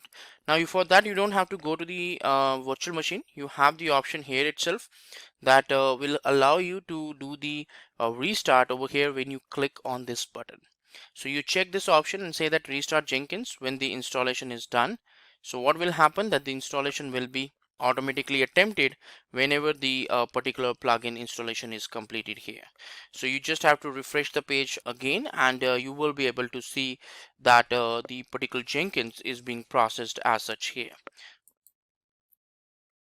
right? So you can see that the screen is coming up that Jenkins is restarting. So it will take a couple of 5 to 6 seconds to do the restart and the login screen to come up again over there. You can do the refresh also if you feel. Automatically it will be reloaded once the Jenkins is ready, but sometimes we have to refresh it so that we can get the screen over there. So once the login is done, so my Maven integration is done. So next thing which I will be doing is that I will be creating a Maven related project. So I'm going to put the admin user and the password. So whatever the user and password you have created, you are going to put that so that you will be able to log into the Jenkins portal. Now this is the Jenkins which is available here. So all you have to do is that you have to click on create a new job or new item. So both the option is pretty much same only. So here you will be able to see a Maven project here. So I'm going to select like Maven build. That's the name which I'm going to give here, and the Maven project I'm going to select here and then press OK. Now here you will be providing the first of all the repository from which you will be checking out the source code. Now I can have a discard old builds over here. So if I feel that I want to have like a log rotation, so all the previous builds should be deleted. So I'm just saying that dates to keep build should be 10 over here, and the number of builds which I need to keep over here is 20. You can adjust these settings according to your requirement, but over here we are doing a kind of configurations which we are trying to do a lot of configurations and settings here. So these are the particular settings which we are looking forward as such over here. So now we are going to have the log rotation here. So we can have it like how many days we want to keep and how many number of builds we want to keep here. So both the values we are providing over here. And then now I'm going to put the git integration here, like the repo URL. So I have this repository here in which I have the Java source code and some particular unit test cases, and all. I also have the particular source code, and it's kind of a Maven project. So that's what I'm trying to clone over here with the help of this plugin. So this plugin will download this repository, it will clone it onto the Jenkins server, and then depending on our integration with Maven, the Maven build will be triggered here. So now I'm going to process with the Maven here. So you can see here that it's saying that Jenkins needs to know that where the Maven is installed, because that Maven version it needs to configure, it needs to process on that part. So I'll just do the save over here, and or I can click on this tool configuration. So I'll just save or do the apply, click on this tool configuration here. Now here you have the options like where you can have the JDK installation, but what happens that since Jenkins is running there, so JDK is automatically installed. So in the tools configuration you don't have to put the JDK configuration, but at least for the Maven configurations you have to provide that where exactly the Maven is available there. So I'm just saying that Maven 3 I want to process, and the latest Maven Apache web server I want to configure here. So I just want to have I just want to save this setting so that it will be automatically download the latest version Apache 3.6.3 version there, and that same should be utilized over here in this case. Now I'm just going to the Maven build configuration here and click on the configure part. So these git repository is available here, and in the build step it automatically builds up that what Maven environment you want to select. So you see that previously, since I did not configure my Maven environment, so it was throwing an error. But once I have configured that I have to download it during the build process or before the build, that utility should be downloaded. So instead of doing the physical installation of Maven on the server, what I have chosen over here is that I have selected the particular version, like I have selected that particular 3.6.3 version should be installed for the Maven purposes over here. Now once that is done, I'm going to put the particular steps over here. You can have it like clean install, you can have clean compile test, clean test, or test alone you can give. It's just a part of the setup or the goals which you want to configure here. It by default says that pom.xml file is the current one in the current directory you need to refer. You need to pick on that one. What it's up to you only that how you want to configure and how you want to process as such this information. So according to your requirement, you can say that okay, I just want to go for these particular goals, and you can say like save over here. The particular configuration will be saved. Now you can just click on the build now, and you will be able to see that the first of all the git clone will happen, and then the desired Maven executable will be the build tool will be configured, and according to that it will be processed here. So you can see here that the Maven is getting downloaded, it's getting configured here.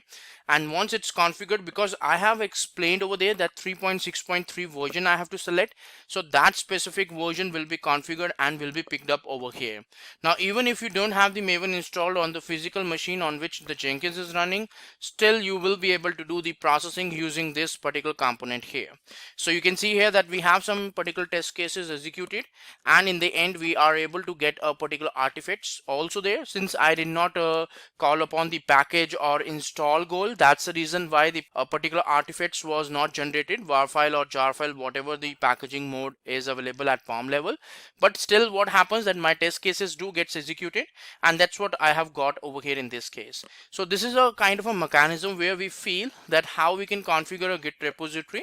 Once the Git repository is configured, you are going to integrate the Maven plugin. In the Maven plugin, you are going to configure in the tools configuration that this and so version I want to configure to run my build. And once that is done, after that you just have to trigger the build and click on the build now option, and once that is done, you will be able to get a particular full-fledged build or compilation happened onto the Jenkins. And this log will give you the complete details that what are the different steps which has happened on this one. So let's take a little scenario of a developer and a tester before you had the world of Docker. A developer would actually build their code and then they send it to the tester, but then the code wouldn't work on their system. The code doesn't work on the other system due to the differences in computer environments. So what could be the solution to this? Well, you could go ahead and create a virtual machine to be the same of the solution in both areas. But we think Docker is an even better solution. So let's kind of break out what the main big differences are between Docker and virtual machines. As you can see between the left and the right hand side, both look to be very similar. What you'll see, however, is that on the Docker side, what you'll see as a big difference is that the guest OS for each container has been eliminated. Docker is inherently more lightweight, but provides the same functionality as a virtual machine. So let's step through some of the pros and cons of a virtual machine versus Docker. So first of all, a virtual machine occupies a lot more memory space on the host machine. In contrast, Docker occupies significantly less memory space. The boot up time between both is very different. Docker just boots up faster. The performance of the Docker environment is actually better and more consistent than the virtual machine. Docker is also very easy to set up and very easy to scale. The efficiencies, therefore, are much higher with a Docker environment versus a virtual machine environment. And you'll find it is easier to port Docker across multiple platforms than a virtual machine. Finally, the space allocation between Docker and a virtual machine is significant. When you don't have to include the guest OS, you're eliminating a significant amount of space, and the Docker environment is just inherently smaller. So after Docker, as a developer, you can build out your solution and send it to a tester. And as long as we're all running in the Docker environment, everything will work just great.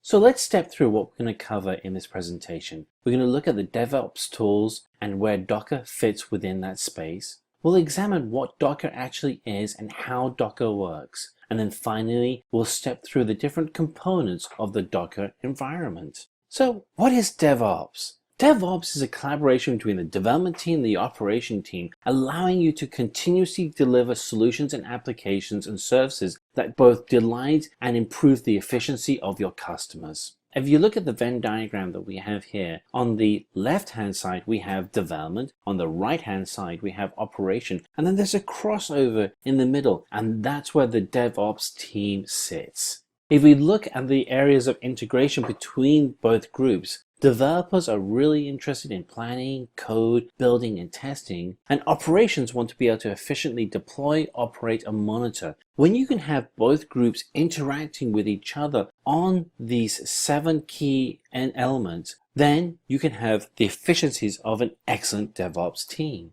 So planning and code base, we use tools like Git and Gira. For building, we use Gradle and Maven. Testing, we use Selenium. The integration between dev and ops is through tools such as Jenkins. And then the deployment operation is done with tools such as Docker and Chef.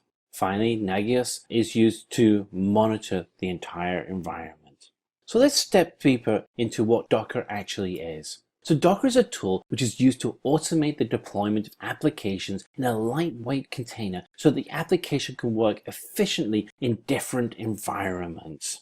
Now, it's important to note that the container is actually a software package that consists of all the dependencies required to run the application. So multiple containers can run on the same hardware. The containers are maintained in isolated environments. They're highly productive and they're quick and easy to configure. So let's take an example of what Docker is by using a house that may be rented for someone using Airbnb.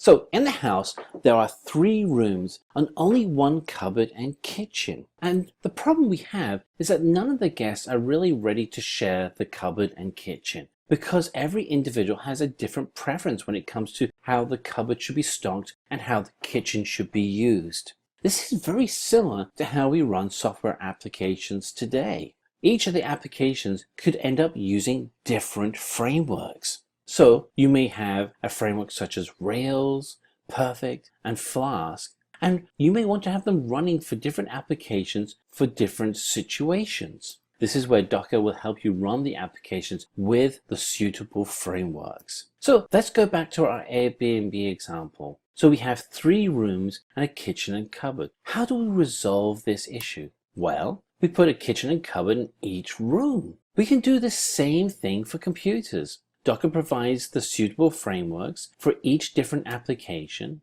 And since every application has a framework with a suitable version, this space could also then be utilized for putting in software and applications that along.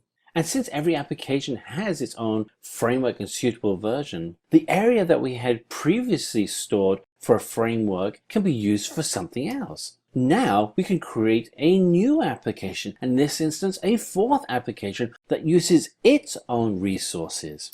You know what? With these kinds of abilities to be able to free up space on the computer, it's no wonder Docker is the right choice. So let's take a closer look to how Docker actually works. So when we look at Docker and we call something Docker, we're actually referring to the base engine, which actually is installed on the host machine that has all the different components that run your Docker environment.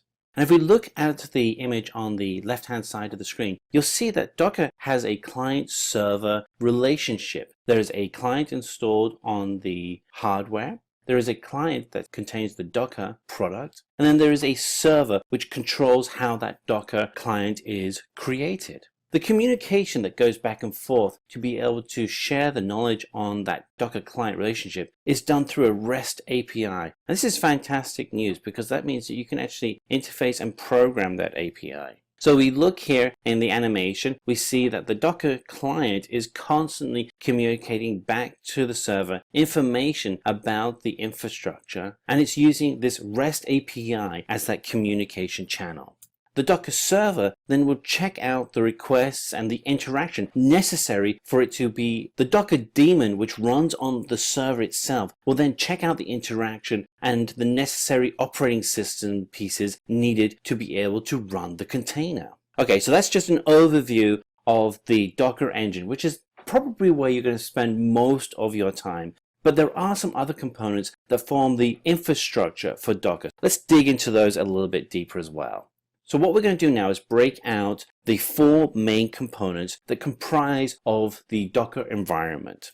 The 4 components are as follows: the Docker client and server, which we've already done a deeper dive on, Docker images, Docker containers, and the Docker registry. So if we look at the structure that we have here, on the left-hand side, you see the relationship between the Docker client and the Docker server. And then we have the REST API in between. Now, if we start digging into that REST API, particularly the relationship with the Docker daemon on the server, we actually have our other elements that form the different components of the Docker ecosystem. So the Docker client is accessed from your terminal window. So if you are using Windows, it's going to be PowerShell. On Mac, it's going to be your terminal window. And it allows you to run the Docker daemon and the registry service. When you have your terminal window open, so you can actually use your terminal window to create instructions on how to build and run your Docker images and containers. If we look at the images part of our registry here, we actually see that the image is really just a template with the instructions used for creating the containers which you use within Docker. The Docker image is built using a file called the Docker file. And then once you've created that Docker file, you'll store that image in the Docker Hub or registry. And that allows other people to be able to access the same structure of a Docker environment that you've created. The syntax of creating the image is fairly simple. It's something that you'll be able to get your arms around very quickly. And essentially what you're doing is you're creating the option of a new container. You're identifying what the image will look like, what are the commands that are needed, and the arguments for within those commands. And once you've done that, you have a definition for what your image will look like. So if we look here at what the container itself looks like, is that the container is a standalone executable package which includes applications and their dependencies. It's the instructions for what your environment will look like. So you can be consistent in how that environment is shared between multiple developers, testing units, and other people within your DevOps team. Now, the thing that's great about working with Docker is that it's so lightweight that you can actually run multiple Docker containers in the same infrastructure and share the same operating system. This is its strength. It allows you to be able to create those multiple environments that you need for multiple projects that you're working on. Interestingly though, within each container, that container creates an isolated area for the applications to run. So while you can run multiple containers in an infrastructure, each of those containers are completely isolated. They're protected so that you can actually control how your solutions work there. Now, as a team, you may start off with 1 or 2 developers on your team, but when a project starts becoming more important and you start adding in more people to your team, you may have 15 people that are offshore, you may have 10 people that are local, you may have 15 consultants that are working on your project. You have a need for each of those developers or each person on your team to have access to that Docker image. And to get access to that image, we use the Docker registry, which is an open source server-side service for hosting and distributing the images that you have defined. You can also use Docker itself as its own default registry and Docker Hub. Now, something that has to be very in mind though is that for publicly shared images, you may want to have your own private images, in which case you would do that through your own registry. So once again, public repositories can be used to host the Docker images, which can be accessed by anyone. And I really encourage you to go out to Docker and see the other Docker images that have been created, because there may be tools there that you can use to speed up your own development environments. Now, you will also get to a point where you start creating environments that are very specific to the solutions that you are building. And when you get to that point, you'll likely want to create a private repository so you're not sharing that knowledge with the world in general. Now, the way in which you connect with the Docker registry is through simple pull and push commands that you run through terminal window to be able to get the latest information. So if you want to be able to build your own container, what you'll start doing is using the pull commands to actually pull the image from the Docker repository. And the command line for that is fairly simple. In terminal window, you would write docker pull, and then you put in the image name and any tags associated with that image and use the command pulls. So in your terminal window, you would actually use a simple line of command once you've actually connected to your Docker environment. And that command will be docker pull with the image name and any associated tags around that image. What that will then do is pull the image from the Docker repository, whether that's a public repository or a private one. Now, in reverse, if you want to be able to update the Docker image with new information, you do a push command where you would take the script that you've written about the Docker container that you defined and push it to the repository. And as you can imagine, the commands for that are also fairly simple. In terminal window, you would write docker push the image name, any associated tags, and then that would then push that image to the Docker repository. Again, either a public or a private repository. So if we recap, the Docker file creates a Docker image that's using the build commands. A Docker image then contains all of the information necessary for you to be able to execute the project. Using the Docker image, any user can run the code in order to create a Docker container. And once a Docker image is built, it's uploaded to a registry or to a Docker hub where it can be shared across your entire team. And from the Docker hub, users can get access to the Docker image and build their own new containers. So let's have a look at what we have in our current environment. So today, when you actually have your standard machine, you have the infrastructure, you have the host operating system, and you have your applications. And then when you create a virtual environment, what you're actually doing is you're actually creating virtual machines, but those virtual machines actually are now sitting within a hypervisor solution that sits still on top of your host operating system and infrastructure. And with a Docker engine, what we're able to do is we're able to actually reduce significantly the different elements that you would normally have within a virtualized environment. So we're able to get rid of the bins and so we're able to get rid of the guest OS, and we're able to eliminate the hypervisor environment. And this is really important as we actually start working and creating environments that are consistent, because we want to be able to make it so that it's really easy and stable for the environment that you have within your dev and ops environment.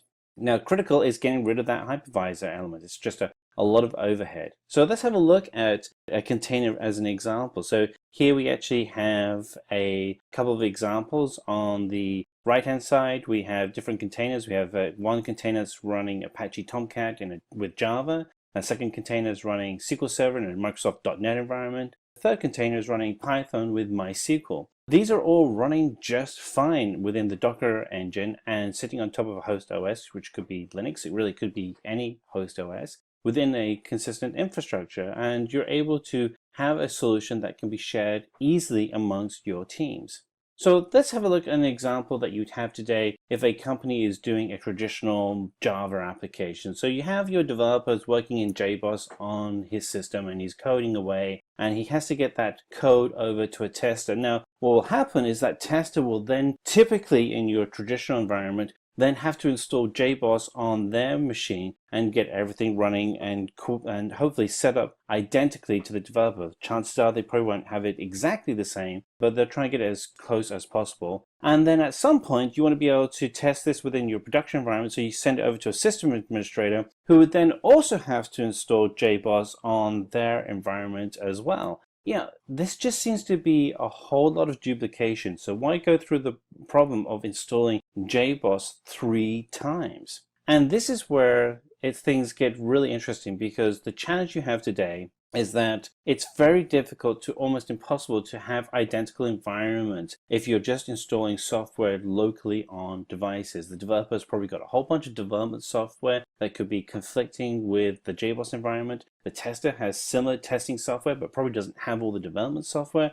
And certainly the system administrator won't have all the tools that the developer and tester have, their own tools. And so what you want to be able to do is kind of get away from the challenge you have of having to do local installations on 3 different computers. And in addition, what you see is that this uses up a lot of effort, because when you're having to install software over and over again, you just keep repeating doing really basic foundational challenges. So this is where Docker comes in, and Docker is the tool that allows you to be able to share environments from one group to another group without having to install software locally on a device. You install all of the code into your Docker container and simply share the container. So in this presentation, we're going to go through a few things. We're going to cover what Docker actually is, and then we're going to dig into the actual architecture of Docker and kind of go through what Docker container is and how to create a Docker container. And then we'll go through the benefits of using Docker containers and then the commands and finalize everything out with a brief demo.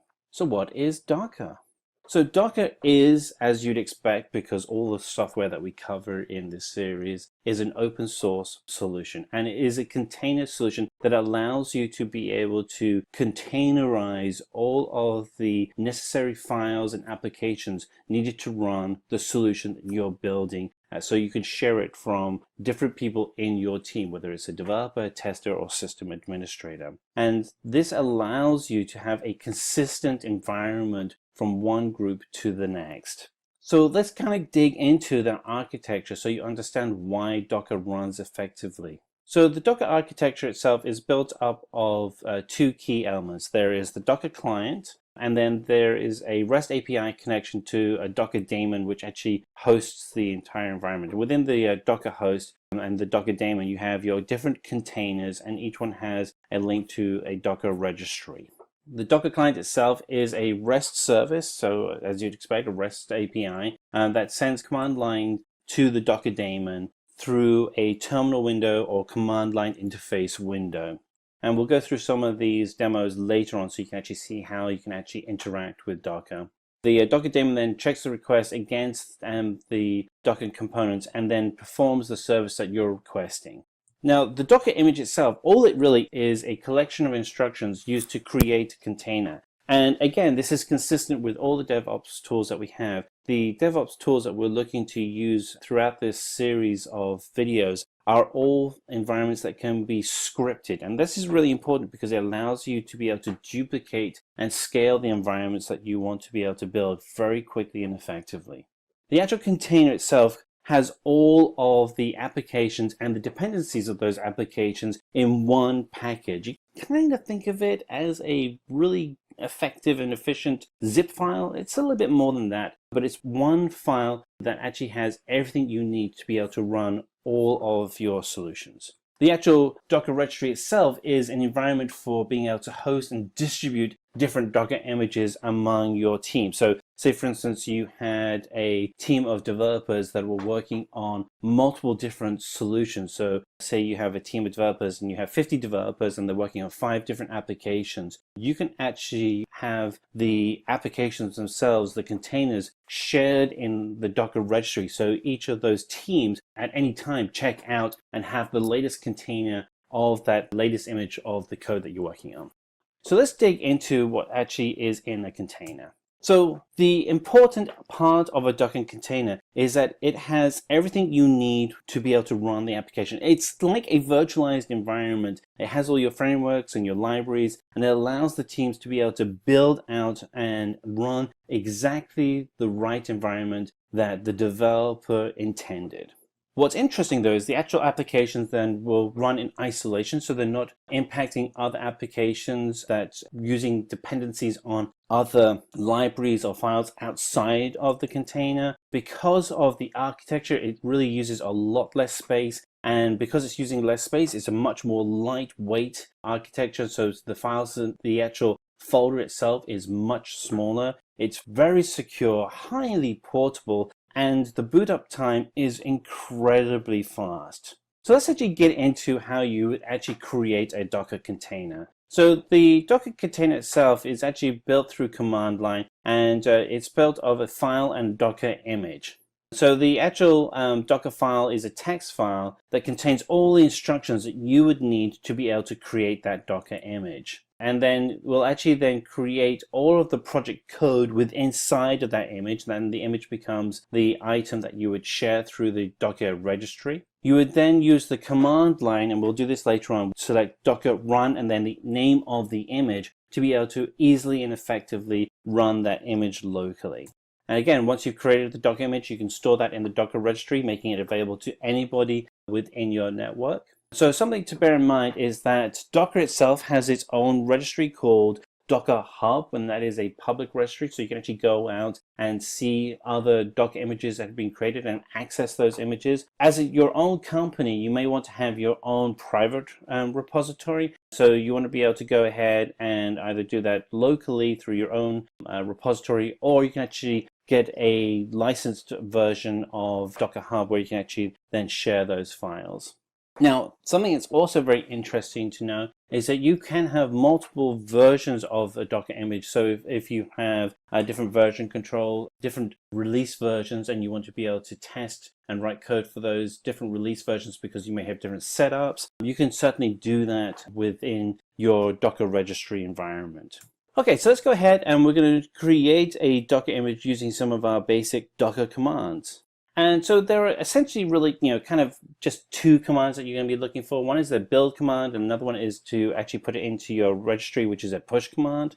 So if you want to get an image from a Docker registry, then you want to use the pull command, and a pull command simply pulls the image from the registry, in this example using nginx as our registry, and we can actually then pull the image down to our test environment on our local machine. So we're actually running the container within our Docker application on our local machine. We're able to then have the image run exactly as it would in production. And then you can actually use the run command to actually use the Docker image on your local machine. So just a few interesting tidbits about the Docker container. Once the container is created, a new layer is formed on top of the Docker image layer. It's called the container layer. Each container has a separate read-write container layer, and any changes made in that Docker container is then reflected upon the particular container layer. And if you want to delete the container layer also gets deleted as well. So, why would using Docker and containers be of benefit to you? Well, some of the things that are useful is that containers have no external dependencies for the applications they run. Once you actually have the container running locally, it has everything it needs to be able to run the application. So there's no having to install additional pieces of software, such as the example we gave with JBoss at the beginning of the presentation. The containers are really lightweight, so it makes it very easy to share the containers amongst your teams, whether it's a developer, whether it's a tester, whether it's somebody on your operations environment. It's really easy to share those containers amongst your entire team. Different data volumes can be easily reused and shared among multiple containers. And again, this is another big benefit, and this is a reflection of the lightweight nature of your containers. The container itself also runs in isolation, which means that it is not impacted by any dependencies you may have on your own local environment. So it's a completely sandboxed environment.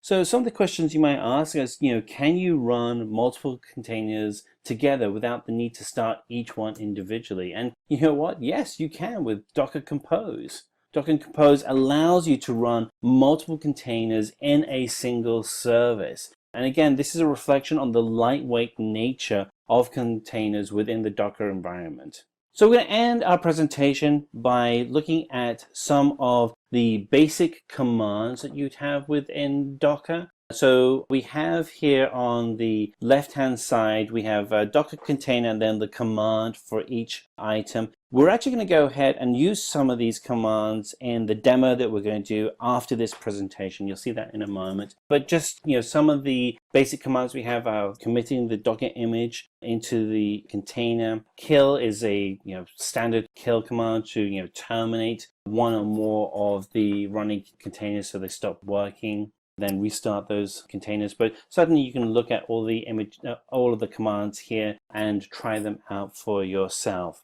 So we're going to go ahead and start a demo of how to use the basic commands to run Docker. So to do this, we're going to open up terminal window or command line, depending whether you're running Linux, PC, or Mac.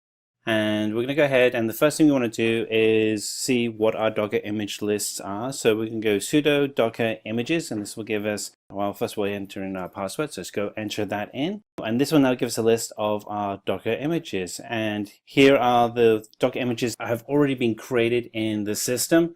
And we can actually go ahead and actually see the processes that are actually running. So I'm going to go ahead and open up this window a little bit more, but this will show you the actual processes and the containers that we actually have. And so on the far left-hand side, you see under names, we have learn, Simplilearn, b_cool. These are all just different ones that we've been working on. So let's go ahead and create a Docker image. So we're going to do sudo docker run -d -p 0.0.0.0 :80:80 Ubuntu, and this will allow us to go ahead and run an Ubuntu image, and this will run the latest image. And what we have here is a hash number, and this hash number is a unique name that defines the container that we've just created, and we can go ahead and we can check to make sure that the container actually is present. So we're going to do sudo docker.ps, and this actually shows on there. So it's not in a running state right now, but that doesn't mean that we don't have it.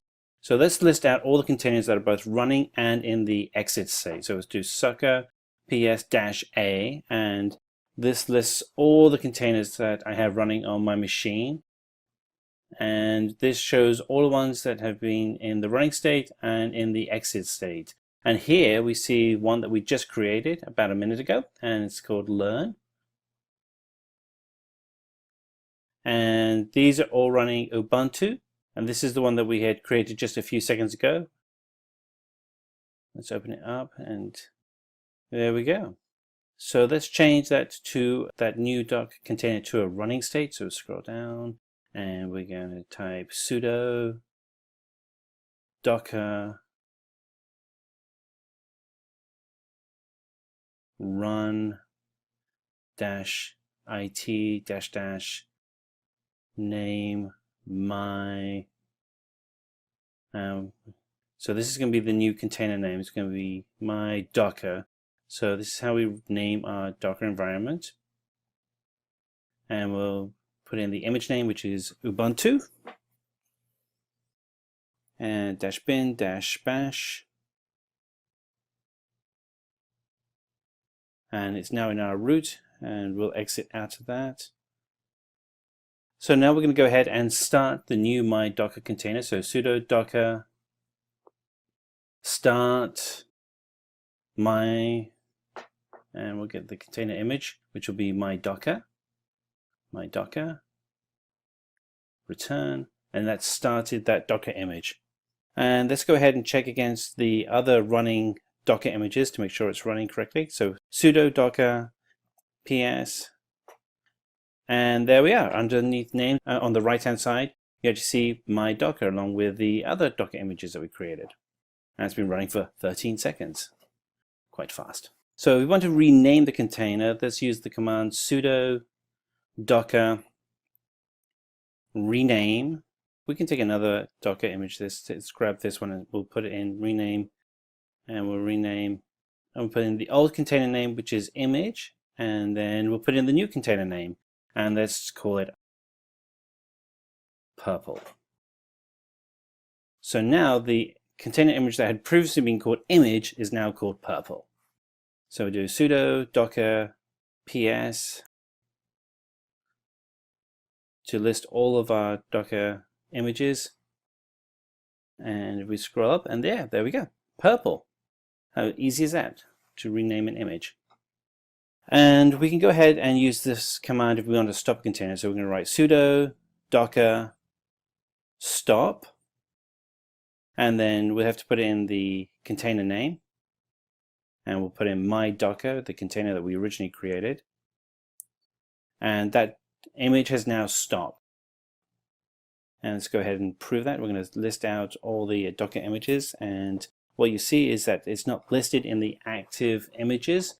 It's not on the list on the far right hand side. But if we go ahead and we can list out all of the Docker images, so you actually see it's still there as an image, it's just not in an active state, just what's known as in an exit state. So here we go.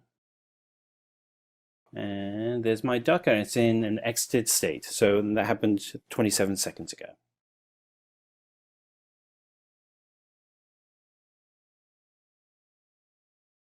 So if we want to remove a container, we can use the following command.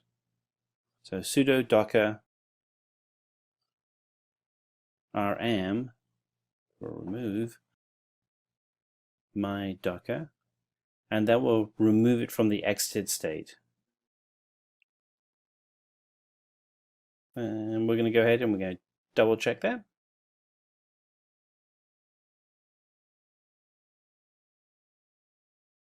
And yep.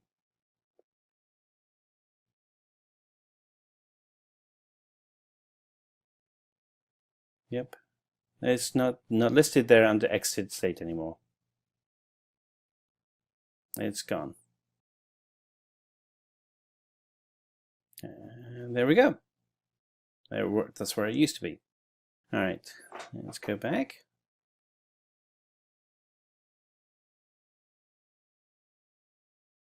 So if we want to exit a container in the running state, so we do sudo kill and then the name of the container.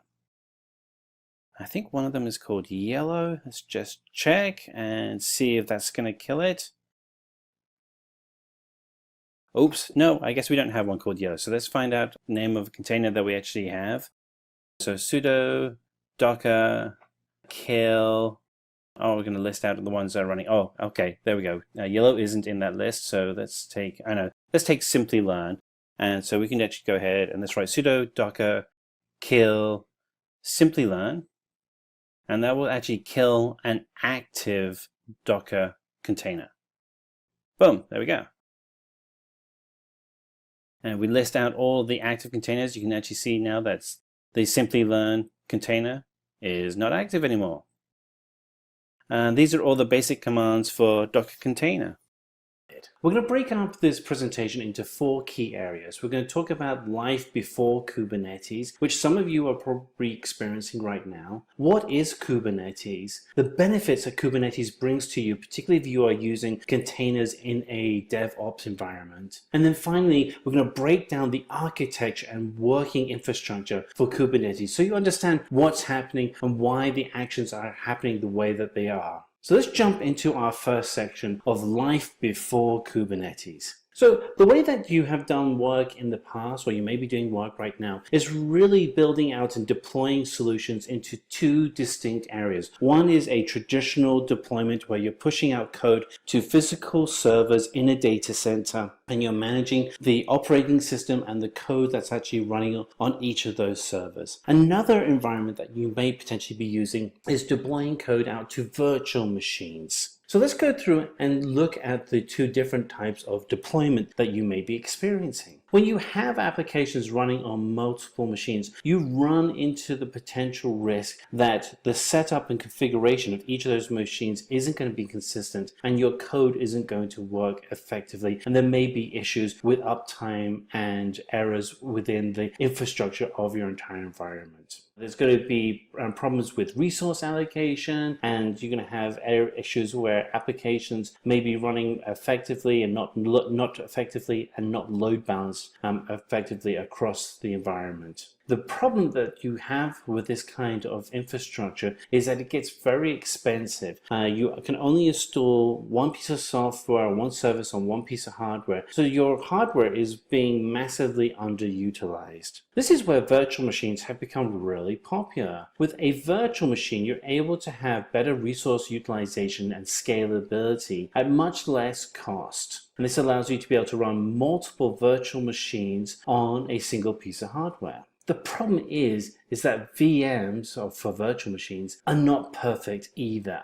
Some of the challenges you run with VMs is that the actual hardware and software needed to manage the VM environment can be expensive. There are security risks with VMs. There are security risks with VMs. There have been data breaches recorded about solutions that run in virtualized environments. You also run into an issue of availability, and this is largely because you can only have a finite number of virtual machines running on a piece of hardware. And this results in limitations and restrictions in the types of environment you want to be running. And then finally, setting up and managing a virtualized environment is time consuming. It can take a lot of time, and it can also get very expensive. So how about Kubernetes? Well, Kubernetes is a tool that allows you to manage containerized deployment of solutions. And inherently, Kubernetes is a tool that is really a next level maturity of deployment. So if you can think of your maturity curve as deploying code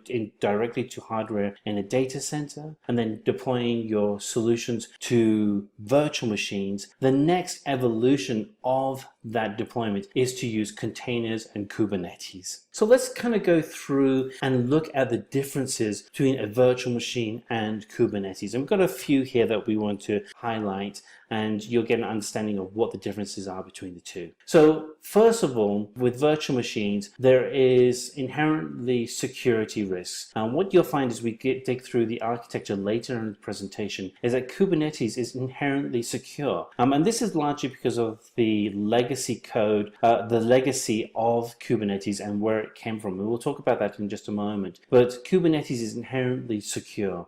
Virtual machines are not easily portable. Now, with that said, they are technically portable. They're just not very easily portable. Whereas with Kubernetes, it's working with Docker container solutions. It is extremely portable. That means that you can actually spin up and spin down and manage your infrastructure exactly the way that you want it to be managed, and scale it on the demands of the customers as they're coming in to use the solution. From a time-consuming point of view, Kubernetes is much less time-consuming than with a virtual machine. A few other areas that we want to kind of highlight from differences. Virtual machines use much less isolation when building out the encapsulated environment than Kubernetes does.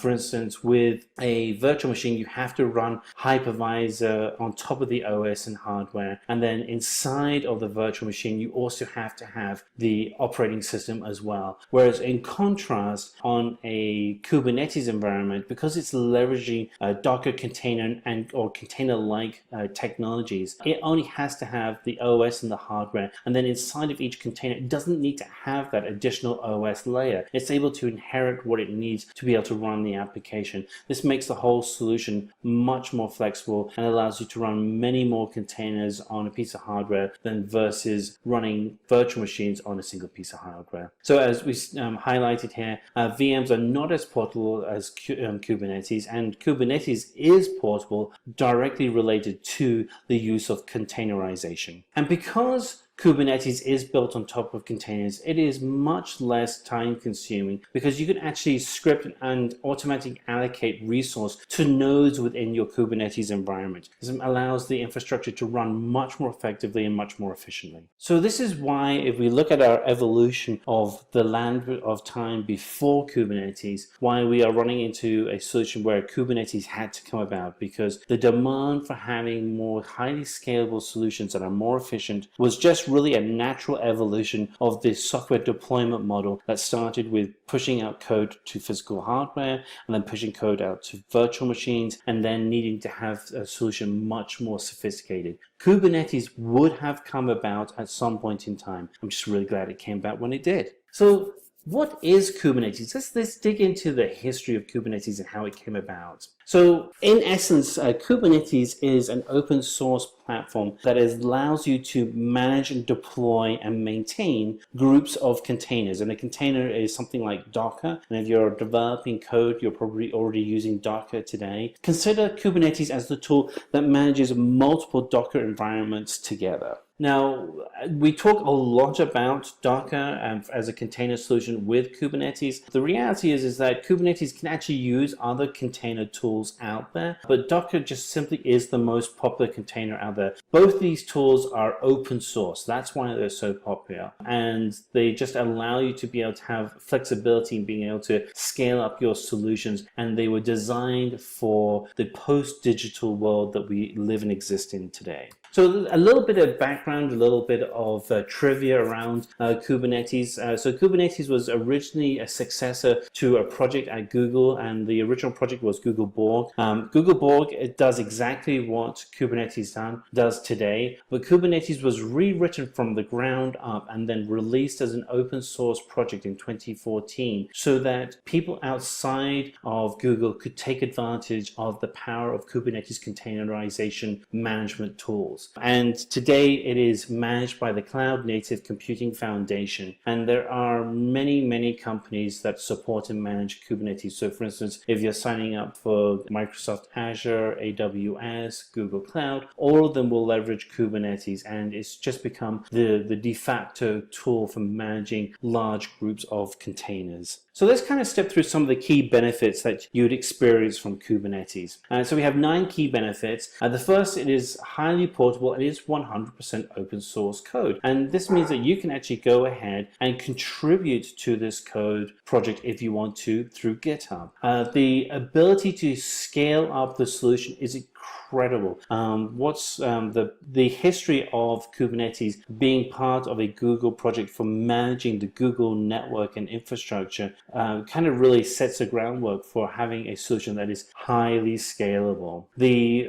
Out of the high scalability also comes the need for high availability. And this is the desire to be able to have a highly efficient and highly energized environment that also you can really rely on. So if you're building out a Kubernetes management environment, you know that it's going to be available for the solutions that you're maintaining. And it's really designed for deployment. So you can script out the environment and actually have it as part of your DevOps model so you can scale up and meet the demands of your customer. Then what you'll find is that the load balancing is extremely efficient, and it allows you to distribute the load efficiently across your entire network so your network remains stable. And then also the tool allows you to manage the orchestration of your storage. So you can have local storage such as an SSD on the hardware that the Kubernetes is maintaining. Or if the Kubernetes environment is pulling storage from a public cloud such as Azure or AWS, you can actually go ahead and make that available to your entire system. And you can inherit the security that goes back and forth between the cloud environments. And one of the things you'll find consistent with Kubernetes is that it is designed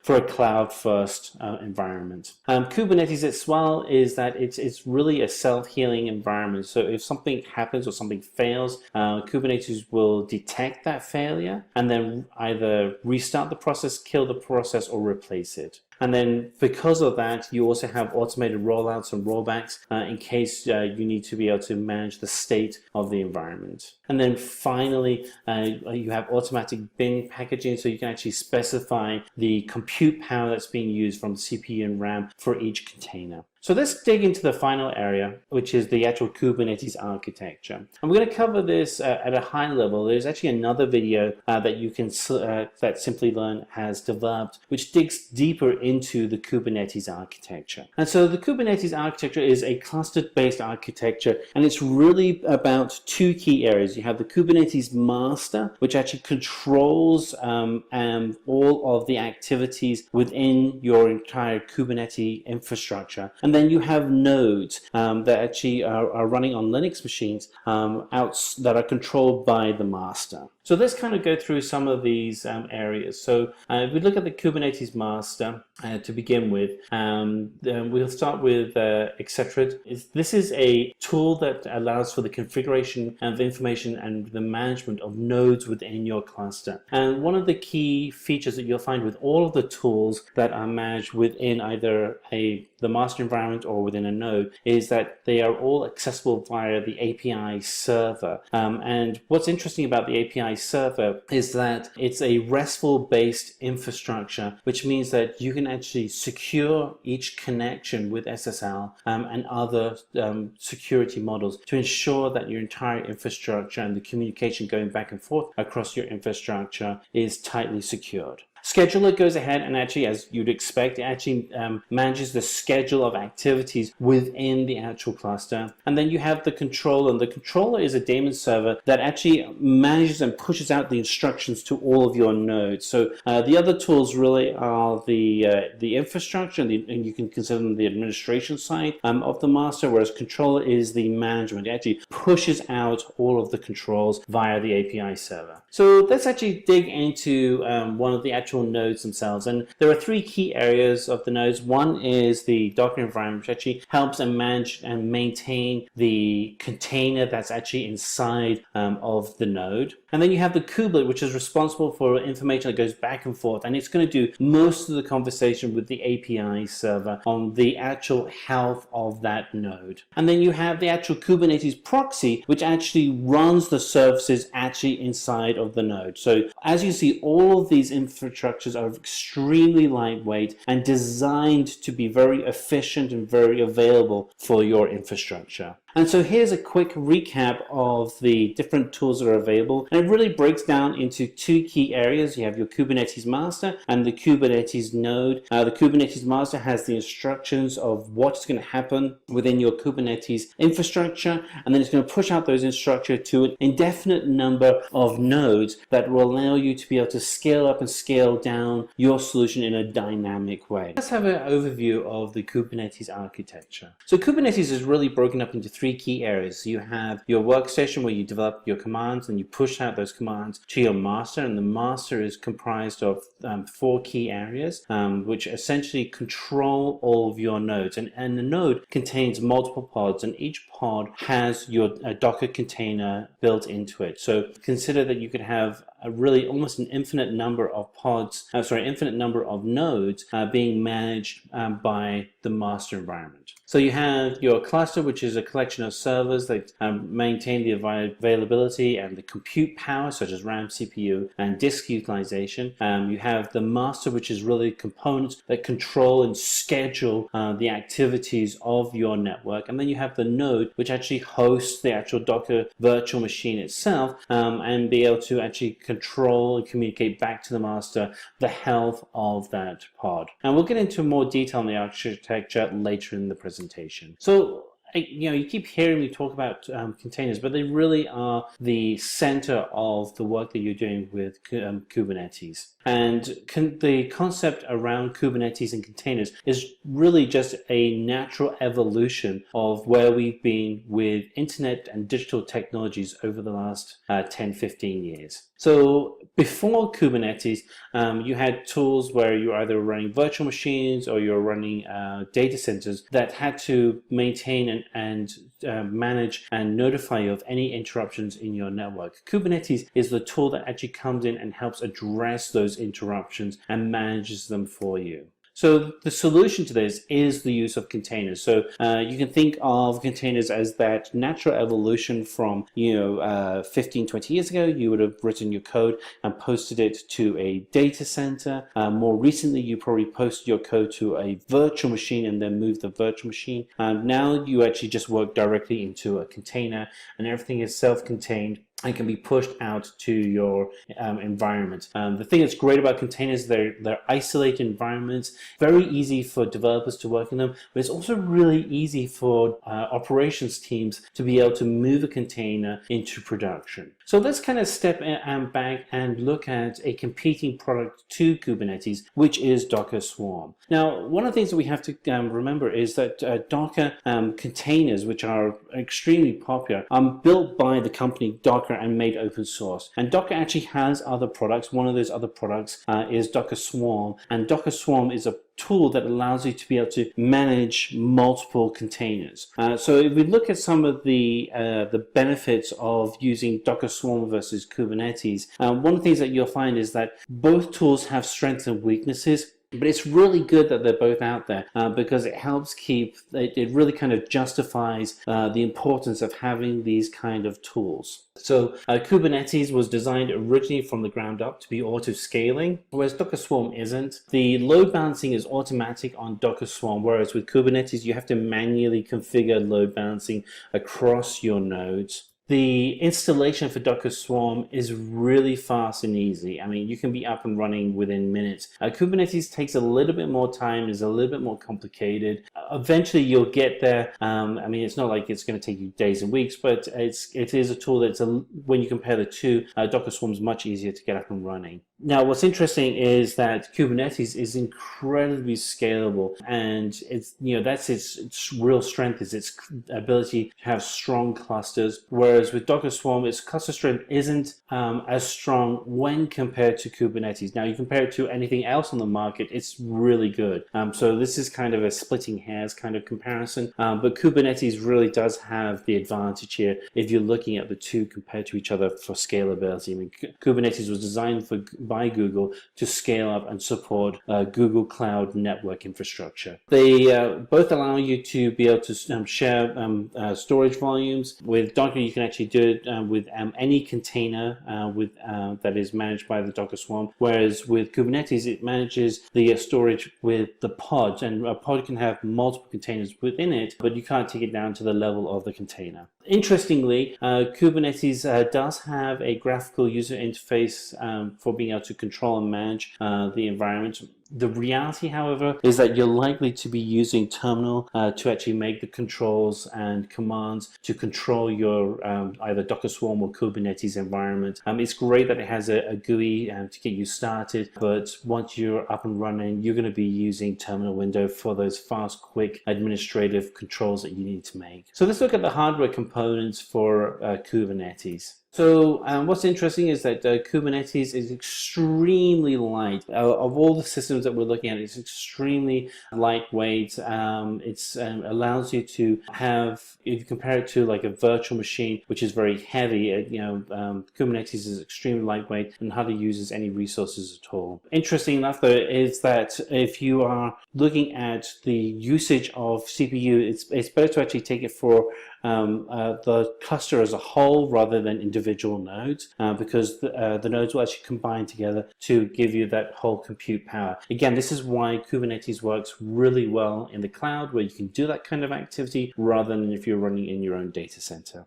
So you can have persistent volumes such as a local SSD, or you can actually attach to a cloud data storage. Again, Kubernetes is really designed for the cloud. I would encourage you to use cloud storage wherever possible rather than relying on physical storage. The reason being is that if you connect to cloud storage and you need to flex your storage, the cloud will do that for you. I mean, that's just an inherent part of why you'd have cloud storage. Whereas if you're connecting to physical storage, you're always restricted to the limitations of the physical hardware. So let's kind of pivot and look at the software components as compared to the hardware components. So the main part of the components is the actual container, and all of the software running in the container runs on Linux. So if you have Docker installed as a developer on your machine, it's actually running inside of Linux. That's what makes it so lightweight. And really, one of the things that you'll find is that most data centers and cloud providers now are running predominantly on Linux.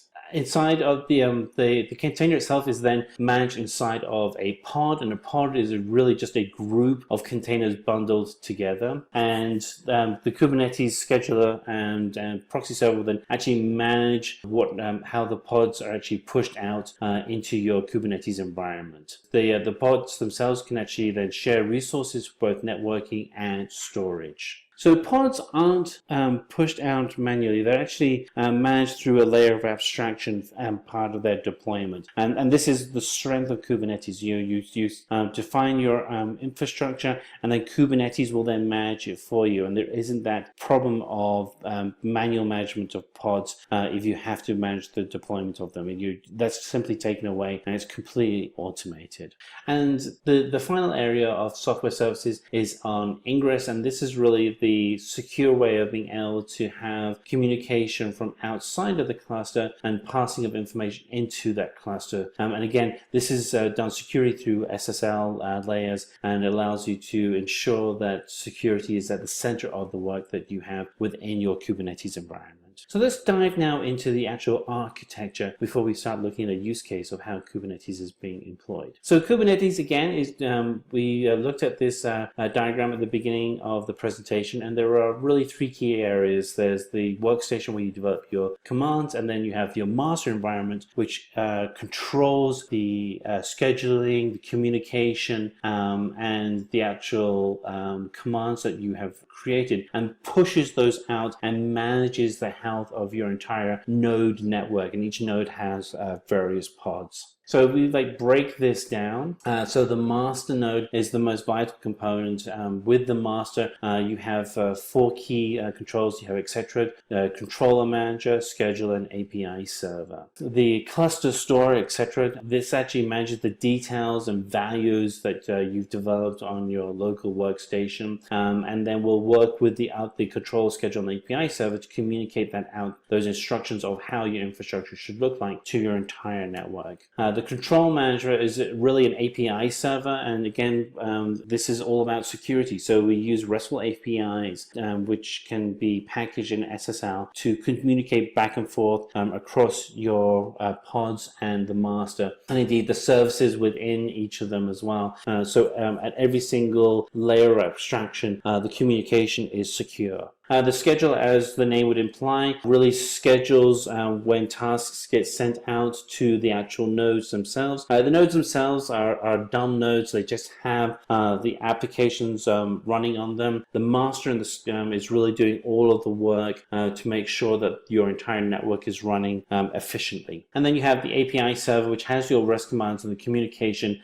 back and forth across your network that is secure and efficient. So your node environment is where all the work that you do with your containers gets pushed out to. So a work is really it's a combination of containers, and each container will then logically run together on that node. So you'd have a collection of containers on a node that all make logical sense to have together. Within each node, you have Docker, and this is your isolated environment for running your container. You have your kubelet, which is a service for conveying information back and forth to the service about the actual health of the Kubernetes node itself. And then finally you have the proxy server, and the proxy server is able to manage the nodes, the volumes, the creation of new containers, and actually helps pass the health of the container back up to the master to see whether or not the containers should be either killed, stop started, or updated. So finally, let's see where Kubernetes is being used by other companies. So, Kubernetes is being used by a lot of companies, and they're really using it to help manage complex existing systems so that they can have greater performance, and with the end goal of being able to delight the customer and increase value to the customer, and hence increase value and revenue into the organization. So an example of this is a company called BlackRock, where they actually went through the process of implementing Kubernetes.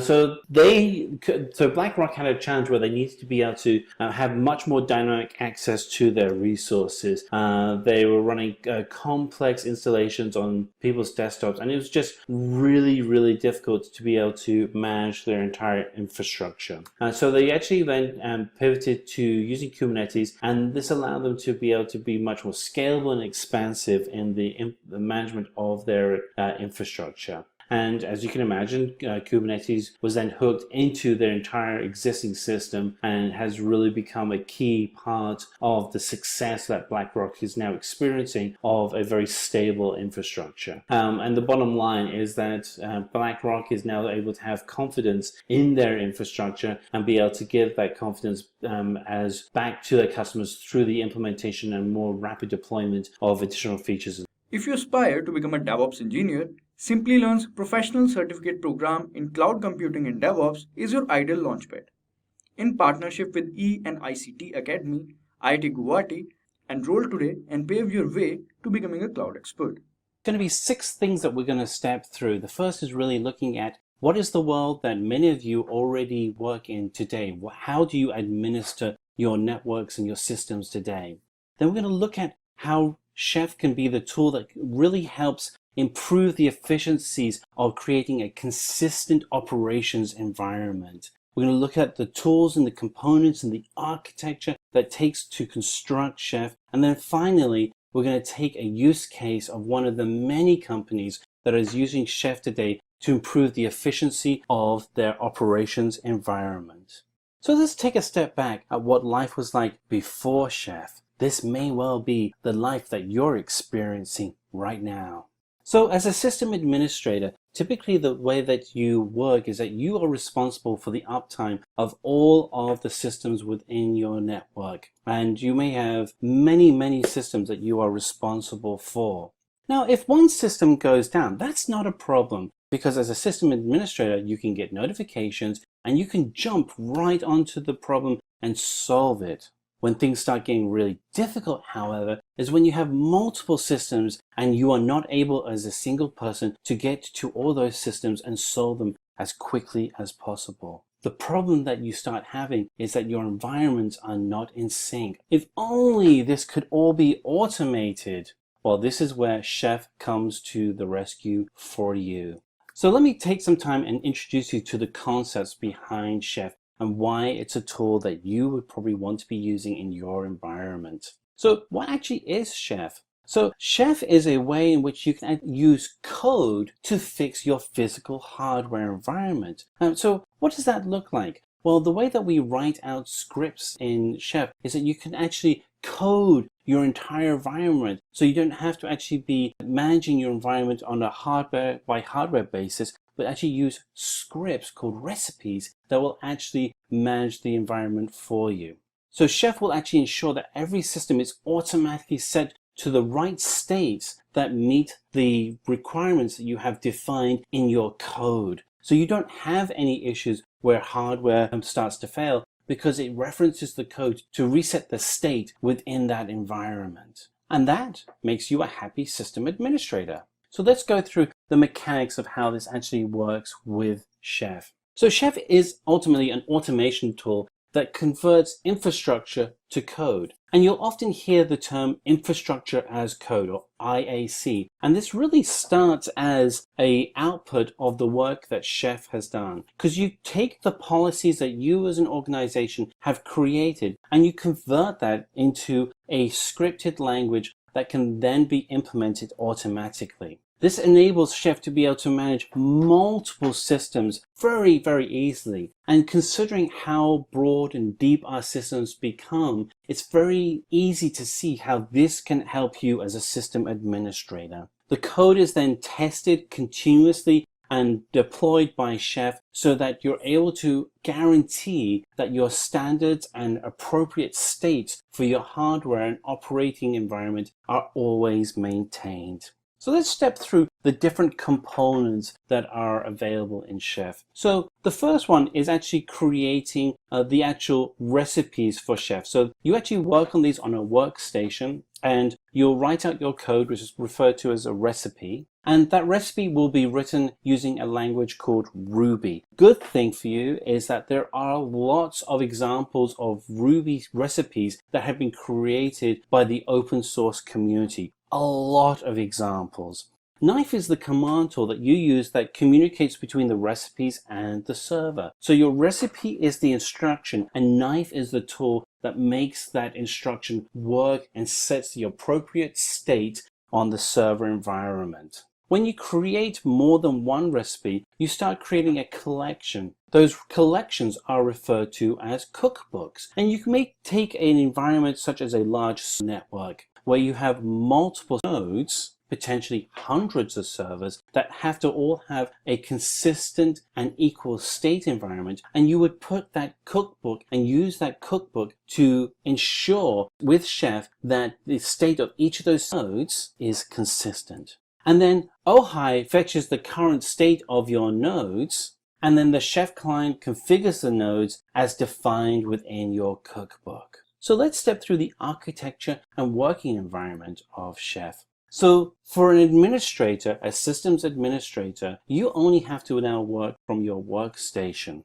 And from that workstation, you can then configure all the nodes of your environment. You can use different recipes that you create, and those recipes can be compiled into a cookbook that can be then applied to a node. The thing that's of value is that as you change the environment, as you move and mature as an organization, and your nodes need to mature consistently and quickly with your organization, all you have to do is roll out a different recipe to your nodes, and then the nodes will use the tools within Chef to make the updates. So you can create a second recipe or even a third recipe to be deployed out to your server environment. Knife is going to be the tool that does the hard work of doing the updates on the server. With the server, you have your collection of recipes in a single cookbook. However, understanding the state of the individual nodes is important to ensure that the information is broadcast from the server with the instructions on how to set up the network within those nodes. In this instance, we use OHI, and OHI will fetch the state of the nodes and send that back to the server and get the information from the cookbook using the Chef client. In your Chef node network, there is the potential at times that maybe one of your node fails. If there are 2 failed nodes, then a request is sent back to the server, and information on the latest node structure that is identified and defined in the cookbook will be sent to the failed nodes. If that fails to reset the nodes, then the workstation is notified, and you as the administrator will receive a notification to manually reset those nodes. It should be noted that this is a very rare occasion within the Chef network setup. So let's step through a use case. In this instance, we're going to look at Hapoleum and how they used Chef. So Hapoleum is a bank, and it's the largest bank in Israel. And they have a mixture of Linux and Windows servers that they have to maintain. And as you can imagine, this requires a lot of constant configuration and work, and this has led to issues in the past. So the challenge that the team at Hapoleum faced was creating and hardening software that ran the major tasks and was repeatable on those servers, that it didn't matter who the people were performing the jobs, that there was consistency in the work that was being done, and address the problem that the servers, including the hardware on the servers, was not consistent throughout the organization. Chef addresses those specific problems and became the go-to product for Hapoleum. They were able to write the recipes and the cookbooks that could be deployed out to the network effectively, and it didn't matter what the system was. The recipes reflected the standards that the system administration team put together, and they were able to ensure and test each script and use standard testing tools for those scripts. It didn't matter what kind of environment that Hapoleum had, if certain ports need to be closed, or if a firewall needs to be installed or modified, or if custom strong passwords had to be created. All of this could be done using the recipes that Chef offers. And once those recipes had been finalized, they could be packaged into a common cookbook that could then be deployed to the entire network, ensuring a consistency in results for the company. And also, it didn't matter whether the cookbooks were being deployed to Linux or Windows machine, because the scripts were being put together in the recipes and were written in Ruby. You could actually go through and update and modify those scripts depending on the environment. So if you needed to make a modification for Linux, you could make those modifications so they were consistent across all the Linux servers or all the Windows servers. And this really drove in the ability to harden and secure the environment in the entire network within a matter of minutes using Chef versus the days and weeks that it previously took. So if we take a before and after scenario using Chef, before Chef, tasks were repeated multiple times, and it was just hard to keep track of all the people doing the work. And the reality is, because so many people were touching all the different systems, specific standards that the banks had established were simply not being met. After Chef, all of the tasks could be scripted using Ruby, and using the recipe and cookbook model that Chef has created, the Chef tool was able to deploy out to the entire network specific cookbooks that provided a consistent experience and consistent setup and operation environment for all the hardware. The end result is that the system administration team could guarantee that the standards of the bank were being met consistently. So in this session, what we're going to do is we're going to cover what and why you would use Puppet, what are the different elements and components of Puppet and how does it actually work, and then we'll look into the companies that are adopting Puppet and what are the advantages that they have now received by having Puppet within their organization. And finally, we'll wrap things up by reviewing how you can actually write a manifest in Puppet. So let's get started. So why Puppet? So here is a scenario that as an administrator, you may already be familiar with. You as an administrator have multiple servers that you have to work with and manage. So what happens when a server goes down? It's not a problem. You can jump onto that server and you can fix it. But what if the scenario changes and you have multiple servers going down? So here is where Puppet shows its strength. With Puppet, all you have to do is write a simple script that can be written with Ruby and write out and deploy to the servers your settings for each of those servers. The code gets pushed out to the servers that are having problems, and then you can choose to either roll back to those servers to their previous working states or set them to a new state and do all of this in a matter of seconds. And it doesn't matter how large your server environment is, you can reach to all of these servers. Your environment is secure, you're able to deploy your software, and you're able to do this all through infrastructure as code, which is the advanced DevOps model for building out solutions. So let's dig deeper into what Puppet actually is. So Puppet is a configuration management tool. Maybe similar tools like Chef that you may already be familiar with. It ensures that all your systems are configured to a desired and predictable state. Puppet can also be used as a deployment tool for software. Automatically, you can deploy your software to all of your systems or to specific systems. And this is all done with code. This means you can test the environment and you can have a guarantee that the environment you want is written and deployed accurately. So let's go through those components of Puppet. So here we have a breakdown of the Puppet environment. And on the top, we have the main server environment. And then below that, we have the client environment that would be installed on each of the servers that would be running within your network. So if we look at the top part of the screen, we have here our Puppet master store, which has and contains our main configuration files. And those are comprised of manifests that are actual codes for configuring the clients. We have templates that combine our codes together to render a final document.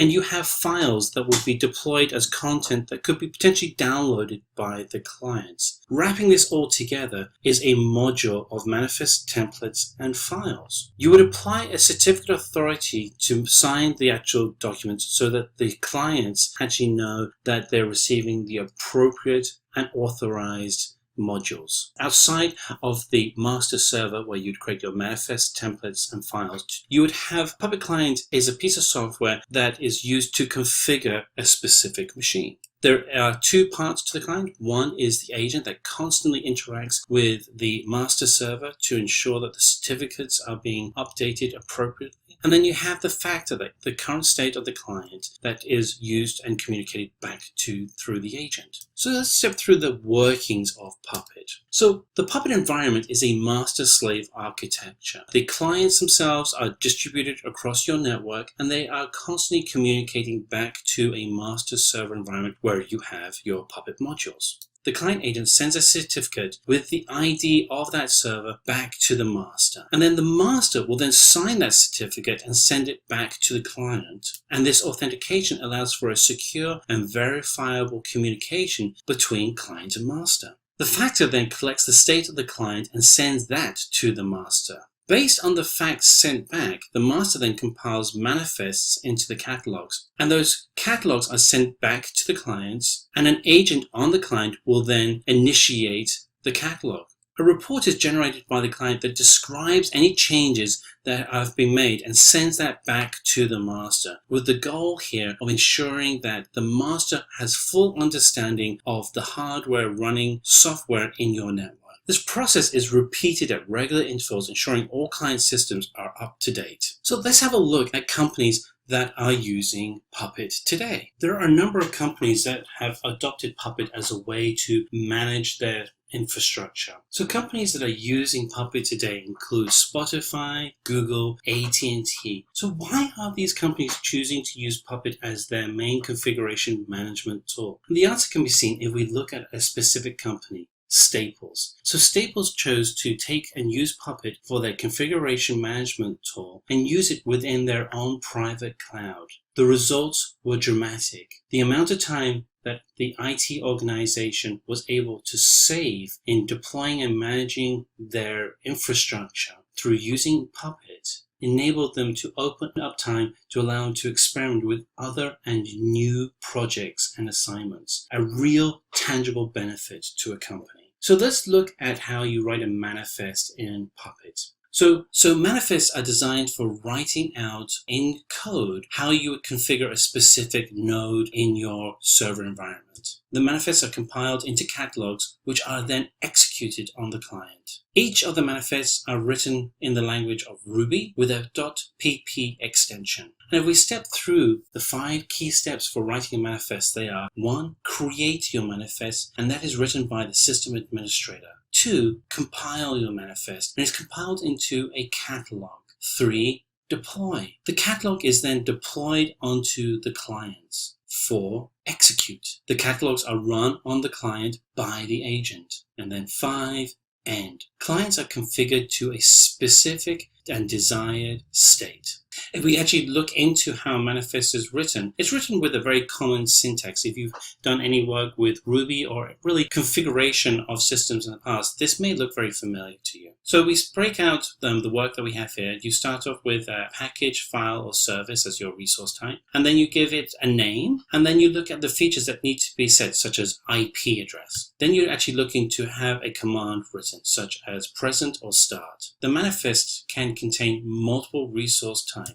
If we continue to write our manifest in Puppet, the default keyword applies a manifest to all clients. So an example would be to create a file path that creates a folder called sample in a main folder called etc. The specified content is written into a file that is then posted into that folder. And then we're going to say we want to be able to trigger an Apache service, and then ensure that that Apache service is installed on a node. So we write the manifest and we deploy it to a client machine. On that client machine, a new folder will be created with a file in that folder, and an Apache server will be installed. You can do this to any machine and you'll have exactly the same results on those machines. Of DevOps, staying abreast of the top tools is essential for professionals seeking to enhance their productivity and efficiency. So DevOps tools discussed in this tutorial will cover a broad spectrum of functionalities ranging from automation and containerization to monitoring and project management. Familiarity with these tools enables professionals to streamline the development and operations processes, improve collaboration, and achieve faster, more reliable software releases, and much more. So without any further ado, let's get started with today's topic. Now, in a world driven by rapid technological advancements, businesses are constantly seeking ways to deliver software faster and more efficiently. Enter DevOps, the dynamic philosophy that has revolutionized the software development and operations landscape. DevOps is not just a buzzword, it's a game-changing approach that bridges the gap between developers and operations team, fostering collaboration and enhancing the entire software development lifecycle. Now, at its core, DevOps embodies a cultural shift towards seamless integration and continuous delivery. It promotes a collaborative environment where developers, system administrators, quality assurance professionals, and other stakeholders work together harmoniously and promoting cross-functional communication. DevOps empowers teams to streamline processes, automate workflows, and ultimately deliver high-quality software at an accelerated pace.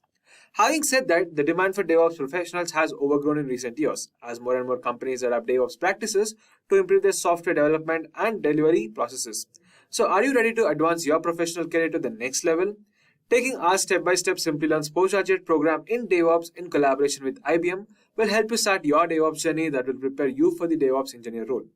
So in order to match your skills with market demand, This DevOps training program is designed in collaboration with Caltech CTME, and our cutting-edge blended learning combines live online DevOps certification classes with interactive labs to give you a practical experience. This DevOps training program will cover skills like DevOps methodology, continuous integration, DevOps on cloud infrastructure, deployment automation, and many more.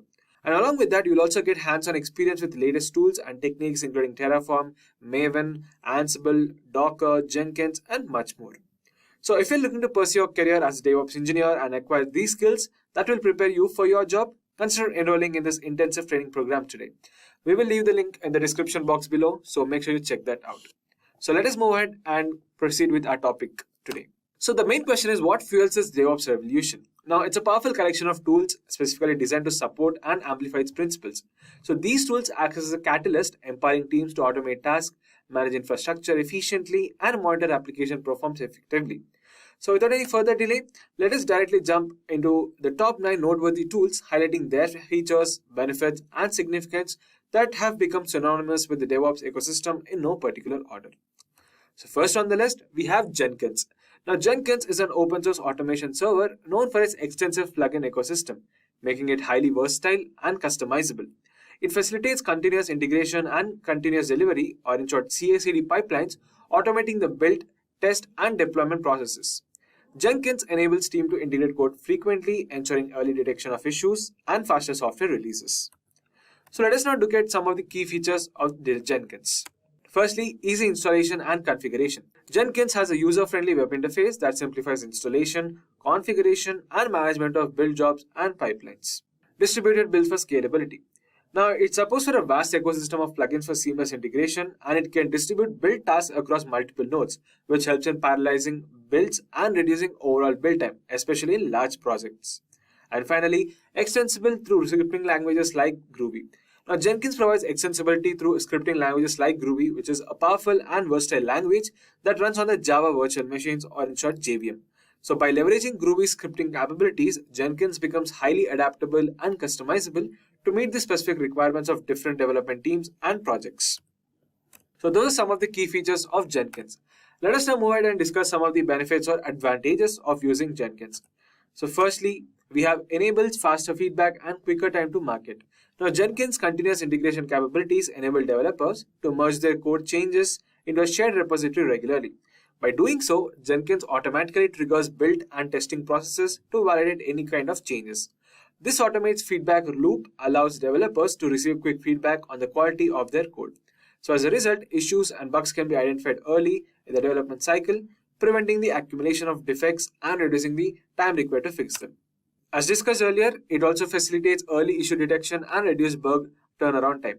Now, with Jenkins running automated builds and tests every time new code is committed, potential issues and bugs are caught early in the development process.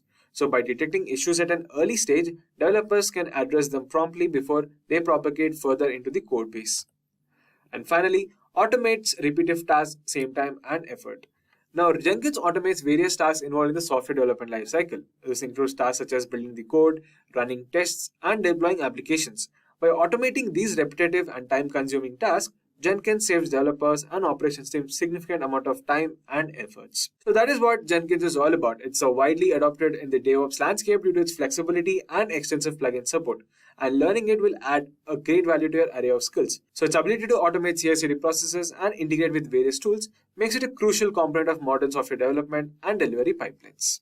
Second on the list, we have Docker. Docker has revolutionized application deployment with its containerization approach. It allows developers to package applications and their dependencies into lightweight, isolated containers. Docker containers provide consistency across different environments, ensuring that applications run consistently regardless of the underlying infrastructure. This portability, along with the rapid startup times and efficient resource utilization, has made Docker a foundational tool in DevOps practices. So let us now discuss some of the key features of Docker. First one is packaging applications and dependencies into containers. Now, Docker allows developers to package their applications and all their dependencies into a self-contained units called containers, and the process is known as containerization. Now, these containers encapsulate the application code, its runtime, various libraries, and system tools required to run the application. By doing so, Docker ensures consistency across different environments. Secondly, efficient resource utilization through containerization. Now, this lightweight nature of containers allows for more efficient resource utilization. Multiple containers can run on a single physical machine without the need for individual OS instances. It means that you can host more applications and services on the same hardware, reducing the number of servers needed. And finally, easy scaling and management of containers. Now, containerization simplifies application scaling and management. So when you need to handle increased application load, you can quickly scale by running more instances on the containerized application, on additional servers, or within a container orchestration platform like Kubernetes. So let us now talk about some of the benefits of the Docker tool. Now, firstly, rapid deployment and scalability. Docker enables rapid deployment of applications due to its lightweight and containerized approach. When using Dockers, developers package their applications and dependencies into containers which encapsulate everything needed to run the application. So these containers are portable and can be easily moved from one environment to the other. And next, we have the isolation of applications and dependencies for improved security. Docker utilizes containerization to isolate applications and the dependencies from the ecosystem and other containers. Each containers operate in its own user space, separate from other containers, providing a strong level of isolation. This isolation prevents applications from affecting each other and helps contain potential security breaches within the confines of the container. And finally, simplify development to production workflow. Now, Docker streamlines the development to production workflow by providing consistency between different environments. With Docker, developers can create containers that run the same way in development, testing, and production environments, thereby reducing the chances of unexpected issues arising during the deployment. So, Docker has become a cornerstone of modern DevOps practices. Its ability to streamline application deployment and improve resource utilization has transformed software development and operations, enabling faster and more reliable application delivery. So that was all about Docker. So let us now move ahead and discuss the next tool, which is Kubernetes. So next on the list, we have Kubernetes. Kubernetes is an open source container orchestration platform that automates the deployment, scaling, and management of containerized applications. It provides a robust infrastructure for running and coordinating containers across clusters of machines, making it easier to manage large-scale deployments. DevOps teams can easily deploy, update, and scale applications, facilitating faster and more reliable software delivery while promoting collaboration and consistency across development and operations lifecycle through Kubernetes. So let us look at some of the key features of it. Automatic container deployment and scaling. Now, container orchestration platforms like Kubernetes provide automatic container deployment and scaling capabilities. When deploying applications on Kubernetes, you can define the desired state of your application using YAML files on declarative configuration. Kubernetes then takes care of this, ensuring that specified number of container replicas is running at all times. Service discovery and load balancing. Now, Kubernetes enables faster feedback and quicker time to market. In a containerized environment, multiple instances of an application may be running across different containers, making it challenging for clients or other services to know the IP addresses of all the running instances and detecting and keeping tracking of the locations of various services within the container cluster. And Kubernetes, for example, provides a built-in service discovery mechanism. Next, we have self-healing and auto restart of containers. Now, container orchestration platform provides self-healing capabilities to ensure that applications are always available and responsive. If a container fails due to an application crash or any other issues, the orchestration platform detects the failure and automatically restarts the failed container. So let us now move ahead and discuss some of the benefits of using Kubernetes tool. Firstly, it is scalable and highly available application, and it provides a seamless scaling of resources based on demand. Next, it has a simplified management of containerization applications across various clusters.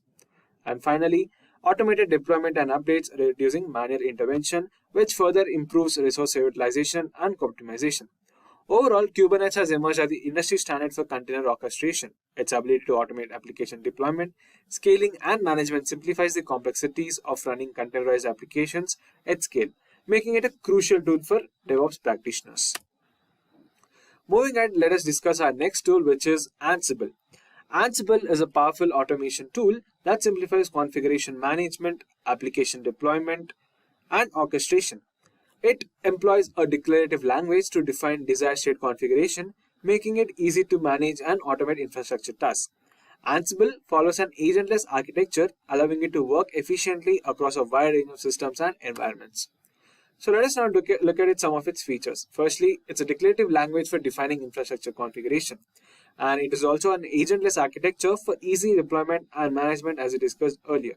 Now this is done through a playbook-driven automation for orchestration where extensive library of modules for a wide range of tasks are employed. So let's now discuss some of its benefits. So firstly, it's simplified infrastructure management through automation, which increases the operational efficiency with reduced manual tasks. And its idempotent nature ensures that it has consistency and predictability overall. And finally, it supports a wide range of infrastructure automation use cases, and with its agentless architecture, it allows easy integration with various systems and environments.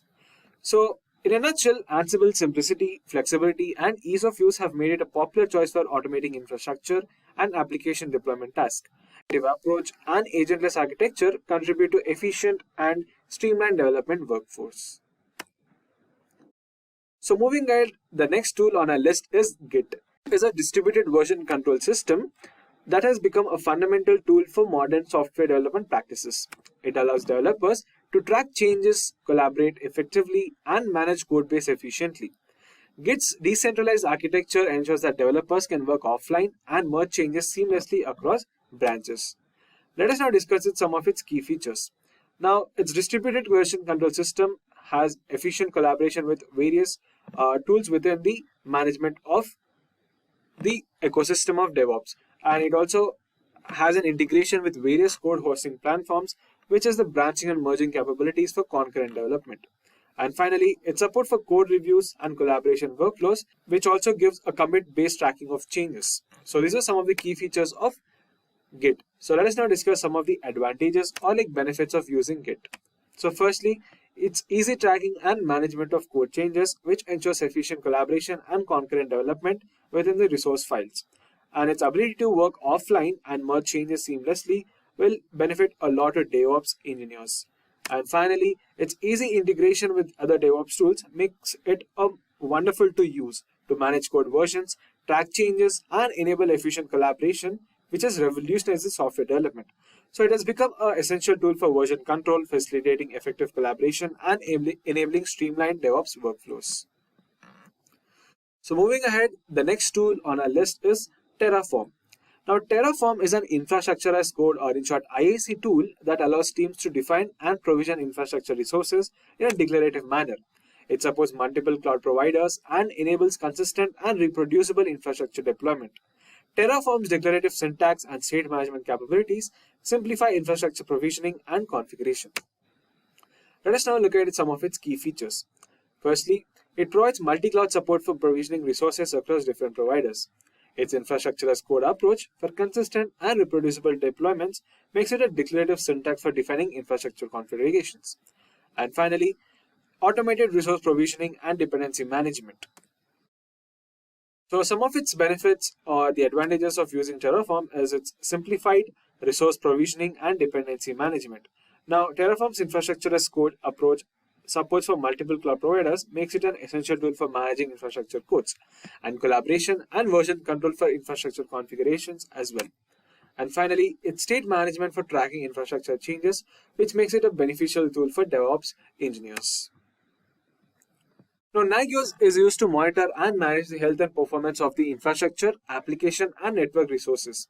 It's a comprehensive monitoring solution to identify and resolve issues proactively, ensuring high availability and reliability of systems.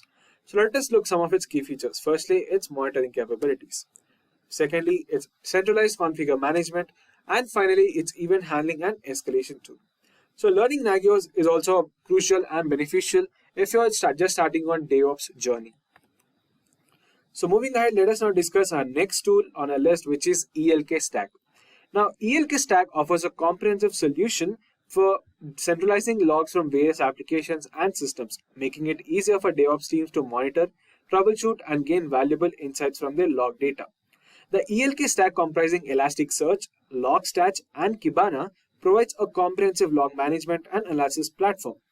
It acts as a distribution search and analytics engine, while Logstash collects, processes, and transforms logs. And finally, Kibana offers a user-friendly interface for visualizing and exploring data. So some of its key features, including real-time monitoring and alerting, scalable and efficient log storage and retrieval, and distributed search and analytics to data visualization and exploration with Kibana. Let us look at some of its benefits. So firstly, it's real-time monitoring for proactive it's real-time log monitoring for proactive issue detection with the help of centralized log management and analysis. Advanced log analytics for troubleshooting and performance optimization, making it a scalable architecture for handling large-scale volumes of data. And finally, efficient log storage and retrieval for compliance and auditing purposes. In a nutshell, ELK stack has gained immense popularity for its ability to handle log management and analysis at scale. It empowers DevOps teams with real-time insights into application and infrastructure logs, facilitating effective troubleshooting and performance optimization. Well, finally on the list, we have Jira software. Jira is a widely used project management tool that supports agile development methodologies. It offers robust features for planning, tracking, and managing tasks, issues, and workflows. Jira's customizable boards, backlogs, and workflows empower teams to collaborate effectively, visualize, and progress to gain transparency into project statuses. With integration to various DevOps tools, Jira facilitates seamless tracking of development activities, enabling continuous improvement and efficient project management.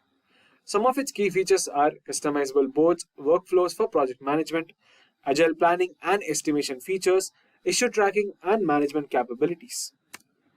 And some of its benefits include efficient task management and tracking, enhanced collaboration and visibility across various teams, and integration with various DevOps tools for streamlined workflows. It also helps in reporting and analytics for project insights and performance measurement. Finally, Jira has become a go-to tool for agile project management in the DevOps ecosystem. Its ability to support agile methodologies, track tasks, and integrate with other DevOps tools makes it a valuable asset for teams seeking efficient project management and continuous improvement. So learning it will add a great value to your area of skills again. So these were some of the top 9 DevOps rules that you must know, which will help you enhance and accelerate your career in DevOps. Now let's understand what is DevOps. DevOps is like a teamwork approach for making computer programs better and faster. It combines the work of software developers and the operation team. The goal is to help them work together and use tools that speed up the process and make fewer mistakes. They also keep an eye on the programs and fix problems early. This way, businesses can release programs faster, with few errors, and everyone works better together. Alright, now let's move on to the first question of DevOps interview question, which is, what do you know about DevOps? So think of a DevOps like teamwork in the IT world. It's become really important because it helps teams work together smoothly to make computer programs faster and with fewer mistakes. Imagine a soccer team, everyone works together to win the game. DevOps is similar. It's when computer developers and operations people team up to make software better. They start working together from the beginning, when they plan what the software will be like, until they finish and put it out for people to use. This teamwork makes sure things go well and the software works great. So this was about DevOps. Now moving on to the second question, which is, how is DevOps different from Agile methodology? DevOps is like a teamwork culture where the people who create the software and the people who make it work smoothly join forces. This helps in always improving and updating the software without any big breaks. Agile is a way of making softwares that's like taking small steps towards instead of big jumps. It's about releasing small parts of the software quickly and getting feedback from the users. This helps in solving any issues or differences between what users want and what developers are making. So you can answer this question in this way.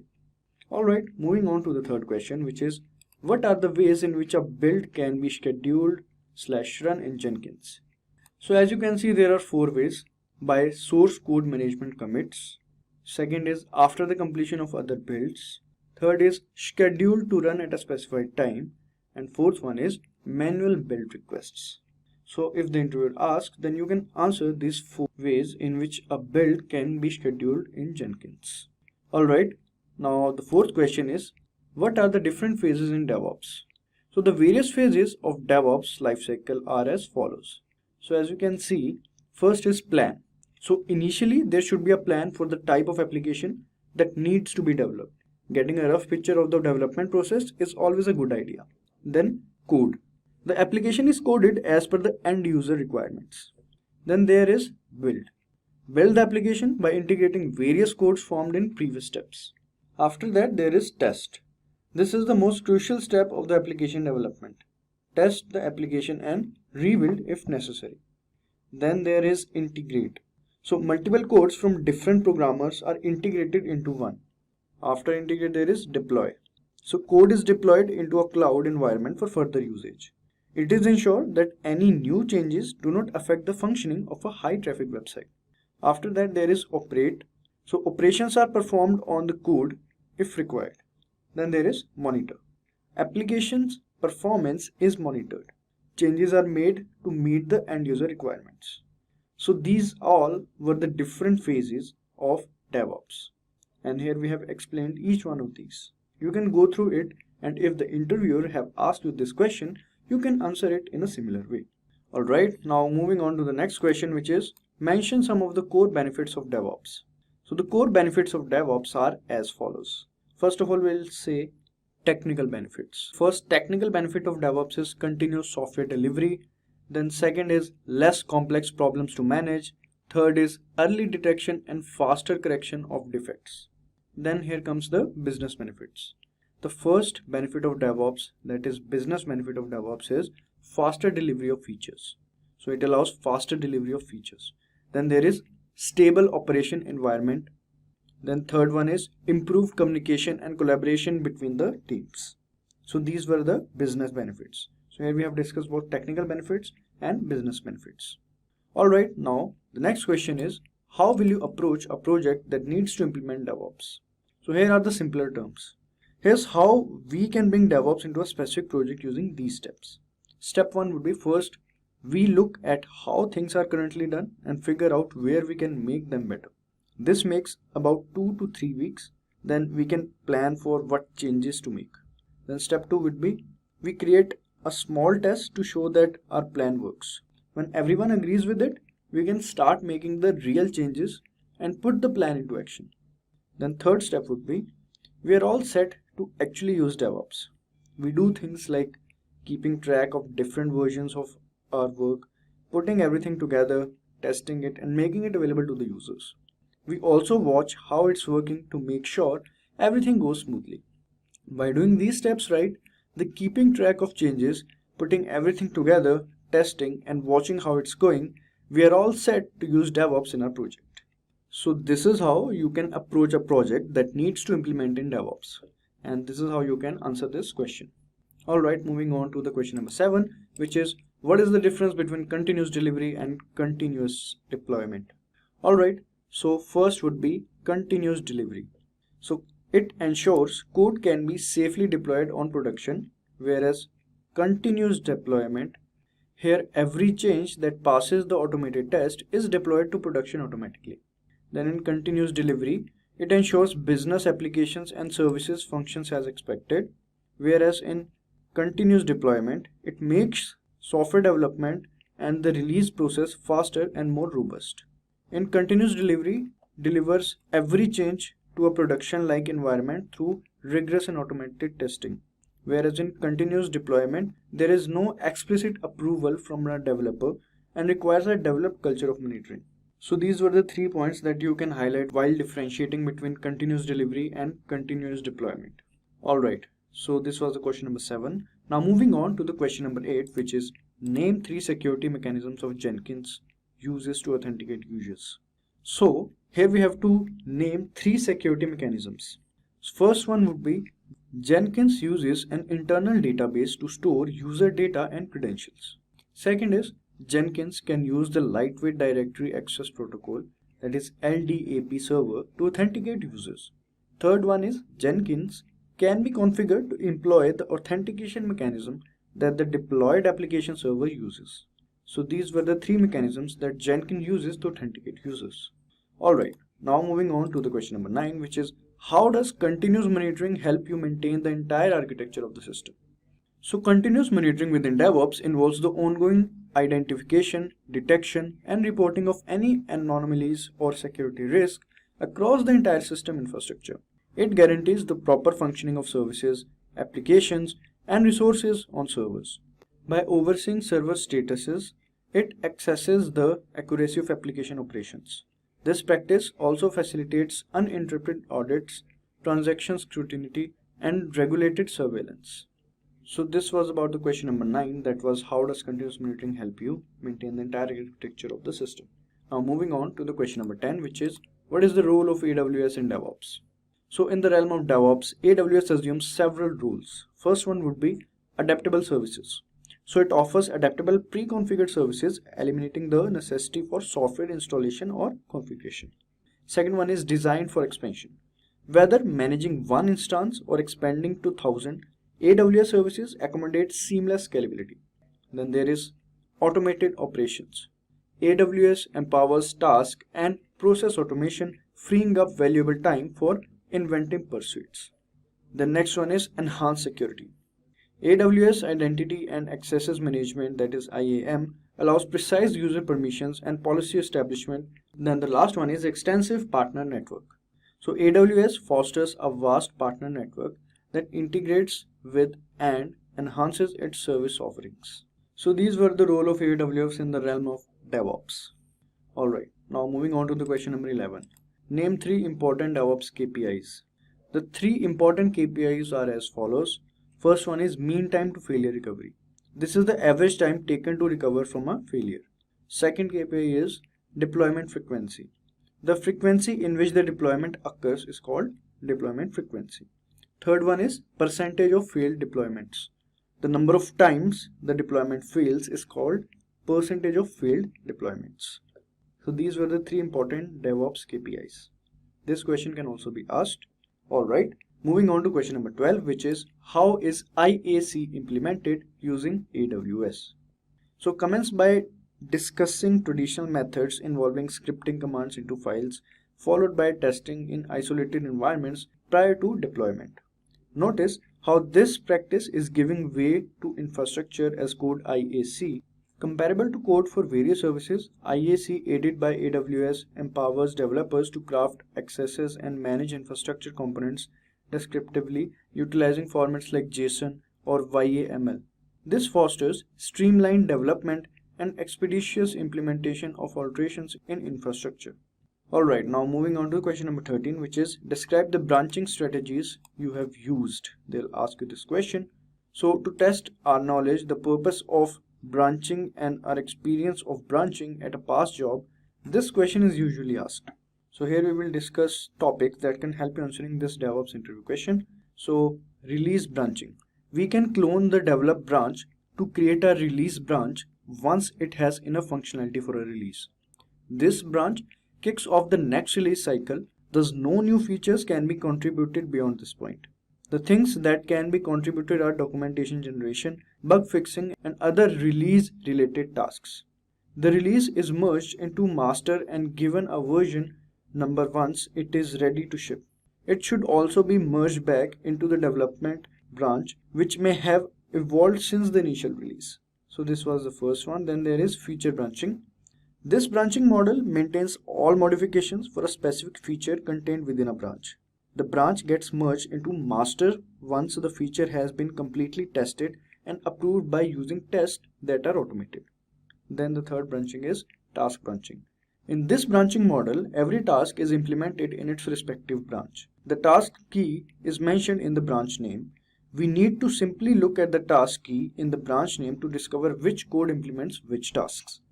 So these were the branching strategies that you can say that you have used, or if you have really used it, otherwise you can say something else. Alright, moving on to question number 14, which is can you explain the shift left to reduce failure concept in DevOps? So shifting left within the DevOps framework is a concept aimed to enhance security, performance, and related aspects. To illustrate, consider the entity of DevOps processes. Currently, security evaluations occur before the deployment stage. By employing the left shift approach, we can introduce security measures during the earlier development phase, denoted as the left. This integration spans on multiple phases, encompassing pre-development and testing, not confined to development alone. This holistic integration is likely to elevate security measures by identifying vulnerabilities at initial stage, leading to a more fortified overall process. Now moving on to the question number 15, which is what is blue/green deployment pattern? So this approach involves seamless deployment aimed at minimizing downtime. It entails shifting traffic from one instance to another, requiring the replacement of outdated code and a new version to integrate fresh code. The updated version resides in a green environment while the older one remains in a blue environment. After modifying the existing version, a new instance is generated from the old one to execute the updated instance, ensuring a smoother transition. So the main focus of this approach is smooth deployment. Alright, so this was question number 15. Now moving on to the question number 16, which is what is continuous testing? So continuous testing involves the automated execution of tests within the software delivery pipeline, offering immediate insights into potential business risks within the latest release. By seamlessly integrating testing into every stage of the software delivery lifecycle. I repeat, by seamlessly integrating testing into the every stage of software delivery lifecycle, continuous testing minimizes issues during transition phases and empowers development teams and instant feedback. This approach accelerates developer efficiency by obtaining the need to rerun all tests after each update and project rebuild, culminating in notable gains in speed and productivity. So this was about continuous testing. Now moving on to question number 17. What are the benefits of automation testing? So some of the benefits of automation testing includes: first, it helps to save money and time. Second is unattended execution can be easily done. Third one is huge test matrices can be easily tested. The next one is parallel execution is enabled. Then there is reduced human generated errors which results in improved accuracy. And last one is repeated test tasks execution is supported. So these are the benefits of automation testing. Coming to question number 18, which is what is a Docker file used for? So a Docker file is used for creating Docker images using the build command. With a Docker image, any user can run the code to create Docker containers. Once Docker image is built, it's uploaded in Docker registry. From the Docker registry, users can get the Docker image and build new containers whenever they want. So this is what Docker file is used for. Coming to question number 19, which is what is the process for reverting a commit that has already been pushed and made public? So there are two ways to do that, to revert a commit. So first would be remove or fix the bad file in a new commit and push it to the remote repository. Then commit it to the remote repository using git commit -m commit message. Again, git commit -m commit message. So this is the first way. Then second is create a new commit that undoes all the changes that were made in the bad commit. Then use the command git revert commit id. As you can see in the screen, first command also and the second command also. The second command says git revert commit id. Commit id, you will have to put the commit id. Alright, so question number 19 this was. Now moving on to the last question, which is question number 20. How do you find a list of files that have been changed in a particular commit? So the answer would be the command to get a list of files that have been changed in a particular commit is git diff tree -r. Then there is commit hash. So this command, as you can see on the screen, git diff tree -r commit hash, you can put it. Then example is also there, like commit hash 87E6735F21B. So this is example as you can see on the screen. Then there is -r flag instruct, so the command to list individual files, and commit hash will list all the files that were changed to or added in that commit. So there's telling about the, as you can see, -r functionality. -r is a flag that instructs the command to list individual files, and commit hash will list all the files that were changed or added in that commit. So these were the top 20 DevOps interview questions that you must understand if you're planning to give a DevOps interview.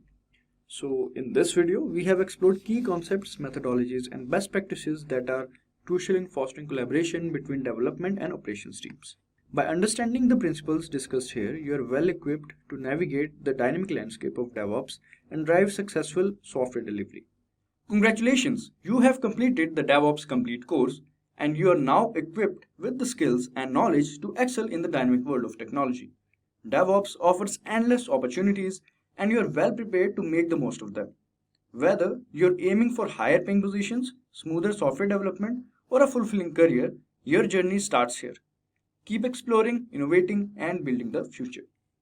Staying ahead in your career requires continuous learning and upskilling. Whether you're a student aiming to learn today's top skills or a working professional looking to advance your career, we've got you covered. Explore our impressive catalog of certification programs in cutting-edge domains, including data science, cloud computing, cybersecurity, AI, machine learning, or digital marketing. Designed in collaboration with leading universities and top corporations, and delivered by industry experts, choose any of our programs and set yourself on the path to career success. Click the link in the description to know more.